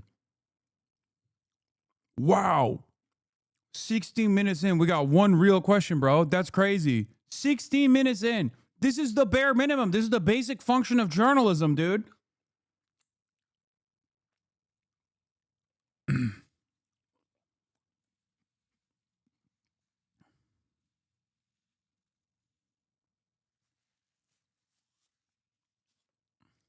Wait, did this guy, good question from the guy who said illegals are voting. Wait, he said that first?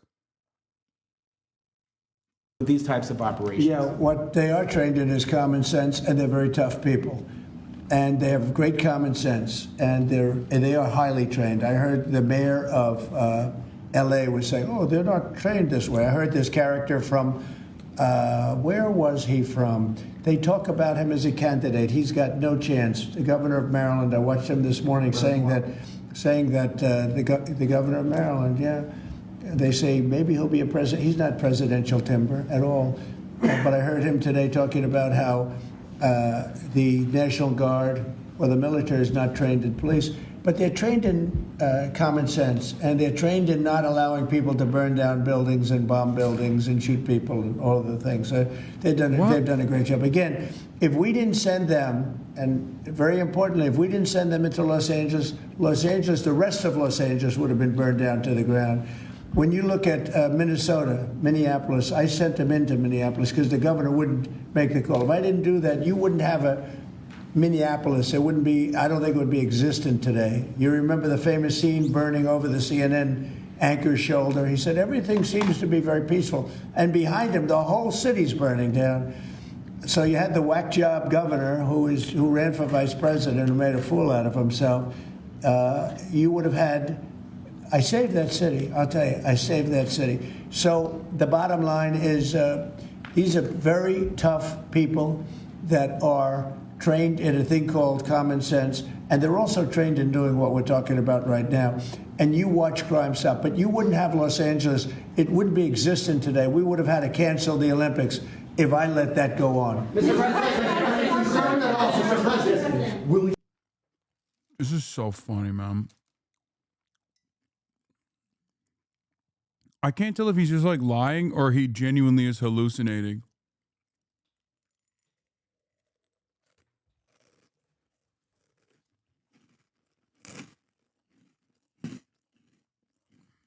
Not that it matters because it's fake, but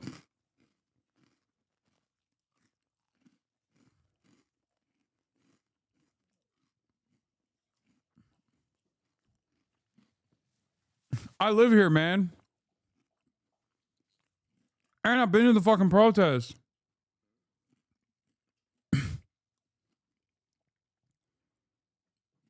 He literally federalized the National Guard for no reason, sent the Marines in for no reason. They didn't do dick. It was mostly the local police that was just like brutalizing the protesters and moving them away from federal law enforcement because the federal law enforcement was like actively trying to open fire on said protesters. The notion that if they weren't there that the city would burn down is so fucking stupid.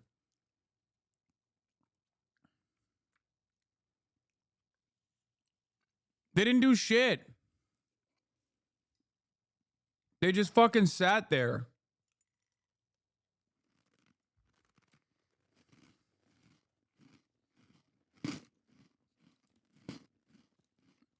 Like, I don't think it's good that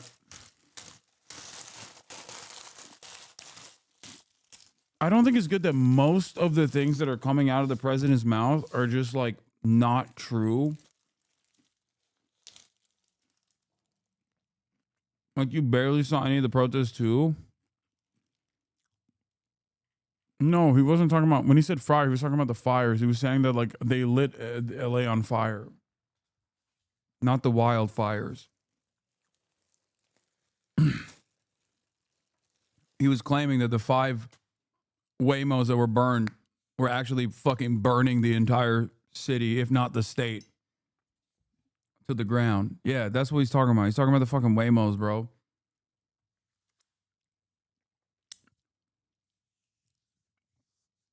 It's just like, I don't know what to, I don't know. I don't know what to say. Like, everything he's saying is wrong. Not only do I live here, but I was there. The idea that like LA was on fire is so crazy. And there isn't even enough like footage to prove this. Like, normally the media will constantly fucking recirculate the same images over and over again. This time, it was such a small protest overall. Like, it wasn't a small protest necessarily, but it was like so specific in where the protest was taking place. Like, it was so localized that, like, there wasn't even enough, like, imagery that you could point to claim that LA was on fire. It was just the fucking 3 burning Waymos. That's it. And and yet Donald Trump still acts as though that was the case. That, like, the entirety of LA was on fire, and he bravely sent the brave Marines to go and, like, fucking shoot the protesters, I guess. And only then was he able to stop these incredibly dangerous protesters that were about to burn the entire city on fire. Meanwhile, we were there. We were getting shot at. It was awful when you were, like, around the cops. And then a couple blocks over, we went to Little Tokyo, and we got fucking ice cream. What do you mean the entire city's on fire? What the fuck are you talking about?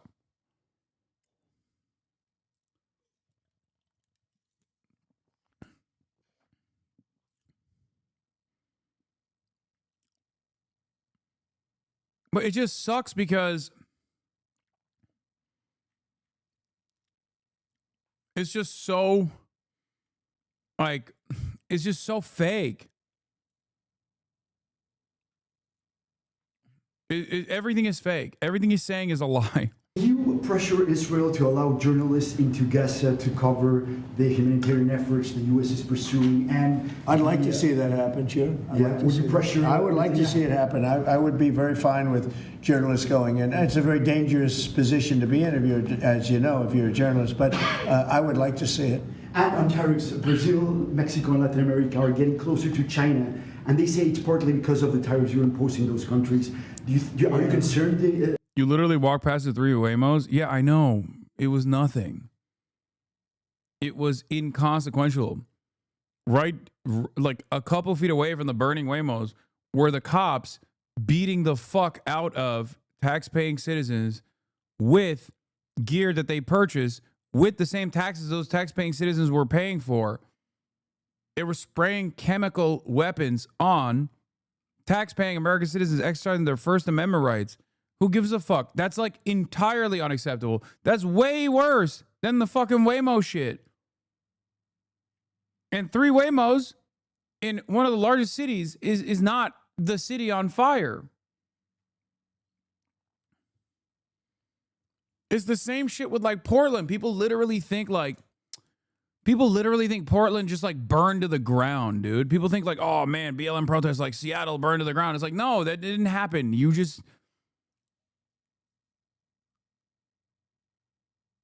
That's what he was talking about with Minneapolis.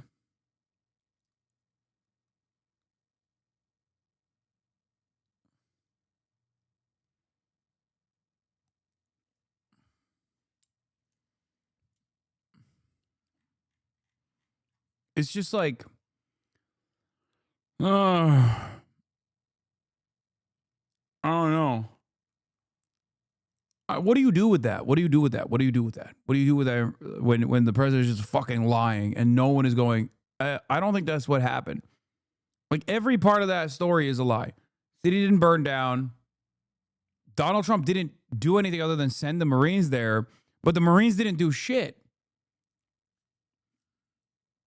He just hallucinated an entirely alternative reality. Them getting closer to China? No, not at all. I'm not concerned at all. They can do what they want. None of them are doing very well. And what we're doing in terms of economics, we're blowing everyone away, including China. We're doing better than any other country in the world right now. Brazil has been a horrible trading partner in terms of tariffs. As you know, they charge us tremendous tariffs, far, far more than we were charging them. We weren't charging anything, essentially. And Brazil has some very bad laws. What?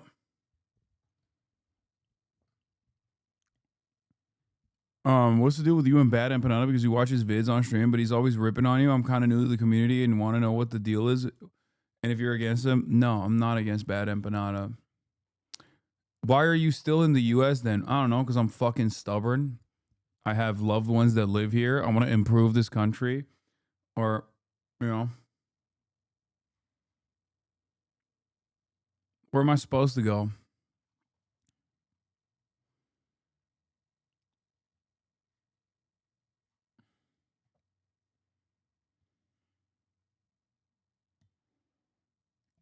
He hasn't said shit about you in a while. No, he got mad at the GQ profile and said that I'm I will never threaten power, and that's the only reason why I get like glowing magazine profiles, because I'll never say something that will get me in trouble, or at least like, well, he didn't frame it as that.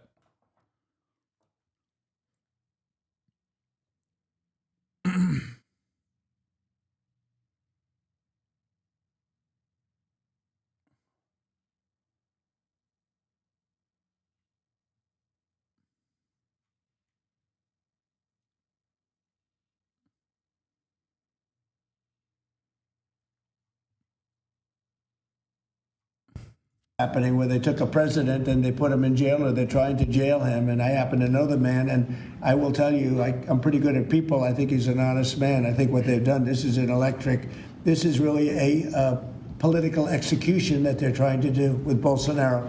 I think that's terrible. But they also treated us very badly as trading partners for many, many years. One of the worst countries on earth for that. They charged tremendous tariffs, and they made it very difficult to do anything. So now they're being charged 50% tariffs, and they're not happy, but that's the way it goes. Mr. President, on DC crime, sir, on DC crime, are you concerned at all that some federal officers that are helping DC police might be being pulled away from other high priority assignments? Like what? Like what? Terrorism. Like what? What could the federal agents be doing? What could they be tasked with? We got two speeds. We don't care about pedophilia and sex trafficking. We care about migrants. They need to be working on going to the farms and arresting migrants. What terrorism? The real terrorism is seeing salsa hips walking down the street in broad daylight. That's the real terror. Oh, really? Terrorism? They'll stop terrorism as part of what they're doing right now. No. See? I'm telling you. He just straight up said, oh, terrorism. Yeah, they're stopping terrorism by apprehending random fucking people at courthouses. B's statement wasn't even really directed at you. He just took a drive-by. No, I know. Hasan is a mainstream media darling precisely because he's not a threat to power and would never say anything that would compromise his ability to be a mainstream celebrity, which is such a funny thing to say because he knows how fucking insane my haters are. He's done videos on it. And no, the only reason why it's not compromising my ability to be a mainstream celebrity is because attitudes are shifting. That's it.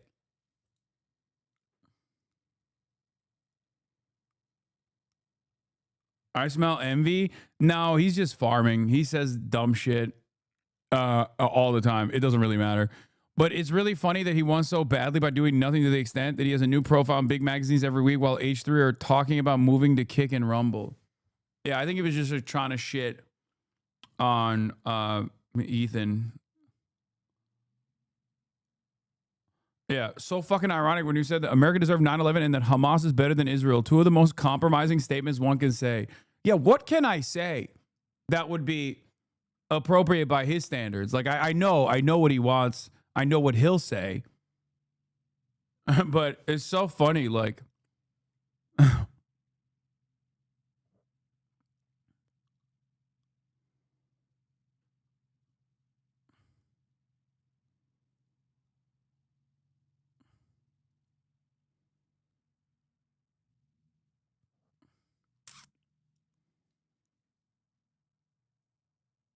Easy to chirp from Argentina? No, I don't think it's easy to chirp from Argentina. I found out that it's actually harder to chirp from Argentina. He just seemingly has been able to evade any sort of like legal scrutiny somehow. I don't know why. That's the thing I don't understand. Like, this motherfucker has gotten less government scrutiny than I have, and I'm in America where we have free speech, supposedly free speech. So I don't know how he is able to avoid all of that. So to say that, like, you know... I'm experiencing no repercussions is so funny.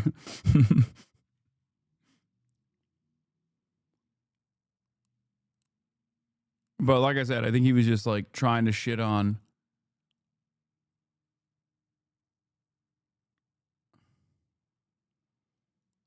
He was just trying to shit on Ethan, I think, more so.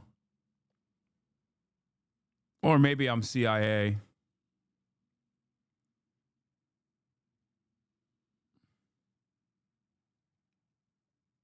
Not having an Argentinian audience? Oh, that could be it. That makes sense.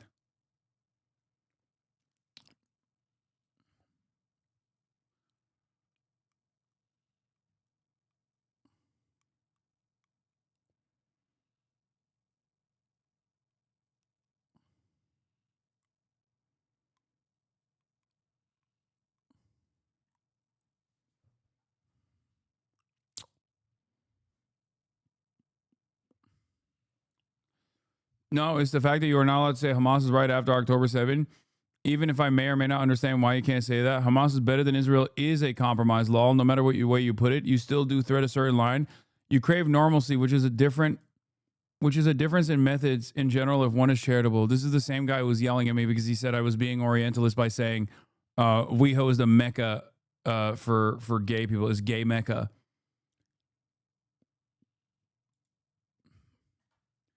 The fuck do you mean, bro? Yeah, Hamas is better than Israel is what do you mean? That's a compromised position. What are you talking about? That's just objective reality. Yes. What kind of conversation are we having here?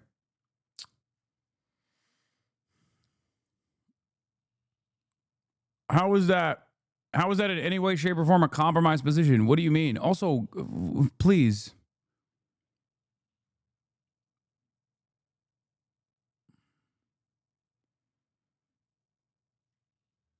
Anyway, you basically said that in that article. Oh, in GQ, yeah.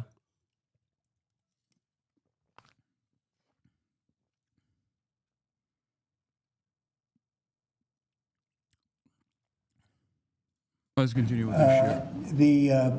The soldiers that we have, first of all, we have plenty of them, long beyond what that you have here. We're just using a very small force. You know, in Washington, D.C., they have thousands of police. They have a lot of police, but the police weren't allowed to do their job. We have a lot of great ones, and you have some that weren't so good, to be honest, but they weren't allowed to do their job. But now they are allowed to do their job, and essentially it's only 2 days, but you look at the numbers already, they're dropping. And no, they're not being pulled off for anything. Mr. President, as you know, there were some very concerning reports about crime statistics. Police are manipulating crime data to downplay crime in D.C. Will the administration release its own crime statistics to counter their misinformation? And will those individuals who are intentionally misrepresenting crime data and fudging the books, like you said, be penalized for endangering the public? They are under investigation. Why didn't you say I voted for Hamas even more times than I voted for Biden? No, I literally said Hamas is worse than Israel. Israel does not have hostages like Hamas. The fuck? What planet are you living on?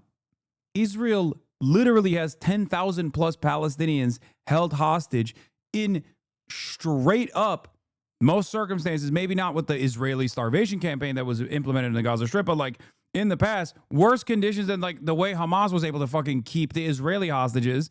That's not even a lie. That's not even a joke. Israel has all the fucking money and all of the goddamn food. They could treat the hostages far better. Israel has 10,000 of them. And not only that, but also Israel literally picked up an additional like 2,000 plus Palestinian hostages since October 7. Yeah, look at this. Israel's a far greater evil than Hamas. They've done 2 October 7s against the entire Palestinian population every single week for the past 60 months. A belligerent occupier backed by the most powerful country on earth. Israel's far worse than Hamas. It has done thousands of October 7s with airstrikes, ground invasions, and mass starvation for 19 months. Anyone who refuses to recognize this fact simply doesn't believe Palestinians are human. There's no comparison between Israel and Hamas. One is a militant resistance comprised of orphan soldiers born into a 77-year occupation. The other is an ethno-religious supremacist apartheid state with nukes doing a genocide backed by the USA.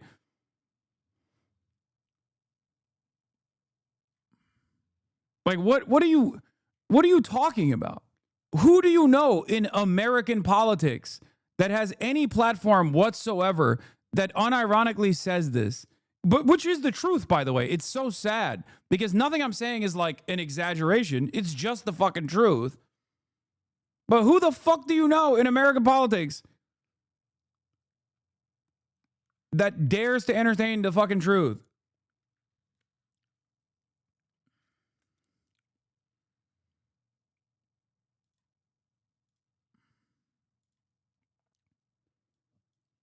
She is a what? She is not a plant that Trump has placed. One female reporter that Trump constantly calls on is not a plant. She is a human. Good one, dude.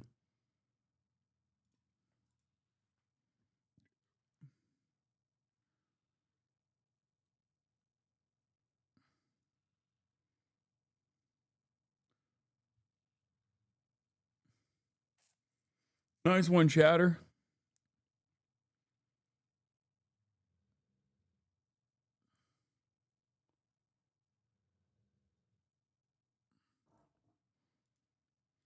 Sorry, lesser evil is what I meant to say is a compromise, although you understand because it suggests an equivalence. Also, my Orientalism takes because literally, when have you ever heard an Arab or Muslim, other than maybe Iranian or a Turk, use Mecca as a metaphor to anything? It's such a British documentary exoticism, which is within Orientalism in its otherizing because it's born out of it.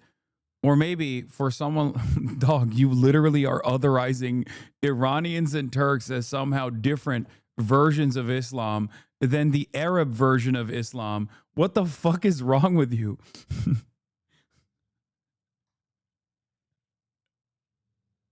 You're like, listen, you're fake, you're phony. You can't, yeah, because I hate them. Okay, suck my dick.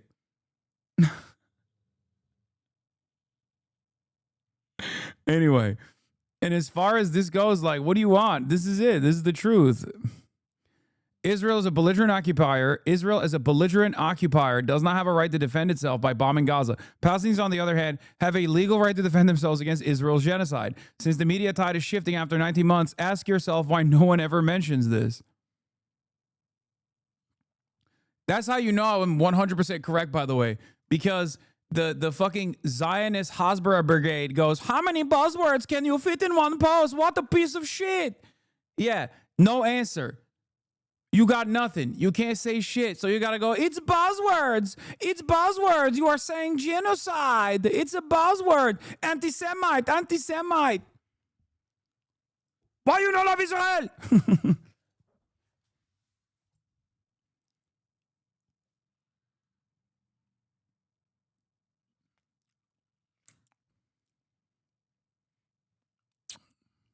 I'm going to retweet this again. Fuck it. I really cooked on this. That one was the one that like really pissed people off when it first came out. The ADL was up my ass for that objectively correct take. Also, the other thing is, like I've always said, the Biden, I would vote for Hamas over Biden is so funny because I did literally say that. I said that I'm a lesser evil voter and Hamas is the lesser evil between all of the parties involved. If there was a Democratic election, I would vote for the lesser evil because I believe in harm reduction. So there's that part too. So I have also, any way you have invented, any way you could imagine me accurately fucking reflecting the events that have unfolded over the course of the past 22 months and even far beyond that, I have done so. Yeah, honestly, you should be taking a minute break from the stream to tweet that you love Israel. Like right now. Tweet you love Israel. Say you love Israel, please. Speaking of loving Israel, let's see what Israel's #1 lover had to say. Fatlo is back, ladies and gentlemen. Right? She said, throw the Jew down the well. Let's take a look at what she had to say for 8 fucking minutes. Some ways. Yeah, a lot of people don't know that when I do the fartlo, gotta say El Hasan.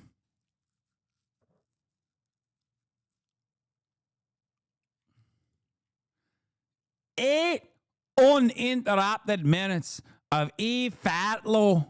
I feel sorry for you two. I feel sorry for Bono and Madonna for exposing themselves at this time in their careers. They have both had undeniable success. It's awesome because of how fucking like repulsive of a person she is, both on the inside and outside. It just makes this so much funnier, especially add on the natural Levantine accent that she has is so good. Yes, for decades. They are some of the most important artists in the history of music. But And what they now- have done And now they're pro-Hamas. Right?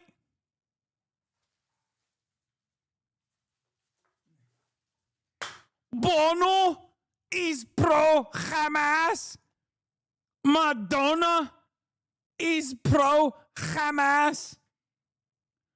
There is 0% chance that piece of shit Bono said anything meaningful about Palestine.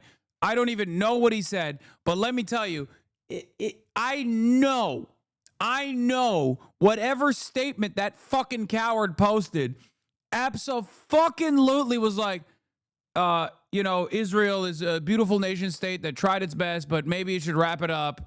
And also, Hamas is really bad and wrong, and Hamas is truly evil, much more evil than Israel ever could be. Fuck Bono. Okay? Fuck Bono.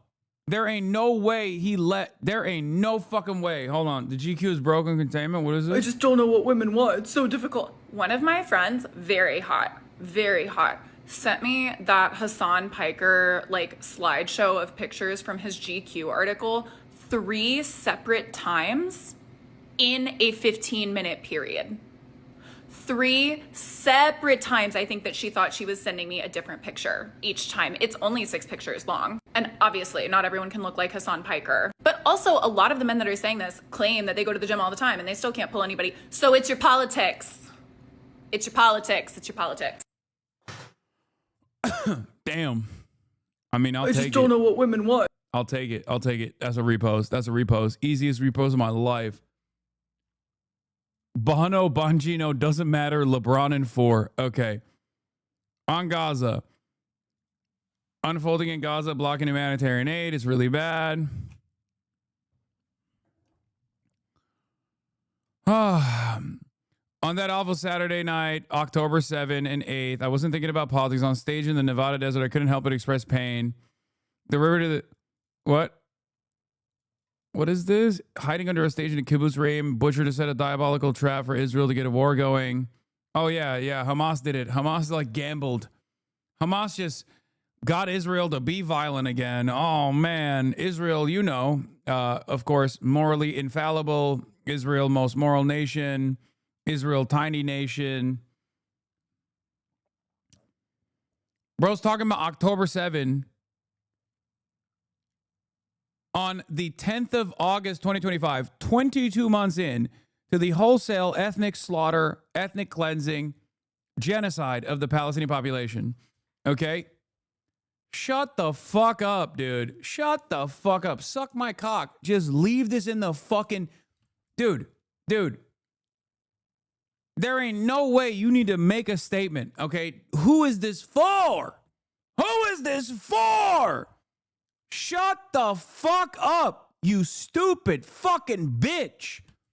Oh my God. Still talking about October 7, 22 months into the genocide, being like Hamas made Israel do a genocide. Are you fucking insane? I told you, this bitch ass, ugly ass, dog shit glasses, sunglasses wearing ass, singing for the Obamas looking ass, dumb fuck, a shame to the great Irish nation, would have this wishy-washy, nonsensical, middle of the ground, bullshit fucking take saying, well, both sides are at fault, actually, God, I fucking hate you two so much. I hate Bono. I fucking hate you two. Ever since Apple Music forced that garbanzo beans down the throats of every fucking iPhone user, it would just keep playing that bullshit ass, stupid fucking Bono song over and over again. Oh my God. Oh my God, I hate him. I hate him so much. Fuck you.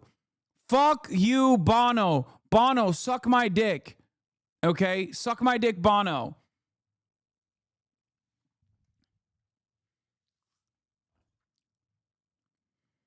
Oh.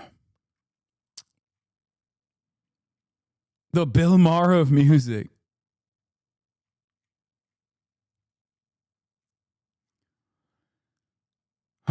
Genuinely, who the fuck is Bono? I'm out of the loop. Just ask your mom or dad, chatter. He's just a guy who is, I don't know, been seen as like a woke figurehead, an institution. Not even your mom and dad, honestly. Ask your grandparents at this point. He sucks. He sucks. I hate him. Anyway. Hamas leadership willing to play with the lives of 2 million Palestinians to sow the seeds of a global intifada that U2 had glimpses at work in Paris during the Bataclan attack in 2015.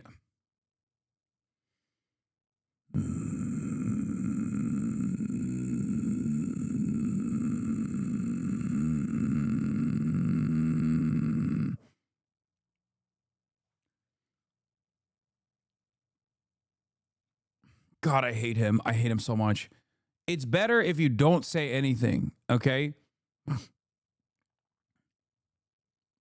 It is better if you don't fucking say anything. Do you understand?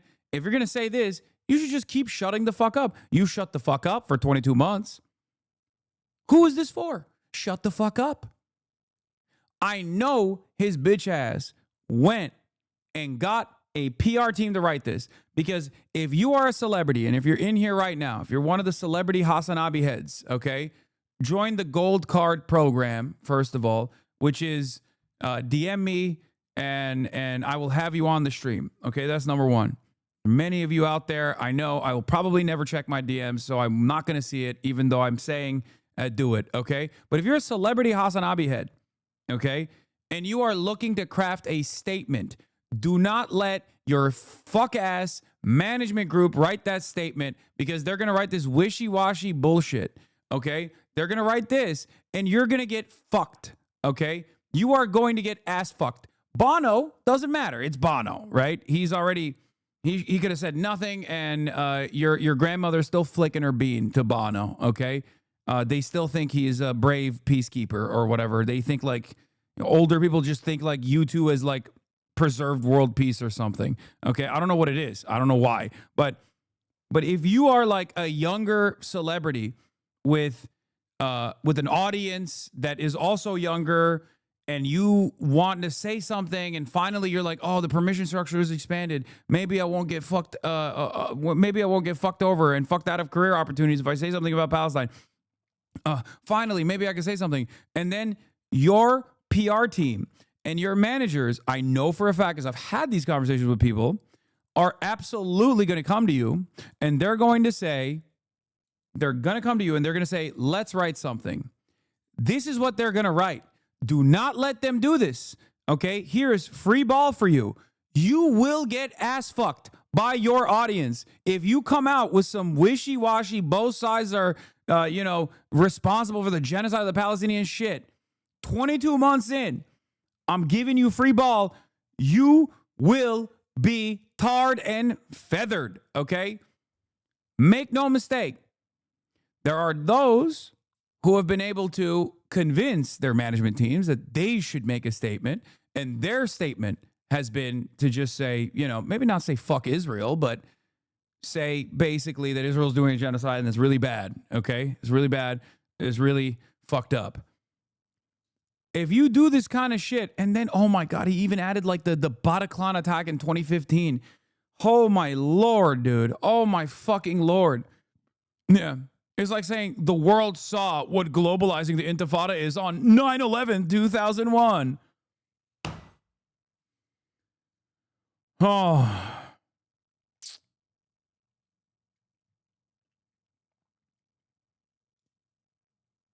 Yeah, navel gazing statement from Bono that repeats IDF talking points, saves its most emotive language for us October 7th, and doesn't get anywhere near the word genocide. His condemnation is spoken publicly in 23, 24, could have had a real impact. this is a day late and $1 short. It's not. It's not even a day late and $1 short. It's just, this is pro-Israel, okay? That's it.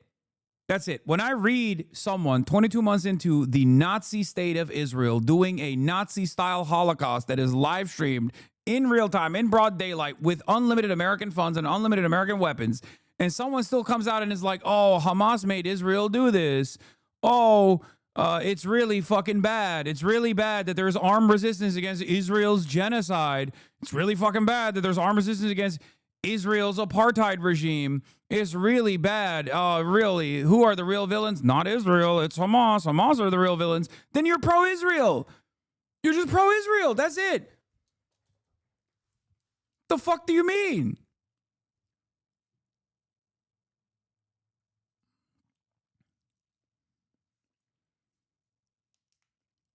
I said this already. Look, I'm not the guy who makes these decisions. I don't think anyone is. But a forewarning, okay? Forewarning for people who want to fucking come out and like make a statement after being noticeably absent for the conversation surrounding children being starved, deprived of aid, deprived of medicine, and also murdered with American weapons. Okay? If you've been absent for 22 months and now you want to make a statement and you want to make up for your past mistakes and your complicity in the form of silence when untold atrocities were taking place, you got to come out and overcorrect. You got to course correct. Okay? You have to course correct. You have to be like, Israel, fuck Israel. Israel can suck my dick. Israel can suck the dick and the balls. Israel can eat my ass. You need to wear the banner. You need to wear the fucking Hamas banner. You got to come out and wear the banner and be like, this is my new position. I was so wrong. Okay? You got to course correct. Because you got to make up for all the genocide apologia that you were playing a role in.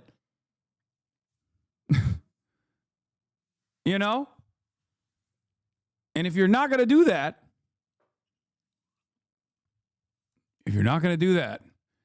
then you definitely can't come out and be like, you know, it's because of October 7 and Hamas. Israel, please stop starving children. But also, Bono, wearing an Al-Qassam headband, being illegally transported through Egypt into Palestine. Yes.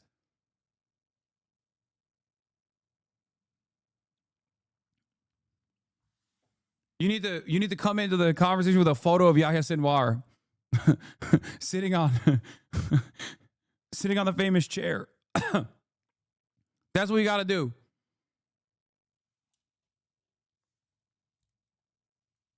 Okay?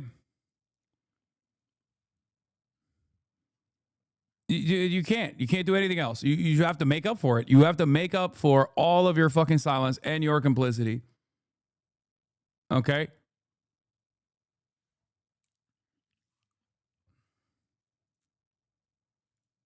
What is this? The pro-Israel version of Celebs for Palestine approved? Creative community for peace. Kudos to Bono for using his platform to condemn Hamas. Acknowledge the pain Jews have endured. Oh man, please keep acknowledging the pain Jews have endured, especially over the course of the past 22 months. It's been so scary. You guys are anti-Jew, okay? You are literally bringing random Jews into the conversation when everyone is like, yo, this shit sucks. At a certain point, these guys got to stop doing this, right? Like there is going to be a turning point, I suspect, where people go, okay, honestly, maybe we should stop associating with Israel because it's really making people hate a lot of Jews that don't even fuck with Israel at all. I don't know when, but it's crazy. What do you mean kudos to Bono for using his platform to condemn Hamas, acknowledge the pain Jews have endured, and a call for immediate release of Israeli hostages? But his claim that Israel uses starvation as a weapon ignores the documented truth.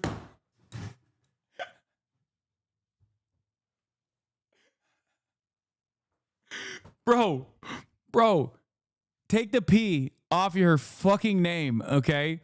Creative community for peace.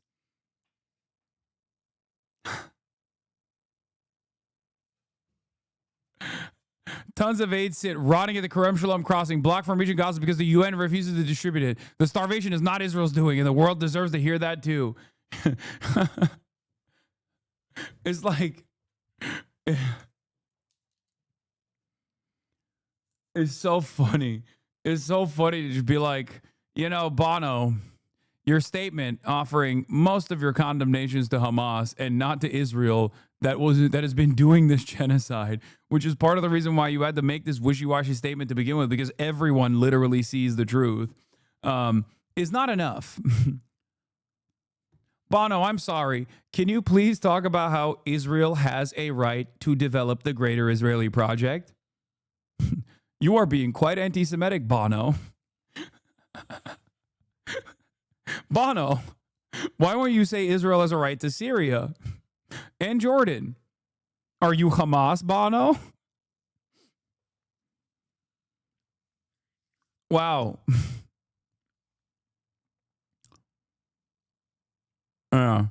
Yahya Sinwar didn't mind if he lost the battle or even the war if he could destroy Israel as a moral and as well as economic force. And then he talks about the Hamas Charter of 1988.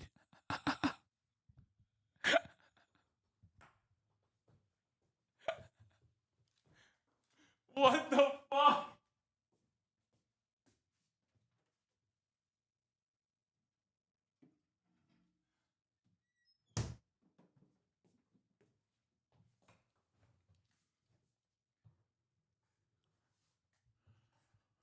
Holy fuck, dude. God, he sucks so bad. He sucks so bad.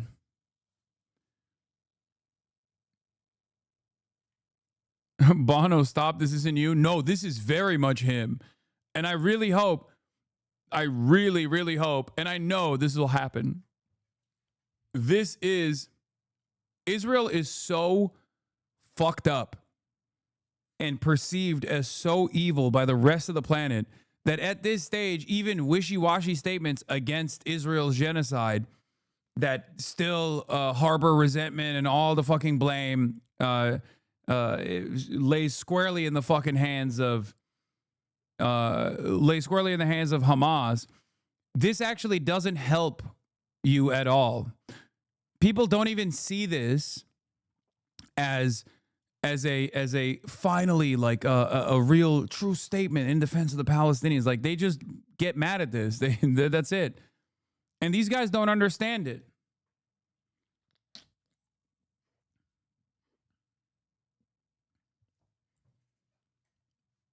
Yeah, and I guess it was Hen Mazik that wrote this. That's why it's so ass. Bono just shows celebrities how to criticize Israel without crossing the line. Dog, this guy's so awesome.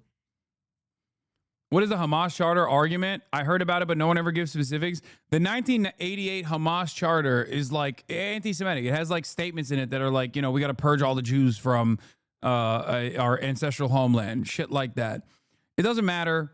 It's been revamped, and it's utterly irrelevant and utterly inconsequential in the grand scheme of things. It's just the way that Israel tries to be like, Hamas is scary and dangerous and bad, and that's why we have to genocide the entire Palestinian population like we're doing, and you need to shut the fuck up. Okay? Hot take. Supporting Israel is crossing the line.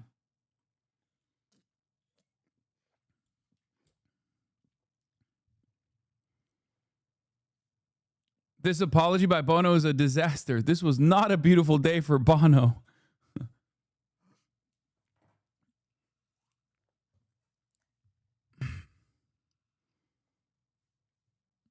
But Israel has the same charter for Palestine? Yes, of course.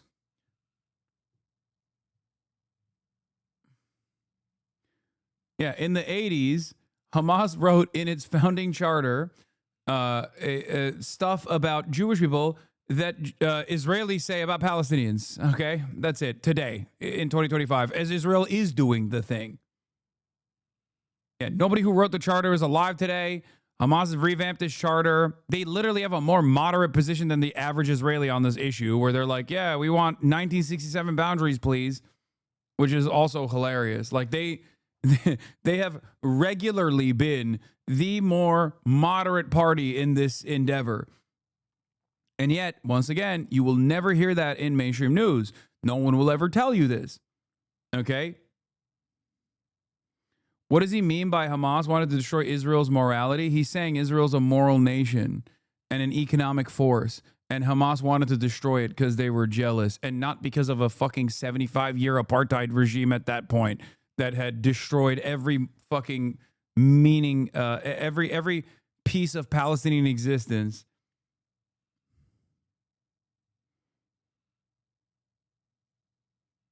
Okay. Of course, Hen Mazik wrote this fucking dumb shit for stupid ass Bono. Bono can suck my dick, dude. Fuck you, Bono. Stupid ass bitch. It's really funny though that E Fatlo is still upset about Bono. E Fatlo.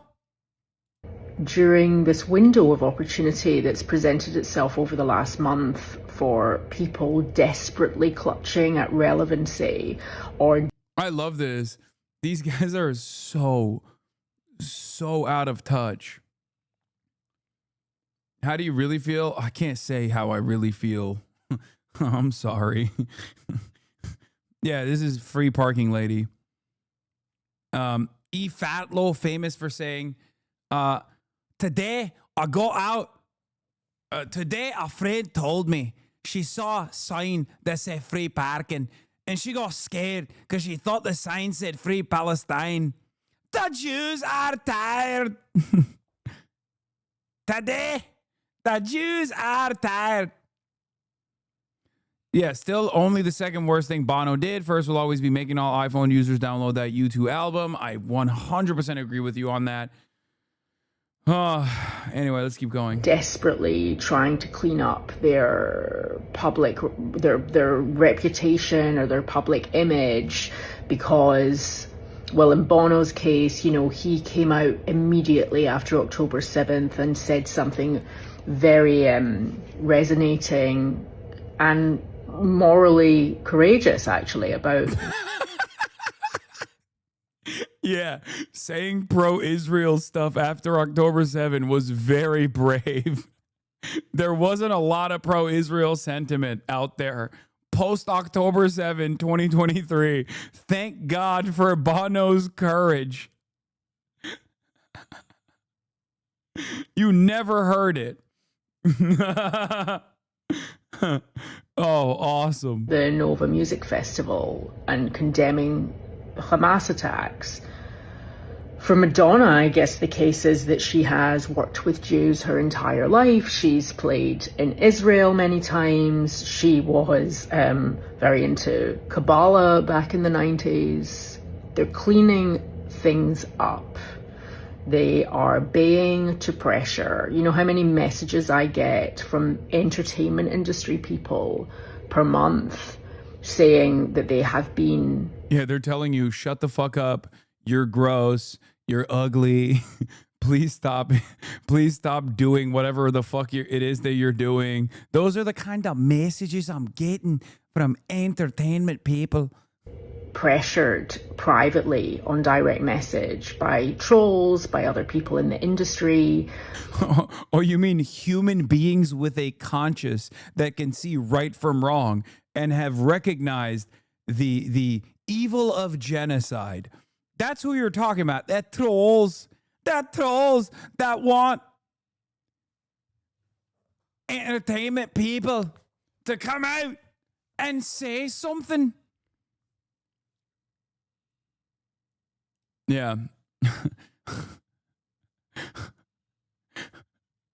Hamas controls the media. The puppet masters.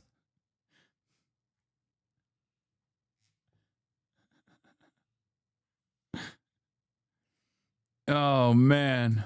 To publicly unfollow me because it's not a good look, etc., etc. Oh, that's awesome. That's awesome. People are just like, oh, finally.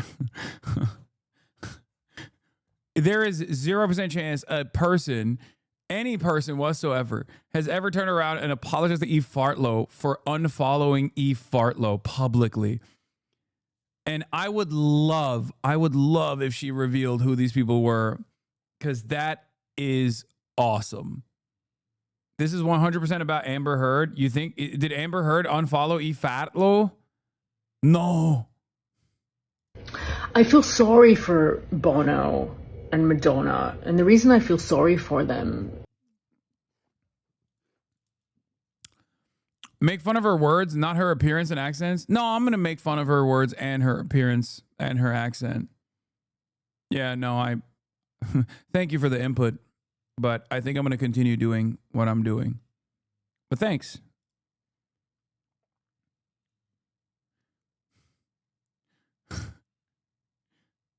Thank you for your feedback, chat.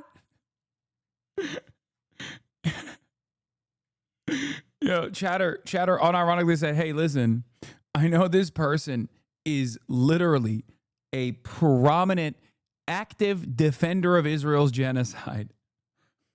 But can we tone down the bullying, please? It's like, no, I can't do that. No, I'm going to keep doing that. What's her nationality? She's Scottish. Is because this moment will pass and there will be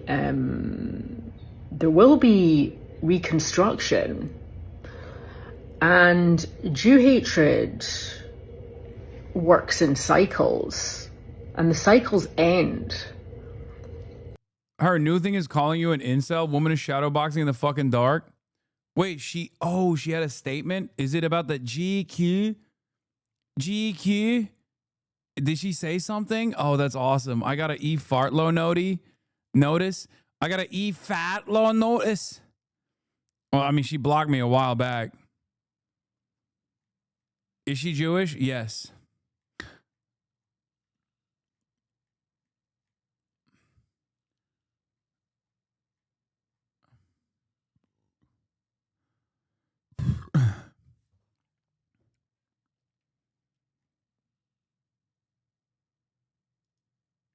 Incel Hasan Piker. Everyone who loves Mamdani because Cuomo's an alleged sexual predator seems to have no problem with Mamdani's relationship with online incel Hasan Piker. Wait, what?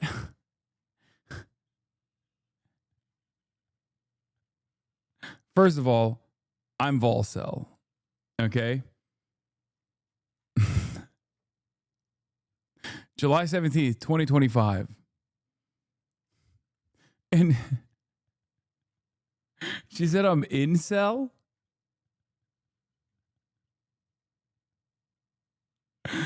Oh, that's funny. Yeah, I mean, she's right. She's right. I can't get no growth. She's right. But it's not incel. That's involuntarily celibate. Call me Volcel. Voluntarily celibate.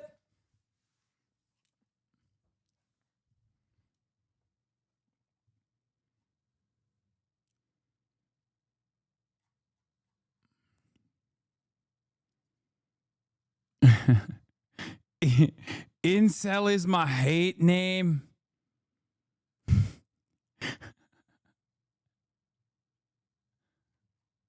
Yeah.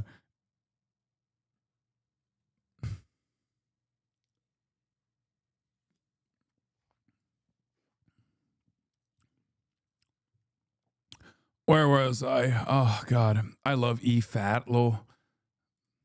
And then history shows when the fever pitch of Jew hatred existed and who pandered to it, who promoted it, who fell for it, and who was a righteous Gentile, and who were Jews without trembling knees, who resisted it despite what it cost them, who had moral integrity, who were honest people, who were brave, who were authentic, who were who they claimed to be. That will be revealed.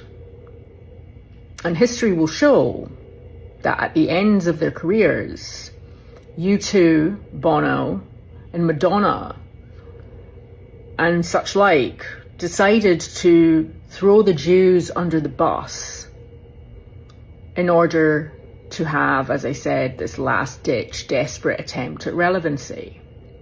Because now provided a window of opportunity in the last month for people to get on the bandwagon and support jihad and terrorists and their narrative. Yeah. Righteous Gentiles. Get on that bandwagon.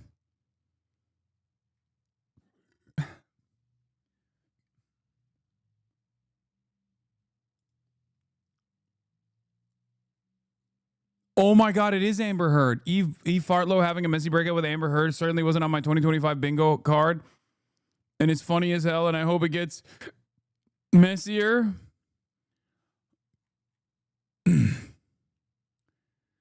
What's the craziest thing that stands out to me is the cowardice of it all, because if everyone sat there in the industry and happily accepted the money, I couldn't put this better myself. Your Jewish friends see who you fame wannabes really are now. Weak, cowardly users who believe the tropes. My list is so long. Welcome to Pallywood by me. As for the rest of you, go make friends with the Gazans. See how it goes. Keep your Nazi sympathizers in your life instead of your Jewish Joans of Arc. Wait. She's calling herself the Jewish Joan of Arc? Oh my God. Wait, oh fuck, I missed this. Somebody somebody said Hamas Piker. We haven't been getting those. We haven't been getting those as much lately. Hamas Piker at this stage is moving away from like a Islamophobic line of attack to people just like saying it as a positive almost. Like keep it up, dude. You'll see this cycle out. I promise. Eventually it's gonna get to a point where people are just like saying it as not a pejorative or as a way to be like, oh, you're terror jacketing, you're an enemy of the state or anything. And eventually you're gonna be saying it as a positive, I guess. Hasan, why don't you get a Popeyes meal? Hasan Piker needs some juice. My doctor is a Jew. That's my dog. Give me the loot.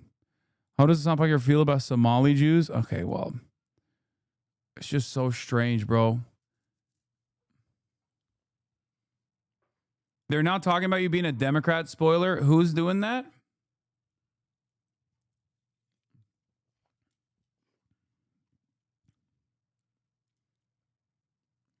I'm acutely disappointed and disgusted by the non-Jews who promised they would be there for this moment and have disappeared. The betrayal is unforgivable.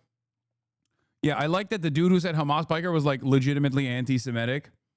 That's my favorite. Like that's the twofer guy who was just like openly anti-Semitic in the chat, only to turn around and be like, Hamas Piker, you're Hamas, you're so Hamas.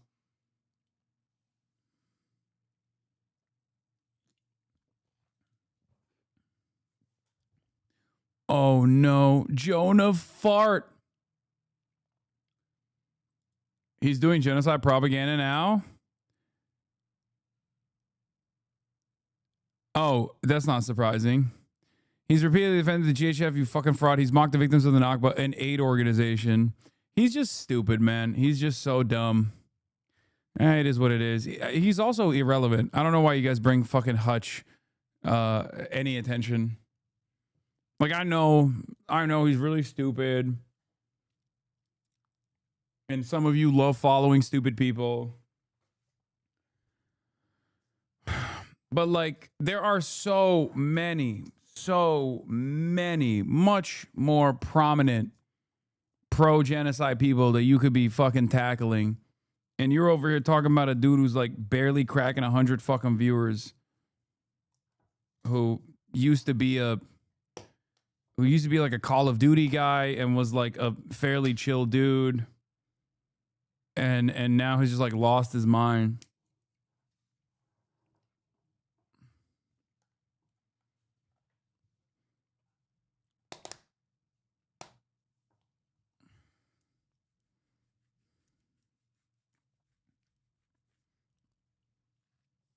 He found a new Call of Duty, bootlicking.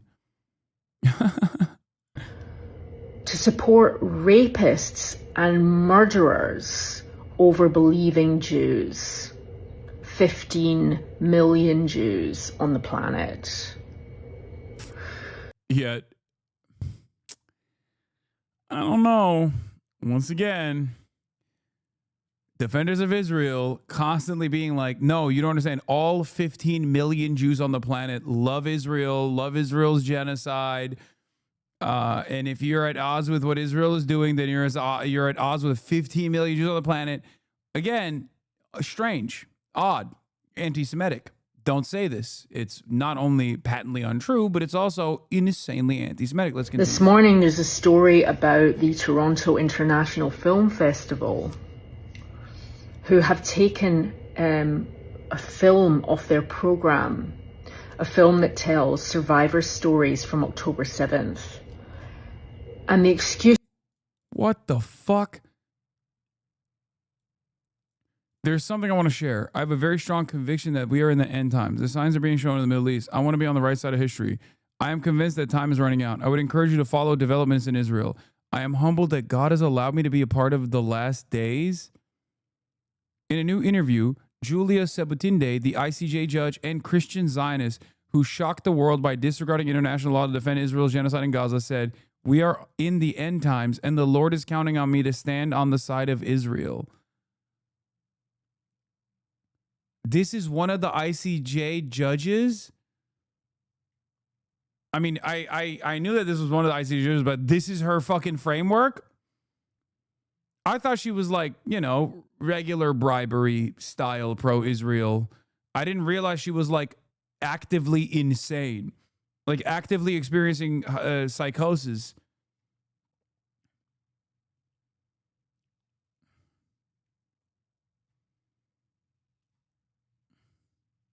How much is she getting paid? I don't think she's getting paid at all. It seems like she's doing this because she is a fucking psychopath.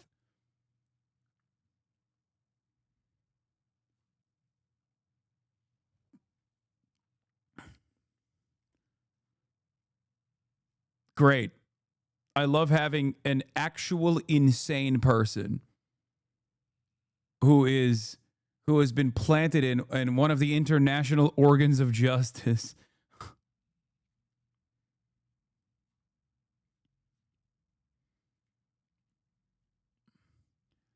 That's awesome.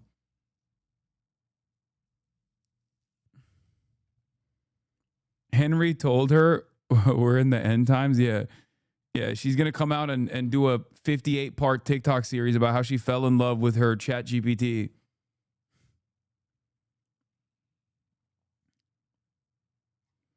Yeah. She's 6'2", by the way.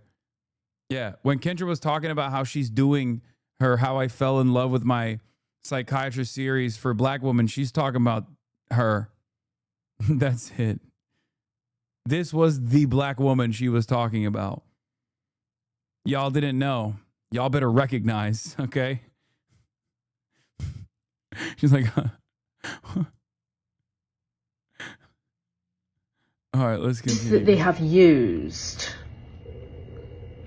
is that Hamas have not given permission for the GoPro footage of the atrocities to be shown in this film.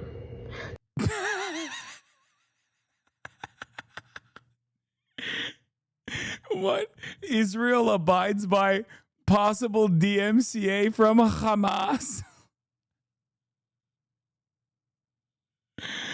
Oh, that's awesome. Oh, she's pointing to the, and I say this with all sincerity, cancel me all you want, 100% fake video interlaced with real footage of October 7 that Israel keeps in like a vault and only shows people that visit. There is this mythical October 7 footage out there, okay? And Israel never shows this footage. They've never made it public. They claim that it's the most comprehensive compilation of all October 7 footage. Okay. And they show it to people that come and visit Israel because they're fucking freaks. Okay. They're like, here, come watch this footage of Israel firing on its own people. No. Israel follows the law so much they won't even violate Hamas copyright. No, there is footage out there. There is like this October 7 footage out there that they actually don't show unless it's like a limited private screening.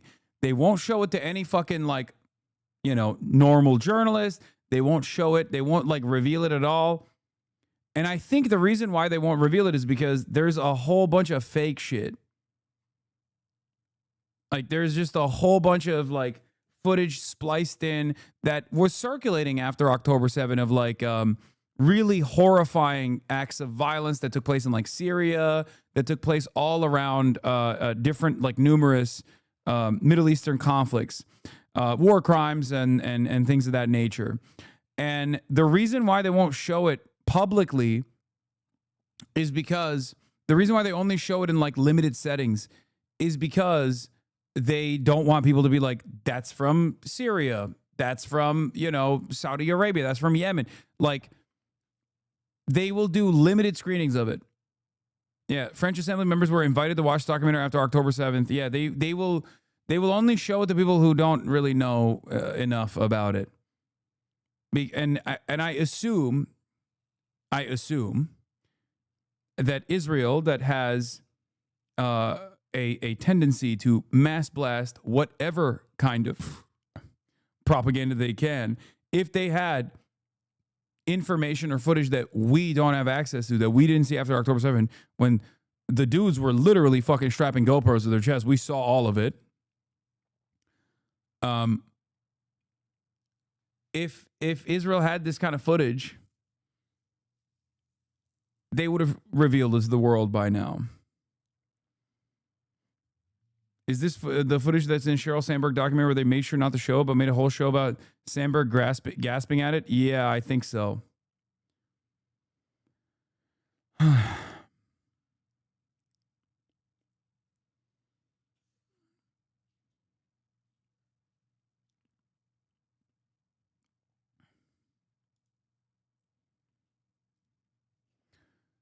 CIJ response to TIFF's shameful decision. What is this? It's unconscionable. Oh, TIFF pulls invite for October 7th documentary The Road Between Us. Filmmakers say Festus censored its own programming. The Center for Israel and Jewish Affairs. It's unconscionable that TIFF is allowing a small mob of extremists who use intimidation and threats of violence to dictate what films Canadians can see at the festival. This shameful decision sends an unmistakable message. Toronto's Jewish community, which has long played an integral role at TIFF, is no longer safe or welcome. This should concern all Canadians and marks a stain on the festival's reputation. TIFF must reverse the decision immediately. If you actually read the article, you'll see that TIFF's decision to withdraw the invitation had nothing to do with censorship, but rather because the producers would not comply with the general requirements for inclusion at the festival. And conditions that were requested when the film was initially invited were not met, including legal clearance of all footage. The purpose of the requested conditions was to protect TIFF from legal implications and allow TIFF to manage and mitigate anticipated and known risk around the screening of a film about highly sensitive subject matter, including potential threat of significant disruption. But this isn't the actual the October 7 footage that Israel has. This isn't what we're even talking about. CIJA is Canada's largest pro-Israel lobby and Jewish advocacy org. They are deeply sick. They're currently rallying against Carney recognizing Palestine.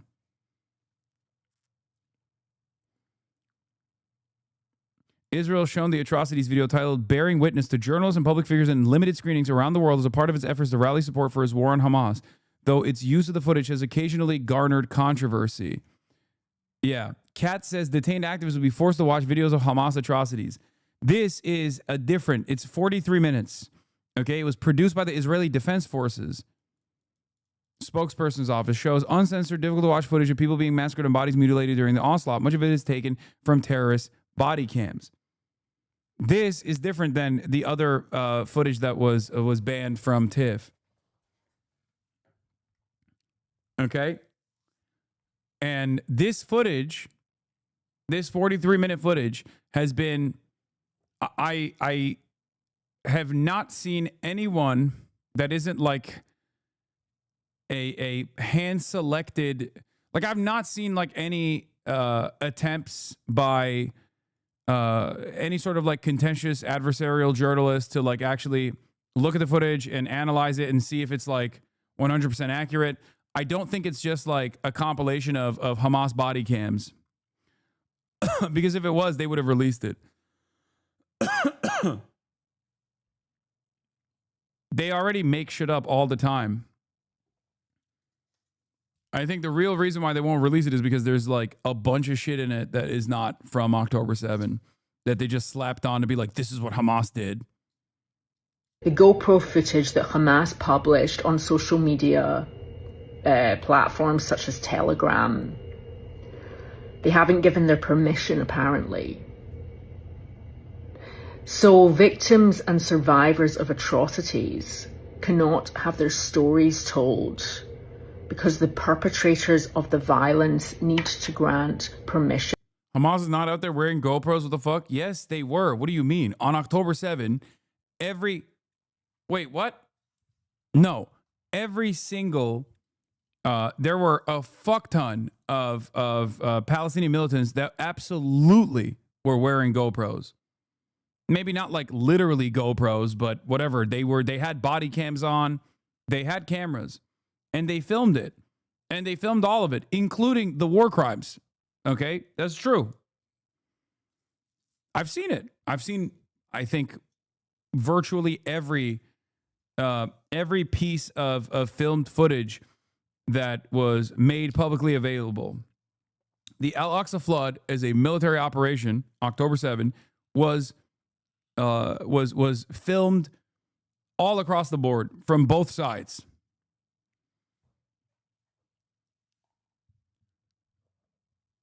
And while the filming of the incidents included the filming of like their own, war crimes that took place, targeting civilians, things of that nature.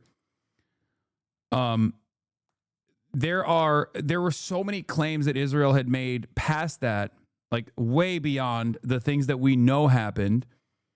And Israel has never actually shown any evidence to any of the atrocities they claimed unfolded beyond the ones that we know of, the ones where there's like verifiable evidence. Also, how do you not know that Hamas is not out there wearing GoPros? Hamas is still wearing GoPros.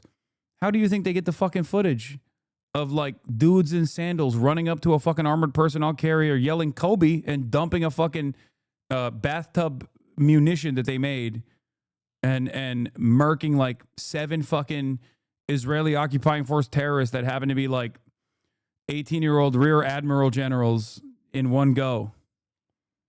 Yeah, they got fucking iPhones. Bro, I've seen dudes literally holding an iPhone like this.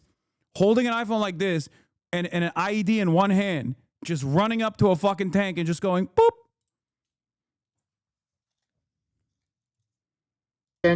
For their snuff movie that they made. It is the apex of moral cowardice right now. The world has totally capitulated to the narratives of a terrorist organization. I mean, yeah, Israel. Still to this day, the capitulation continues. And if you're not Jewish, you should be very aware of this. This isn't something that you should gloss over just because you're not Jewish and you don't think it affects you. When the media has been totally owned by terrorists. Bro, she's doing it. Hamas controls the media. Hamas is the shadowy puppet masters behind the famous wealthy banker system. Hamas has its tentacles in all orifices of Western society.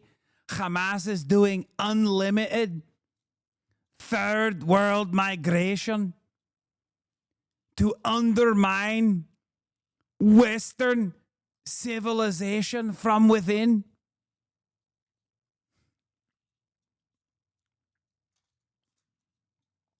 and terrorist organizations. When the New York Times is printing a puff piece glorifying and praising yesterday an Al-Quds terrorist as... Wait, what? Who? No way. There is chat. What could she be talking about? What could she be talking about?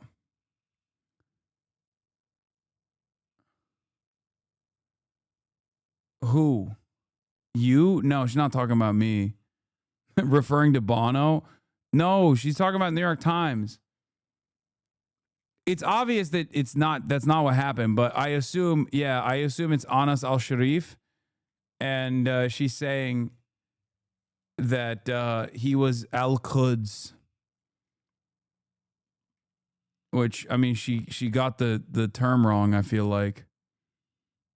Because the Quds force is Iranian.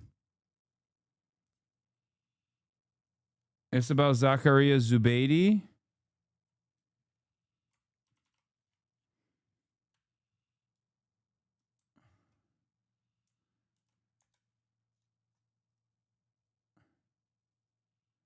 One day ago, Mr. Zubeidi, the Palestinian who led a militia, a theater, and a jailbait. Zakaria Zubeidi inspired Palestinians and horrified Israelis, freed from jail during a recent truce. He questions what his many lives have achieved. No way. When Zakaria Zubeidi was suddenly free from an Israeli prison in January, it was a rare and fleeting moment of joy for Palestinians. Hundreds turned out in Ramallah, a Palestinian city in Israeli-occupied West Bank, to celebrate Mr. Zubeidi's arrival from jail, cheering him as a returning hero. They chanted his name as he took steps of freedom, some of them hoisting him on their shoulders. A child clutched a tin of hair gel that Mr. Zubeidi had given him 6 years ago before he was jailed. I want to show Uncle Zakaria that I kept it, said Watan Abu al-Rab, 11, and I'll only use it now that he is free. Did I say jailbait? I'm sorry. On accident, I guess. Did I even say that, or are you guys just fucking saying that? Best known of the Palestinian prison swapped for Israeli hostages during a brief truce in Gaza earlier this year. In the early 2000s, he inspired Palestinians and terrified Israelis, leading a militant group affiliated with Fatah, Hamas's secular rival. He drew international attention when, several years later, he stopped fighting and helped set up a theater. Jailed a decade later, he cemented his legend when he briefly escaped prison through a tunnel before being recaptured days later. Now, months after his release, Mr. Zubeidi has become emblematic of something else, a sense of hopelessness that imbues Palestinian life. In recent conversation with the New York Times, his first major interview as a free man, Mr. Zubeidi said he felt that his life as a militant, a theater leader, and a prisoner had ultimately proved futile. None of this had helped forge a Palestinian state, he said, and it may never do so. We have to reconsider our tools, Mr. Zubeidi said in an interview in Ramallah. We founded a theater. We tried cultural resistance. What did that do, he asked. We tried the rifle. We tried shooting. There's no solution. As if to illustrate his point, Mr. Zubeidi removed several dentures from his jaw, revealing an entirely toothless mouth. His teeth and jaw had been broken, Mr. Zubeidi said, during his recent incarceration. He was already in custody during the Hamas raid on Israel. In the weeks that followed, the prison guards repeatedly beat him, he said. The description of his treatment echoes sentiments from at least 10 prisoners jailed in Israel since the start of the war who were interviewed by the Times. In a statement, the Israeli Prison Service said it was not aware of the claims you described, and as far as we know, no such events have occurred. Yeah, his teeth just kind of fucking fell out of his mouth. His jaw just kind of did it on its own, I guess. He found large parts of Jenin, his hometown in the northwest and West Bank, destroyed and depopulated by Israeli raids. His own home in an area sealed off by the Israeli military was unreachable. His 21-year-old son, also Milton, had been killed in an Israeli strike. On every front, Palestinian strategy seemed to be failing. But what is the solution, Mr. Zubeidi asked? I'm asking that question myself. As a young militant, he had a clearer sense of mission. In the early 2000s, following the collapse of the peace talks, he joined the militia in Jenin, which, by the way, remember, he is a militia member, part of Fatah, not Hamas, and as a part of the Jenin brigades, he was actually engaging in a totally legal right of resistance. Okay, like this is a black and white issue. I need to explain this to you over and over again. I know it's like hard for a lot of people to fathom, but what she is describing here, what E. Fartlow is talking about, is a dude who was engaging in the legal right to resist against an illegal military occupation in what the international community recognizes as a legal right to resistance. Hamas is also legal resistance, though, no? Yes. But the reason why I make this designate, the reason why I talk about it separately is because there is nothing that the Jenin brigades or anything that they've done that you could point to that is like even remotely illegal. Whereas like Hamas has done things like, I mean, taking civilians as hostages is an act of desperation, but it's still technically illegal under international law.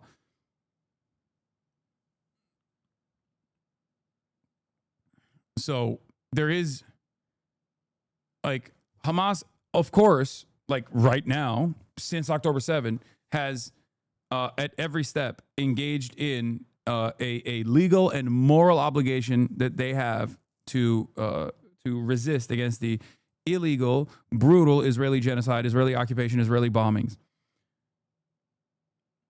But as far as like the Jenin brigades goes, like that's basically like I don't even know how to explain it. It's just like it's so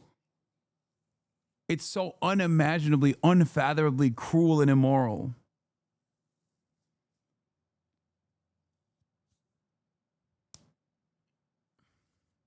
That Israel gets to do whatever the fuck it wants on the West Bank. At least there was like some semblance of autonomy. Not really, but like at least there was like an internal governance of affairs that was delegated to Hamas inside of the Gaza Strip that like the West Bank doesn't even have. The West Bank is completely controlled by the by either Israel or Israel's own Palestinian face of Israeli oppression, which is the Palestinian Authority. Some sort of freedom fighter. It's not just the Jewish people who are in trouble. This is a moment in time. Yeah, also, this piece almost feels like it's so defeatist. It's like, look at this beacon of Palestinian hope that has been completely fucking destroyed. It doesn't even feel like it's praise. And more so, it's just to say like, look, we interviewed a guy who has lost hope and says, we've run out of options. We have nothing.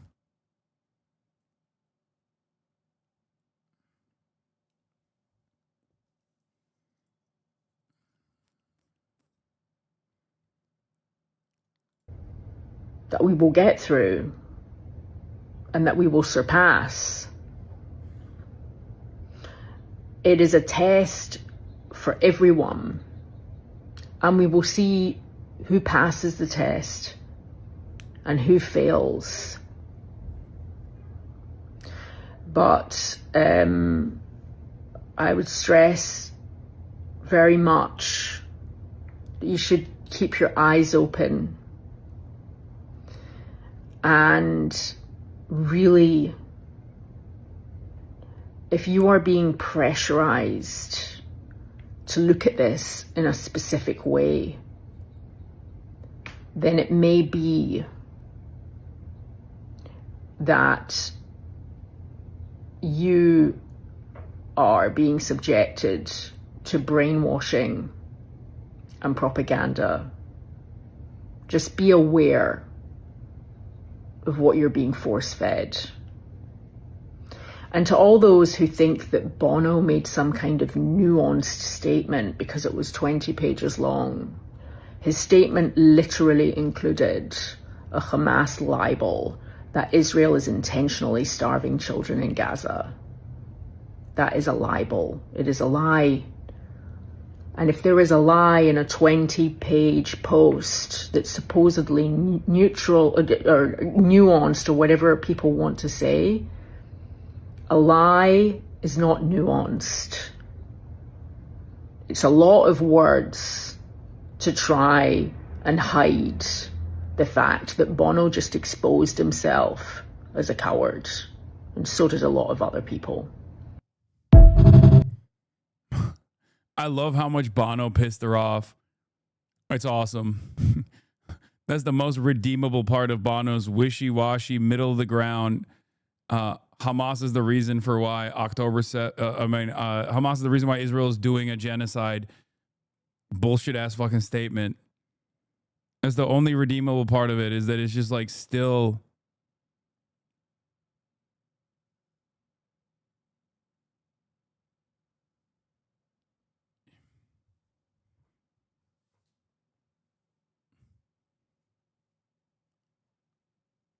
It's fine. Is she lying her ass off for Israel, or is she disconnected from reality? It's both. UEFA said in Udin, the message is loud and clear, a banner and call. Stop killing children, stop killing civilians. Vague, lofty slogans like these are lazy, meaningless, and ambiguous enough that even Israel can exclaim them as it slaughters children and civilians. Enough bullshit virtue signaling. Calling Israel out by name and booting them from the UEFA are bare minimum first steps. It's really funny because some people did this where it was like, I hope Hamas got the message. This war started because of Hamas killing civilians, and this war will end when Hamas releases the civilians they're holding in their hostage tunnels, right? But most people did not try to use this wishy-washy total fucking non-statement to their advantage in the same way that this like lieutenant did. They got real mad, which is awesome because if someone says X and Aiden are making jokes about you with Mr. Beast, I hate them. Wow, a bunch of fucking multi-millionaires are making jokes about a guy who is actively trying to do his very best about issues that none of them will ever fucking speak on. How shocking. Who gives a fuck, dude? Ask them why it takes so long for Aiden Ross to like even say free Palestine after fucking months and months. You know?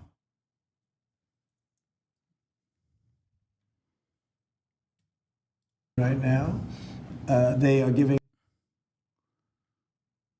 A lot of people in this realm, a lot of people in the content sphere love talking big shit, okay? Ask them what their position is on Donald Trump. XQC and fucking Aiden Ross literally promoted Donald Trump, okay? Ask them what their position is on Israel-Palestine. Ask them what their position is on fucking free healthcare. You know what I mean? Any number of different things. Ask them how they feel now, 8 months in, after they promoted Donald Trump and did a live stream with him, and now Donald Trump is fucking running around kidnapping people.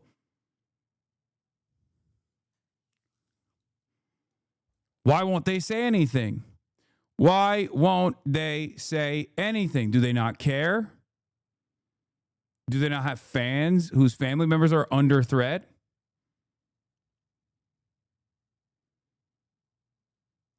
There are people who stay silent when there is tremendous injustice happening in the world, okay? There are those who actually support the injustice and will loudly and proudly say they like it, okay?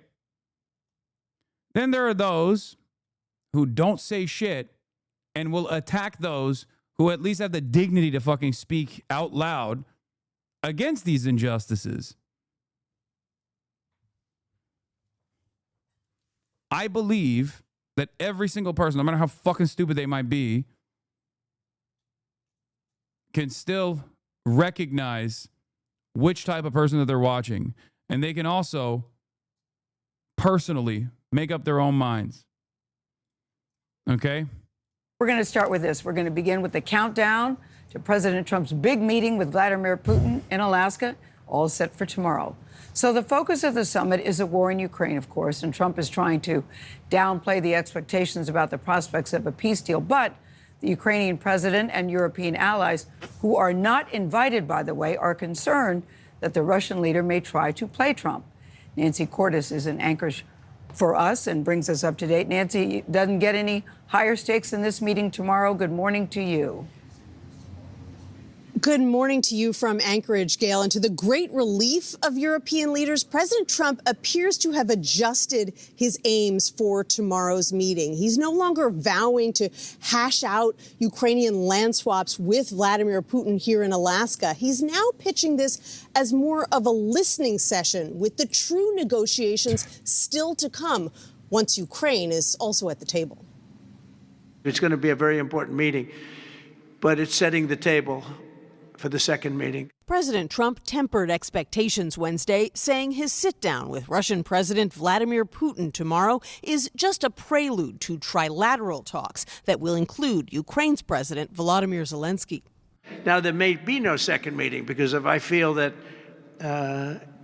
it's not appropriate to have it because I didn't get the answers that we have to have, then we're not going to have a second meeting. Trump's new framing came amid a full court press from European leaders who met with him via video call Wednesday and urged him to push for a full ceasefire first and haggle over Russian-held territory later. After the call, Zelensky said he told President Trump that Putin is bluffing and trying to apply pressure before the meeting in Alaska along all parts of the Ukrainian front. Trump and Putin will be face-to-face tomorrow for the first. Yeah, he's going to sit his white ass down and listen to a real. He's going to listen to Slavic voices, okay? Wow. A lot of you guys who are supposedly quote-unquote woke all of a sudden have an issue when a white man sits his white ass down and listens to real Slav voices. Time since 2019. The setting, Joint Base Elmendorf-Richardson outside Anchorage, Alaska.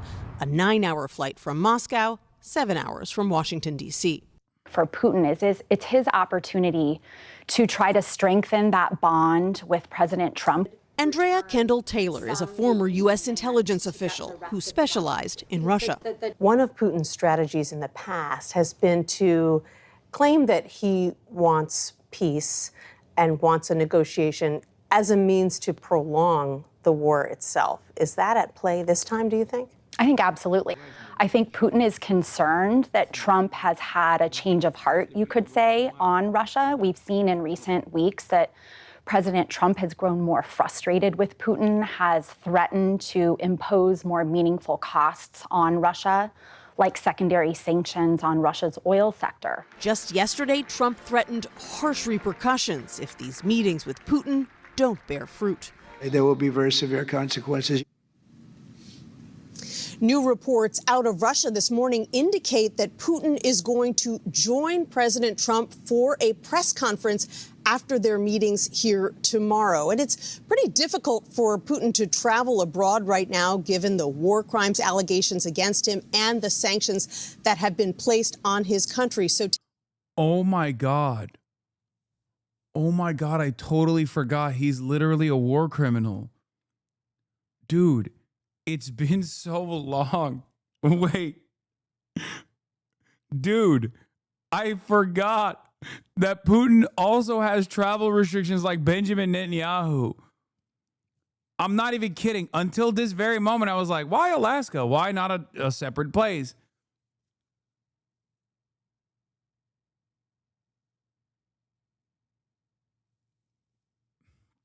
God, the ICC is so... The ICC's got no motion, dude. It is such a clear and present vestige of American empire.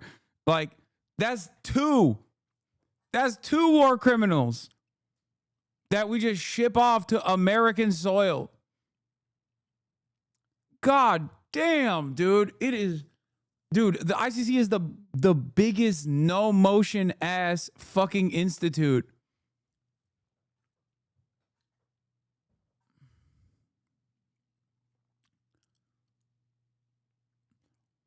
The U.S. is not a part of the treaty for the ICC and the ICJ. Yeah, except the United States is literally the country that offered direct evidence to the ICC for its war crime, for its war criminal designation for Vladimir Putin. And the United States, despite not being a part of the treaty, also celebrated the ICC's decision. So that's very different. We did the opposite of Benjamin Netanyahu this time when it was against Vladimir Putin, which I guess Trump has decided. See, Trump is more Trump is more consistent. He's on that fuck ICC shit no matter what.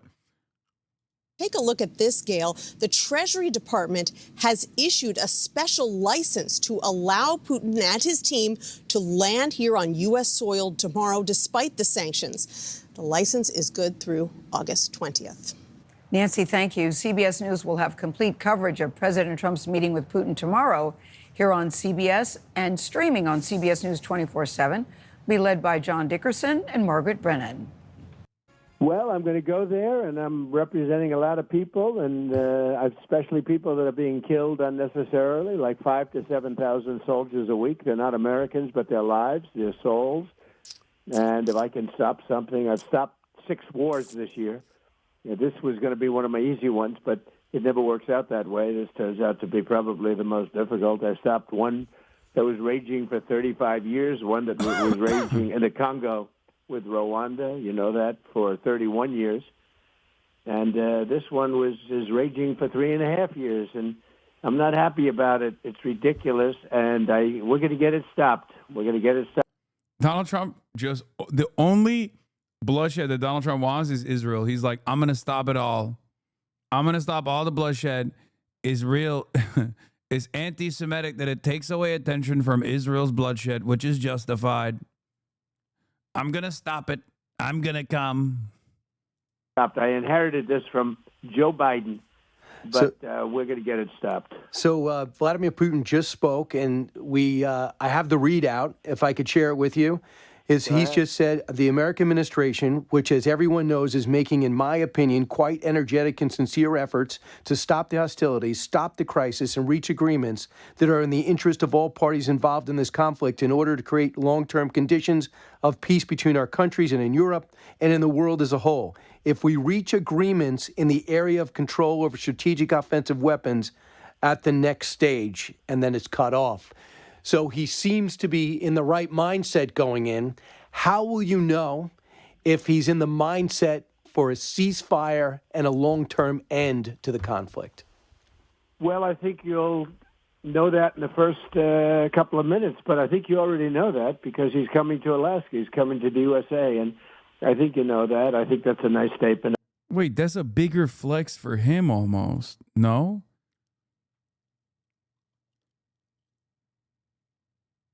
Like, isn't that, I don't know. I feel like Trump claiming that this is I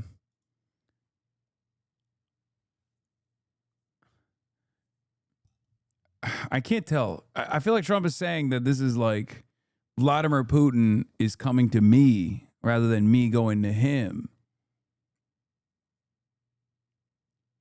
But also at the same time, you're inviting a war criminal, well, I guess after Benjamin Netanyahu, another war criminal to American soil again. So what if they arrest Putin? They're not arresting Putin. What are you, crazy? I just heard it. You gave me a little breaking news. I appreciate it. But I think he wants to get it done. I really feel he wanted the whole thing. I think if it weren't me, if it was somebody else, he would be not talking to anybody. He wasn't talking. When I was previous to being elected, unfortunately, the 2020 election where we did so well, it was very unfortunate, the result. But what happened is when I came in, I realized, I said, this is a man that really wants the whole thing. And I think he does want It was the apple of his eye. The whole thing, and I think he has wanted the whole thing. It was the apple of his eye. Because of a certain relationship that he has with me running this country, he really, I believe now, he's convinced that he's going to make a deal. He's going to make a deal. I think he's going to, and we're going to find out. I'm going to know very quickly. We're going to go into the meeting. We're going to see him. We're going to, I won't do what Bush did, look him in the eye. I'm not going to do that. I'll look him right in the eye, but I feel a little bit differently than Bush. It didn't work out too well for Bush. Remember this, Brian. Under Bush, they lost a lot of land. Under Obama, they lost a lot of land, Crimea. Under Biden, they would have lost the whole thing if he had won the president. They would have lost the entire Ukraine. And had the war started and raging. It would have never started if I was president. Not even a chance. And it didn't for 4 years. You know that. Nobody ever even talked about it. But under Trump, you know what? They got nothing. They got nothing. Except javelins hitting their tanks and lots of other things. And remember this, I was the one that stopped Nord Stream 2. You know, they always like to say, oh, Trump won Putin. Oh, Trump is working for Putin. You know, these crooked people, which they just found out now is all, they should be prosecuted. They're so disgraceful. But they made up stories. As Putin knows, I'm the toughest one that he's ever had to deal with. He's never had to deal with anybody like me. And here's the other thing, Brian. They got nothing out of Trump. They got no land. They didn't do a Bush. They didn't do an Obama. And they didn't do a Biden. So the way I understand it, Mr. President, it's hard to find out exactly what's going on in Russia. That, by the way, they're made up. Even the people of Russia don't know what's going on. It looks like 45% of their economy is military-oriented. Their factories are so depleted. They're having North Koreans work the factories and do their fighting. Do you believe that by shrinking down from 50 to 10 days and just a handful of days, was that threat is the reason why Steve Witkoff heard from them that they wanted to meet? Do you think that's the reason we're having this meeting in Alaska? Because you were about to put on sanctions? I think everything has an impact. When I told India, and which essentially took them out of buying oil from Russia, that we're going to charge you because you're dealing with Russia on oil purchases. India was the second largest and getting pretty close to China. China's the largest. And as you know, there was something in the works for that. And then they called and they wanted to meet. We're going to see what the meeting means. But certainly when you lose your second largest customer and you're probably going to lose your first largest customer, I think that probably has a role. I think he respects our country now. He didn't respect it under Biden. Nobody respected us under Biden. But he respects our country now. Right. And we have the hottest country anywhere in the world. We had a country, the market's raging. Look at the reports coming out. Everybody's moving back to the United States, car companies, AI companies. Everybody's moving back. They're all starting their factories now. We've never had anything like this. It is truly the golden age of America, but he respects our country now. He did not respect our country with Biden. Who did? Right. I know you're a big athlete. You not only watch sports, you play sports. You always have to try to pre-think what's going to happen. You have to picture how it's going to happen so you know how you act. So the one thing that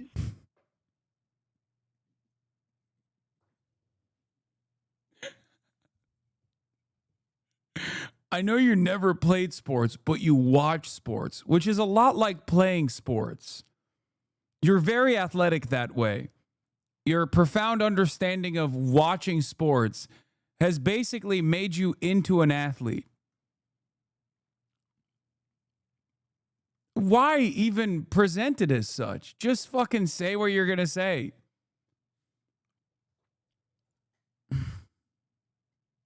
Some people have said is the incentive that could get his attention is economic incentives. Are you walking in that room with economic incentives for Russia? No, I refuse to acknowledge that golf is a sport similar to the athletic endeavors that he is talking about. In order to stop. Especially the way that Trump plays it, okay?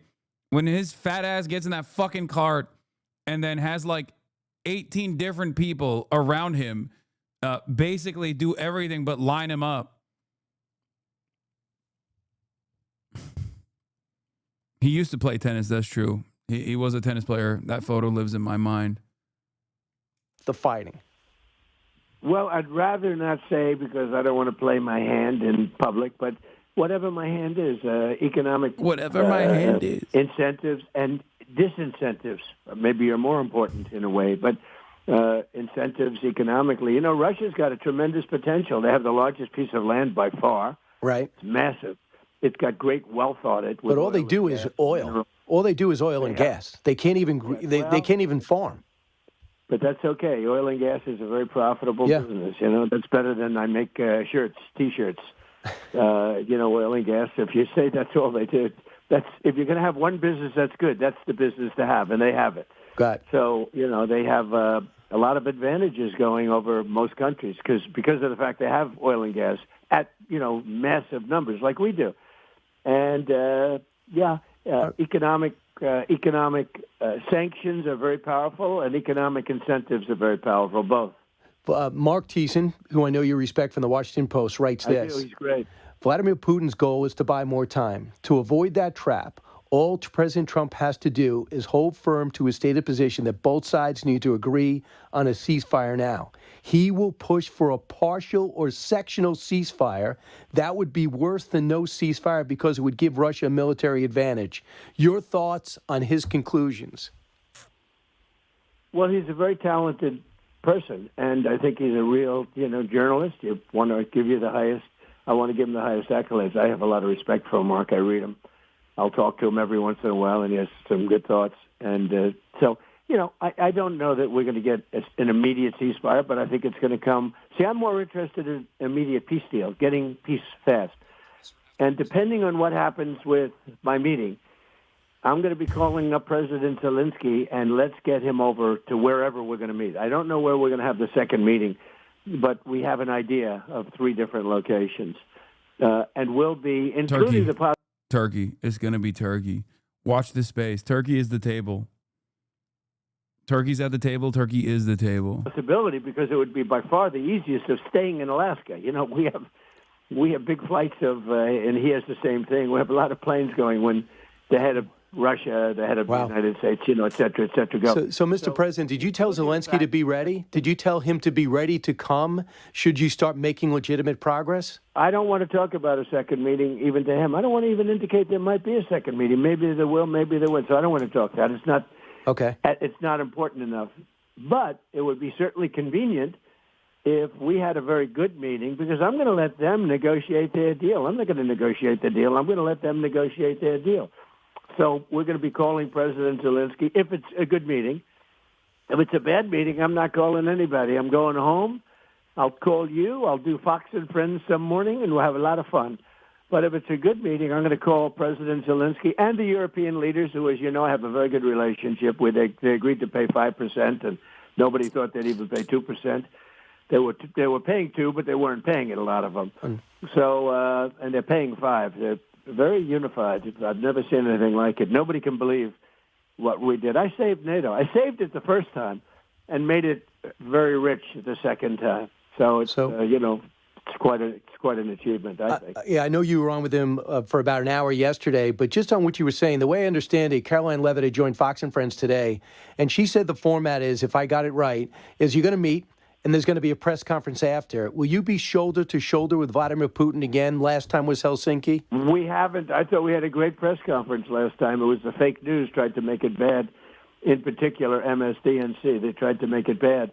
These are very dishonest people, but it was a great news conference. It was rated phenomenal, and then about 2, 3, 4 hours later, they came up with this stupid scheme about me and Russia, and what did we say at the meeting, and, where do we get the tapes, the old story. But, no, I thought we had a great meeting. And don't forget, we're under a lot of pressure because we had the Russia hoax going on. So I told him, I said, why does he sound so sad? I don't think he does. I think he sounds excited. I think he's excited to see Vladimir Putin. I feel like I've seen him more energized and more dynamic in these past couple of days than ever before. I'm not even kidding. He's in bed kicking his feet up. Yeah, for sure.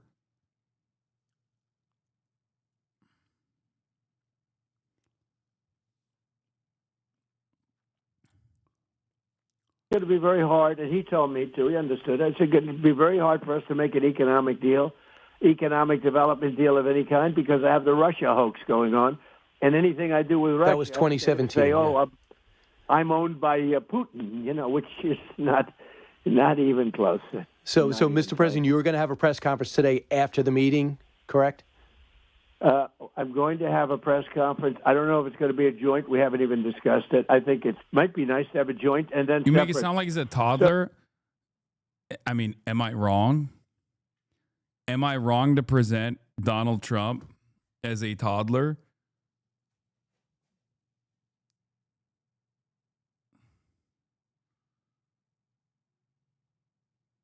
Do you think any funky stuff will happen at the summit? As someone who used to get mad about Donald Trump is gay for Vladimir Putin type statements in the first most heated days of the Russiagate stuff, I can't help but recognize that he's kind of gay for Putin. I think the libs might have been on to something on that one. He is. He's like Like Blue Hanan is crazy on a lot of issues, but this is the one time where it's like he's just so excited. He's so excited for Pootie Poo. Bro, you know he's shaving, okay? And I don't mean his face. You feel me?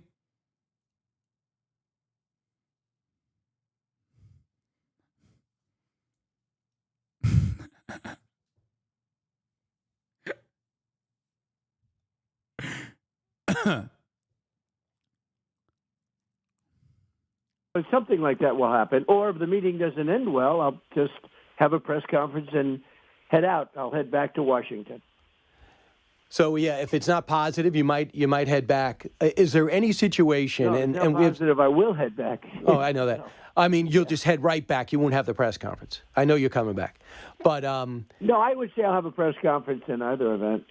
If it's a negative, I'll have a press conference to say that the war is going to go on, and these people are horribly going to continue to shoot each other and kill each other, and I think it's a disgrace. And I'll head back to Washington, or I'll have a press conference that's positive. You know, in doing 6 wars, think of it, and I obliterated, and now the term obliterated can be used because the Atomic Energy Commission, everybody said, total obliteration. These pilots did a phenomenal job.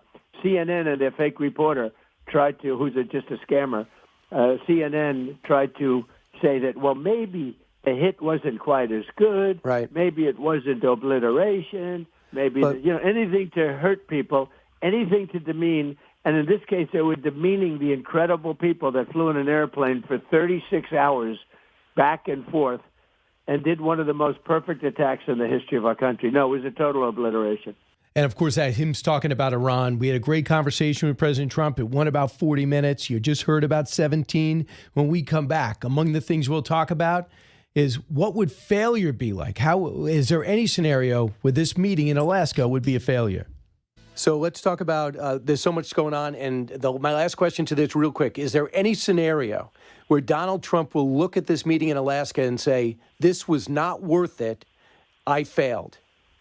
Yeah, 25%. And you would say that if he just says, hey, I'm going to stay with me all the time and energy and went over there and we didn't come out with in a short period of time, not from this meeting. This meeting sets up the second meeting. Oh my God, bro. This is cooked. Ain't nothing coming out of this shit, okay? Straight up, bro. Clear to me that there ain't nothing coming out of this, bro. Now he's just like, this is the first meeting to set up the next meeting that will happen inevitably when the last final meeting will happen. It's just like, yeah, well, this is, I was thinking like, he's crazy. Trump is crazy. Putin's crazy. Who knows? Who knows? Maybe something super chaotic takes place. Because you never know with these guys.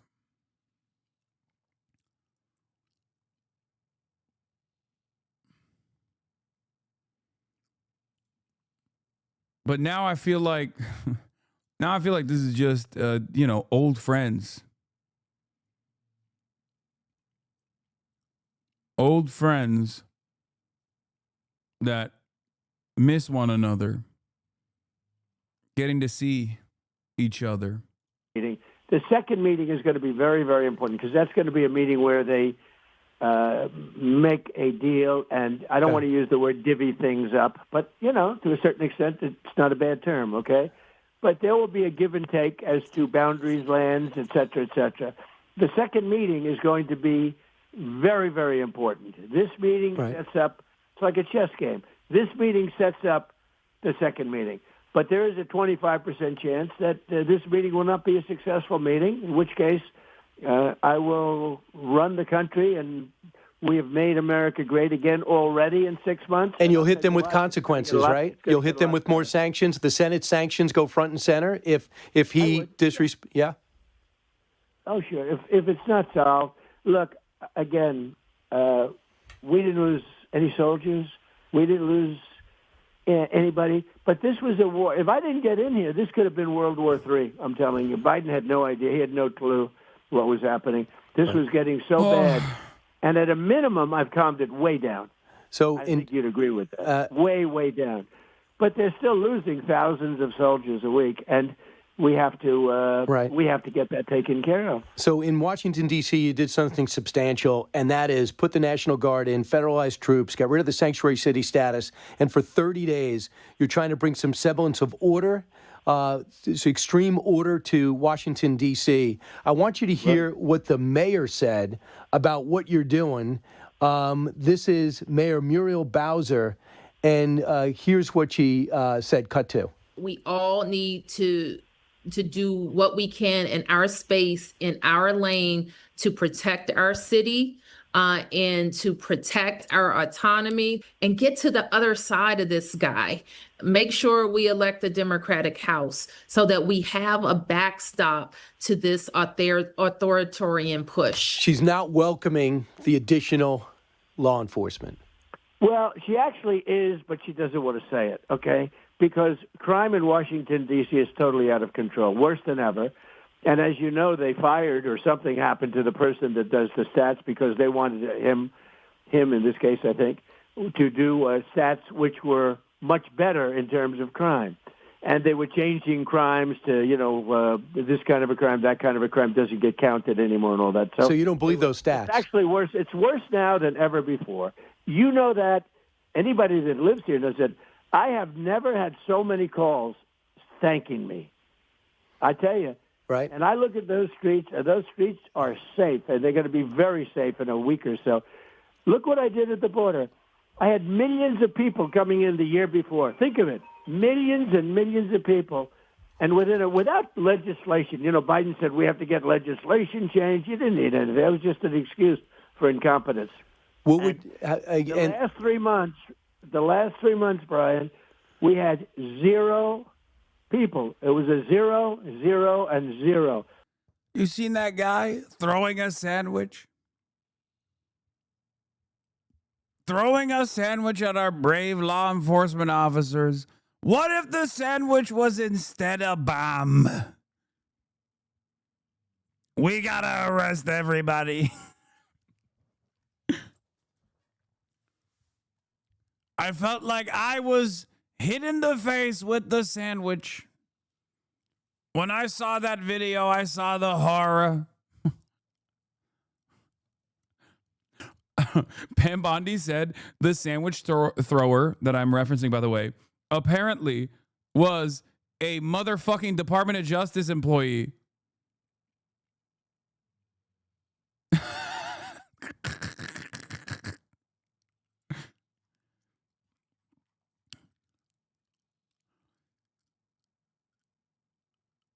It's so dope. I love that.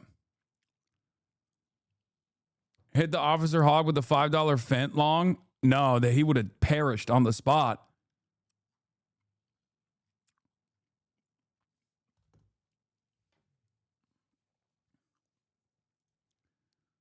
Fired DOJ employee could face prison for throwing sandwich at officer. Police allege that the man approached law enforcement, including Metro Transit Police and U.S. Customs and Border Protection officers, and began yelling obscenities. Attorney General Pam Bondi said Thursday the Justice Department employee has been fired after he was arrested for allegedly throwing a sandwich at a federal law enforcement officer. Sean Charles Dunn approached law enforcement officers, including Metro Transit Police and U.S. Customs and Border Protection officers, and began yelling obscenities and calling them fascists. At about 11:05 p.m., according to federal court filing, Dunn, 37, approached an officer, threw a sandwich at him. He was charged with assaulting, resisting, or impeding certain officers and employees of the United States. After his arrest, Dunn allegedly told one of the officers, "I did it. I threw a sandwich."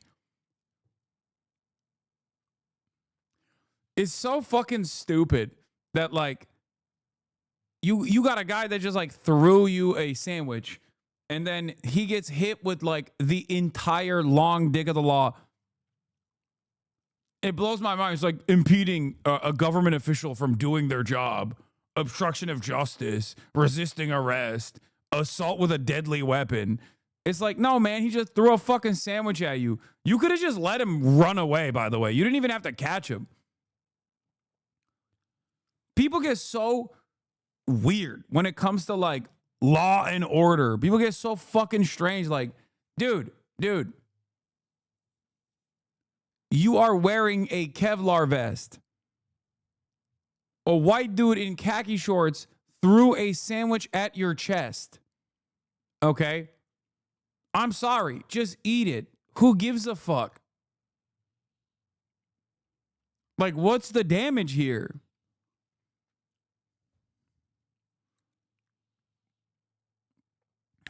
Assault with a deli weapon.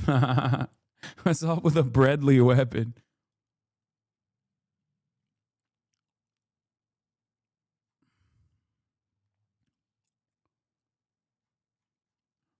It's just like when these guys are talking about like law and order, they're talking about like individual cops' personal feelings. Because you watch the video of the assault with the deli weapon, and like that's nothing. That's nothing. The sandwich basically falls apart on impact.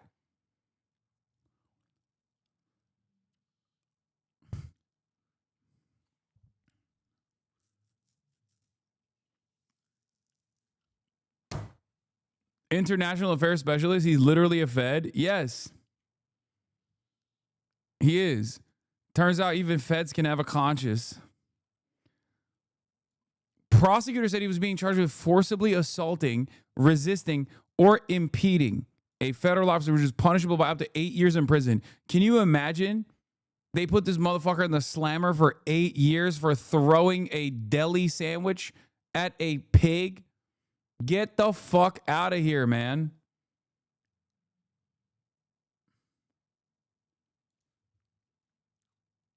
Eight fucking years, bro. This is what American taxpayer dollars are paying for in D.C. Apparently, it took 6 of Trump's Nazi Gestapo to cuff and put a bag over the head of a homeless person in a wheelchair. Great.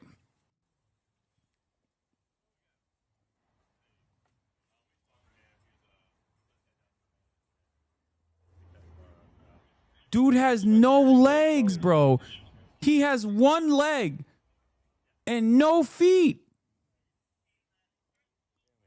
Are you out of your fucking mind?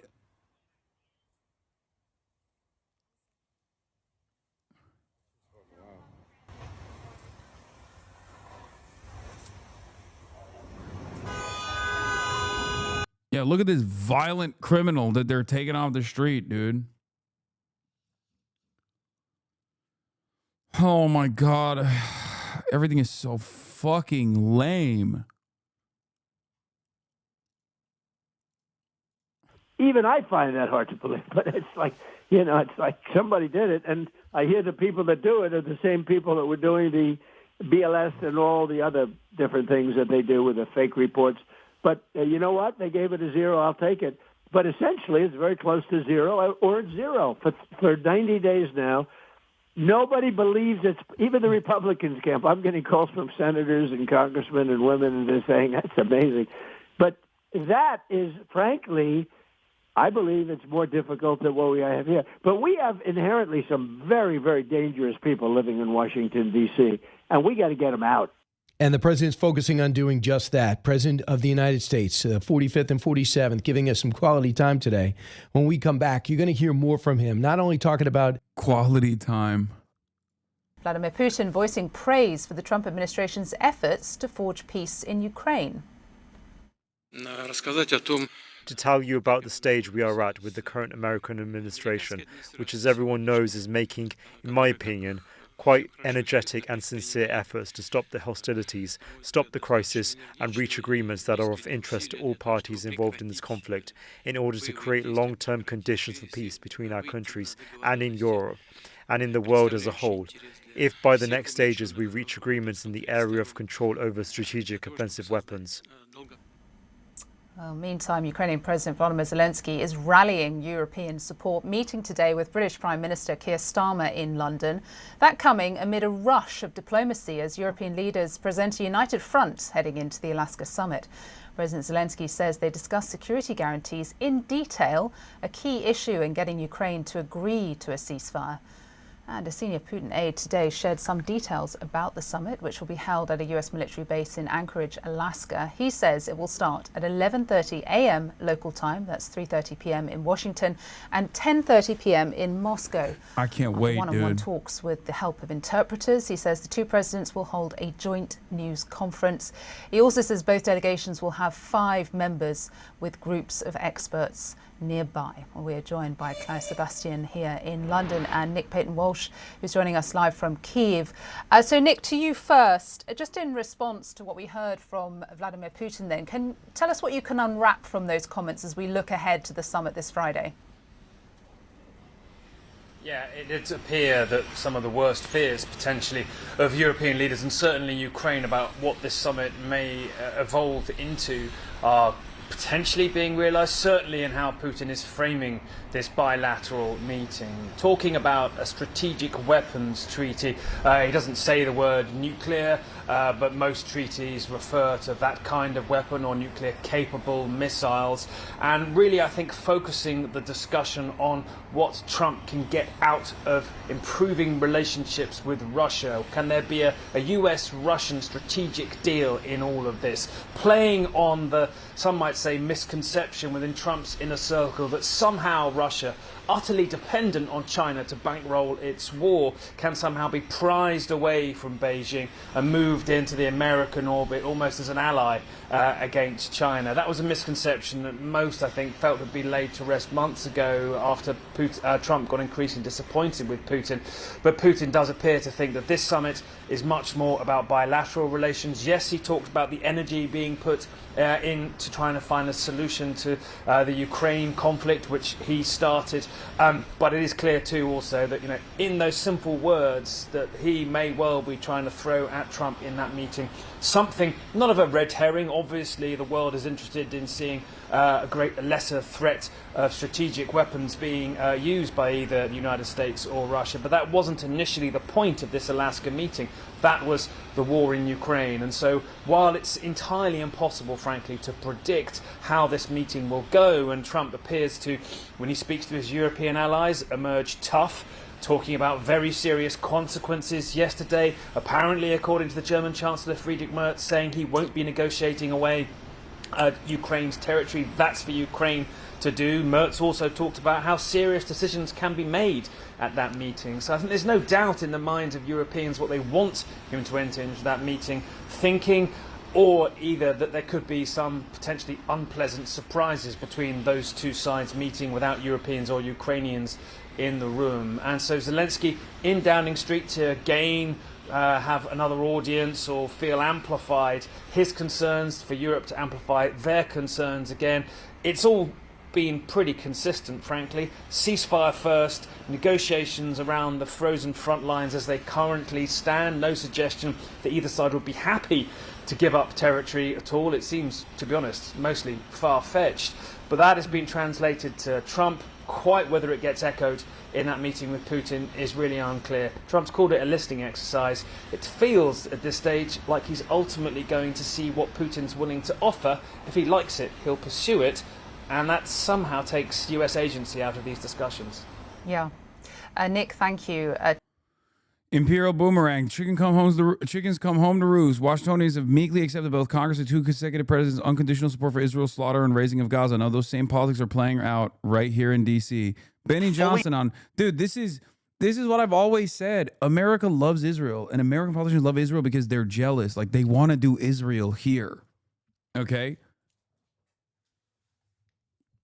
That's it. Republicans straight up want to do Israel for white people in the exact same way that Richard Spencer has talked about. And then the Democrats want to be the fake opposition party. Just like the fake opposition party exists in Israel. It's just fascism. Fucking Benny Johnson on Washington, D.C. Entire neighborhoods probably need to be emptied, need to be bulldozed. President Trump is doing God's work by refederalizing D.C. By the way, D.C. was set up as a federal city. It's in the Constitution. It's how our founding fathers intended it. These laws are still fully enforceable. They've never been rescinded or amended. President Trump and the executive, through the House of Representatives, controls Washington, D.C. President Trump controls budgets. House of Representatives and the Speaker of the House is technically and historically the mayor, the lead of D.C. That still remains on the books. What happened to D.C., especially during the civil rights period, was that protesters that were bussed up here stayed here. The city was burned to the ground. This happened during massive riots throughout the 60s and 70s. Mass swaths of the city were torched and were never really rebuilt. And so what President Trump is doing is reasserting control of not only our nation's capital, but truly the seat of Western civilization. There's one final little note here that kind of blends outside of the personal, which is that Washington, D.C. is a representation of the work of your forefathers and mine. It is, by every measure, a very beautiful city architecturally. It is a sacred city. It is a sovereign place with the monuments to great men and women who've sacrificed far more than you or I could ever dream for this country. It must be preserved because the peoples of Earth come here by the millions per year in order to witness the success or failures of our systems. And if you are a proud patriot and you love this country and you wish for it to be reflected honorably to the peoples of Earth, then Washington, D.C. must be swept. What are you, a fucking alien? Why do you keep saying that, bro? That's weird. What a strange way to conduct yourself.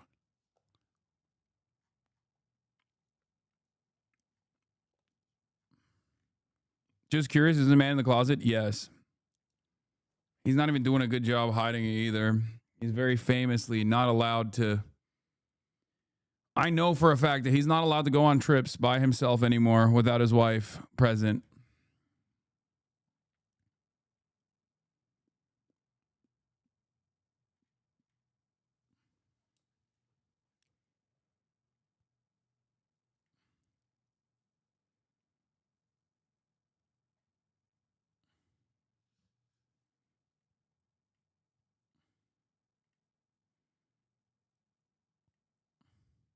Clean.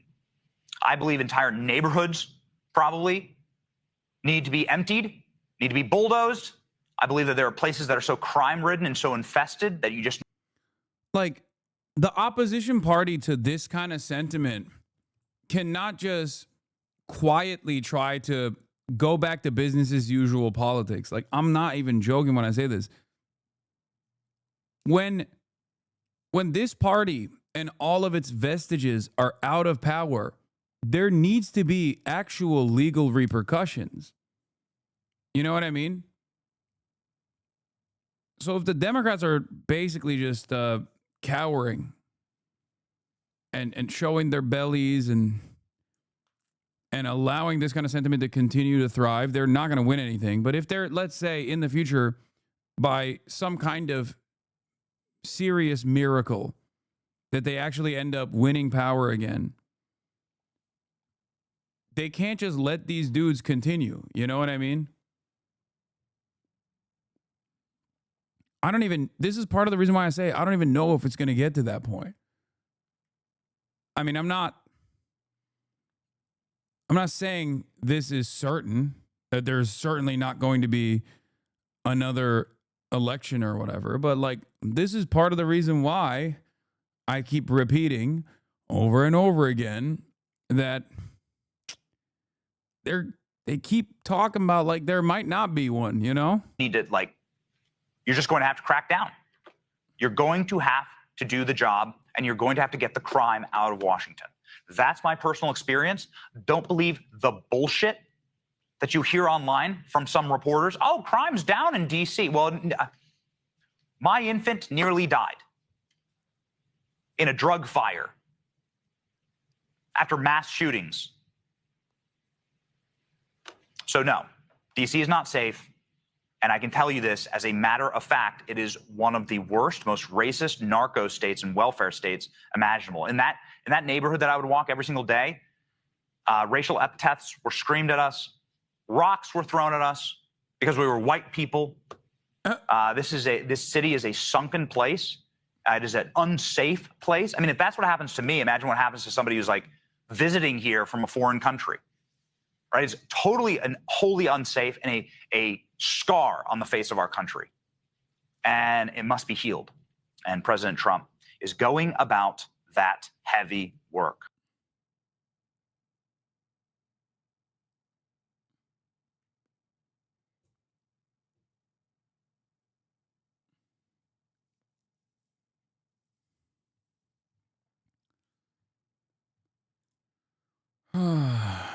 This is the streets of DC, by the way.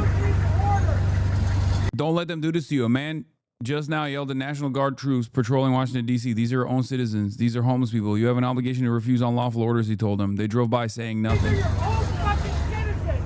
These are homeless people. You guys are fucking crook. Don't let them do this to you.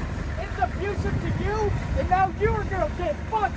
When you're fucked up, you have to go to the VA, and they cut all your services. Refuse now. Do not do this. You have an obligation to refuse. I feel like that drug fire story went right by. I'm tired, man. Unlawful order, okay?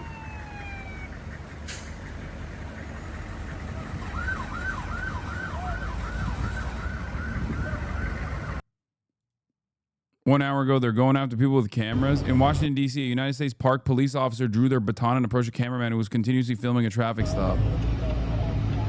Yeah, it's also funny because like they got like park police and stuff. Like they have national parks. Like they brought every fucking federal agency that they can and deployed them. So there's like I wonder if there's like a postal service cops and shit. You know what I mean? Running around brutalizing homeless people.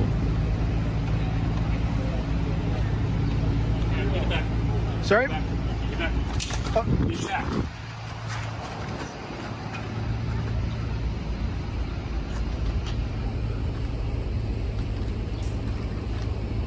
Right back at it. He's still filming. My goat. There are literally postal service police doing deportations right now. Federal officials arrested a delivery driver on the 14th Street Northwest this morning. I asked the man arrested if they gave him a reason. He responded, "They're taking me." DC neighbors stepped in and asked why he's being taken. No answer from officials. Many delivery drivers in DC are undocumented. With Trump's raids, he'll likely see sweeps of DoorDash and Uber delivery people. Not exactly the worst of the worst, but it's never been about that, as this operation takes the FBI and DEA away from their other important normal work. That's the other thing. That's the other, like, these guys are supposed to have tasks that they're assigned to, like combating drug trafficking, kidnappings, fucking, you know, child sex trafficking, things like that. And now this is what they're tasked with. Like harassing random working class people who happen to be brown. ¿Qué motivo te dieron? ¿Qué motivo te dieron? You mean doing it? No. Come on. There are heinous crimes that take place that federal law enforcement agencies are supposed to be fucking combating. That's ridiculous. Okay? I'm not going to sit here and act like these guys are not, under different circumstances, like tasked with like dealing with, you know, drug dealers and shit.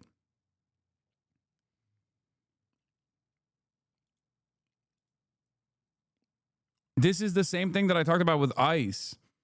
Like the FBI and the INS, but specifically the FBI, used to engage in sex trafficking like cases. They would literally actually combat real cases of human trafficking, sex trafficking, and the like. And then it was brought under ICE, and ICE does have that division. The problem is they're not working on that. This is what the fucking administration is making them do. When I say abolish ICE, I don't mean like the functions of ICE that were given to ICE that previously were handled by like federal law enforcement. You know what I mean? Like someone still has to combat child sex trafficking shit in general, organized crime in general. But these motherfuckers are taken off that duty to go and arrest brown teenagers that are doing Uber Eats delivery.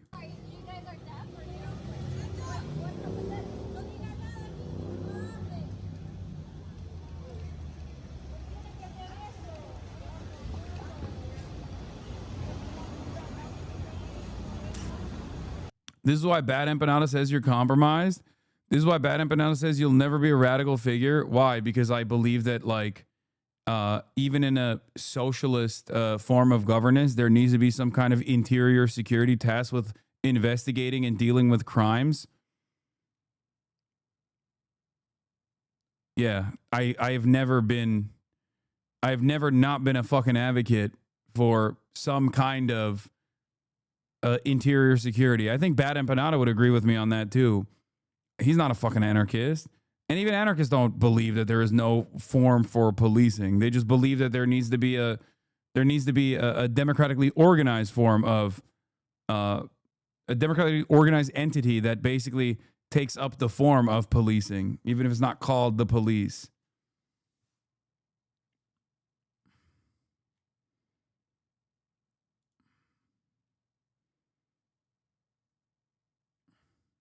Where you think there's no fucking crimes in socialist governance? What are you, crazy? Yeah, I'm not an abolitionist, and I don't even think abolitionists are most abolitionists are abolitionists in the way that you understand it, where there's like no function for an interior security. Like there's no function for like rape happens and then that's it. You know what I mean? There's just nothing. There's no unit tasked to deal with a crime like that. There's nothing. Sorry. It's bedlam. Like anarchists who are abolitionists also still believe that there needs to be, even in the process of reformation and rehabilitation, there needs to be some investigations. They just say that unit that is tasked with the said investigation need to be democratically organized. The people that say, oh, this can be handled by the fucking community are just like, okay, good luck. I'm not, I don't know. I got nothing. Commercial break in progress. Ads are back. Is there an actual commercial? I didn't run it.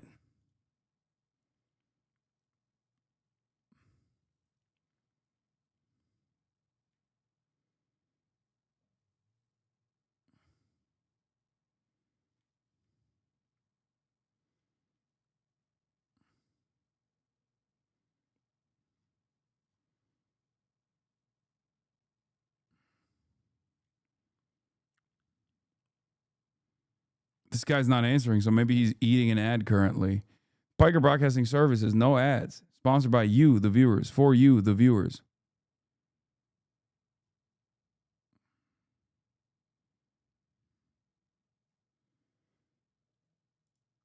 Did you see an ad or did you see commercial break in progress?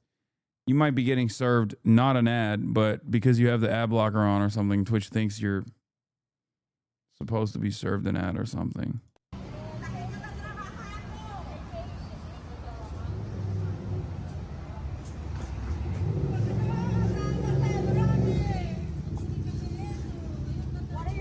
¿Qué motivo te dieron?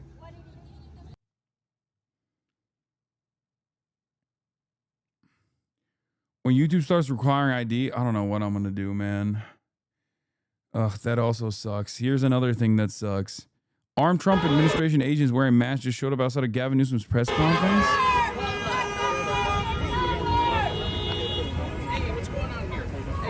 Now we're here making Los Angeles a safer place since we... Oh my God, you got fucking mass Border Patrol BORTAC units outside of the Gavin Newsom press conference? That's crazy.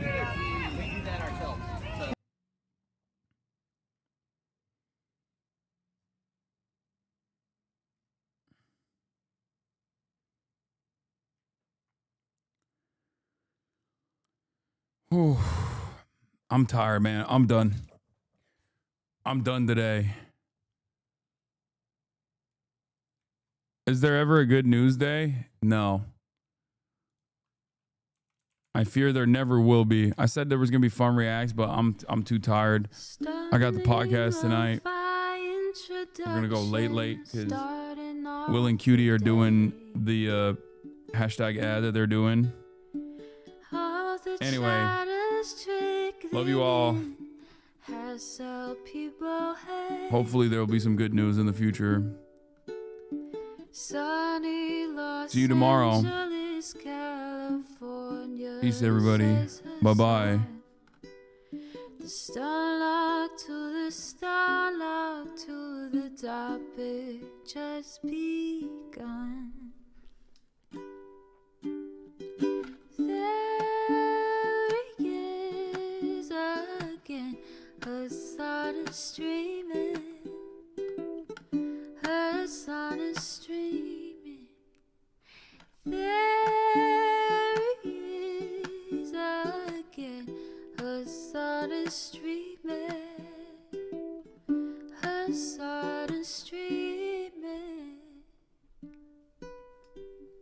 Reviewing the P.O. box, Uncle Uger's face. Sudden discord agitprop, great names take embrace. Tiny Bernie Sanders, LGBTQ Air Force. The whole left at your fingertips, Ane at your door. H3 crowded debate, the Young Turks online show. 3 full fucking years of this, plenty more to go. 90-day fiance talks of champagne bourgeoisie. A Trump rally live reaction on mass riot at DC. There he is again, Hasan is streaming. Hasan is streaming. There he is again, Hasan is streaming. Hasan is streaming. Reading live stream fair comments, Austin show chat advice. And all the ways the right-wing pipeline can suck you in online. JCS react, Lord frame gets broken, cover blown. A full-blown mass pandemic, monster streaming at your home. Total radicalization coming out to find. The system you were taught to trust in was broken the whole time. All these daily streams, whether big or whether small, have helped me and so many find the meaning through it all. There he is again, Hasan is streaming. Hasan is streaming. There he is again, Hasan is streaming. Hasan is streaming.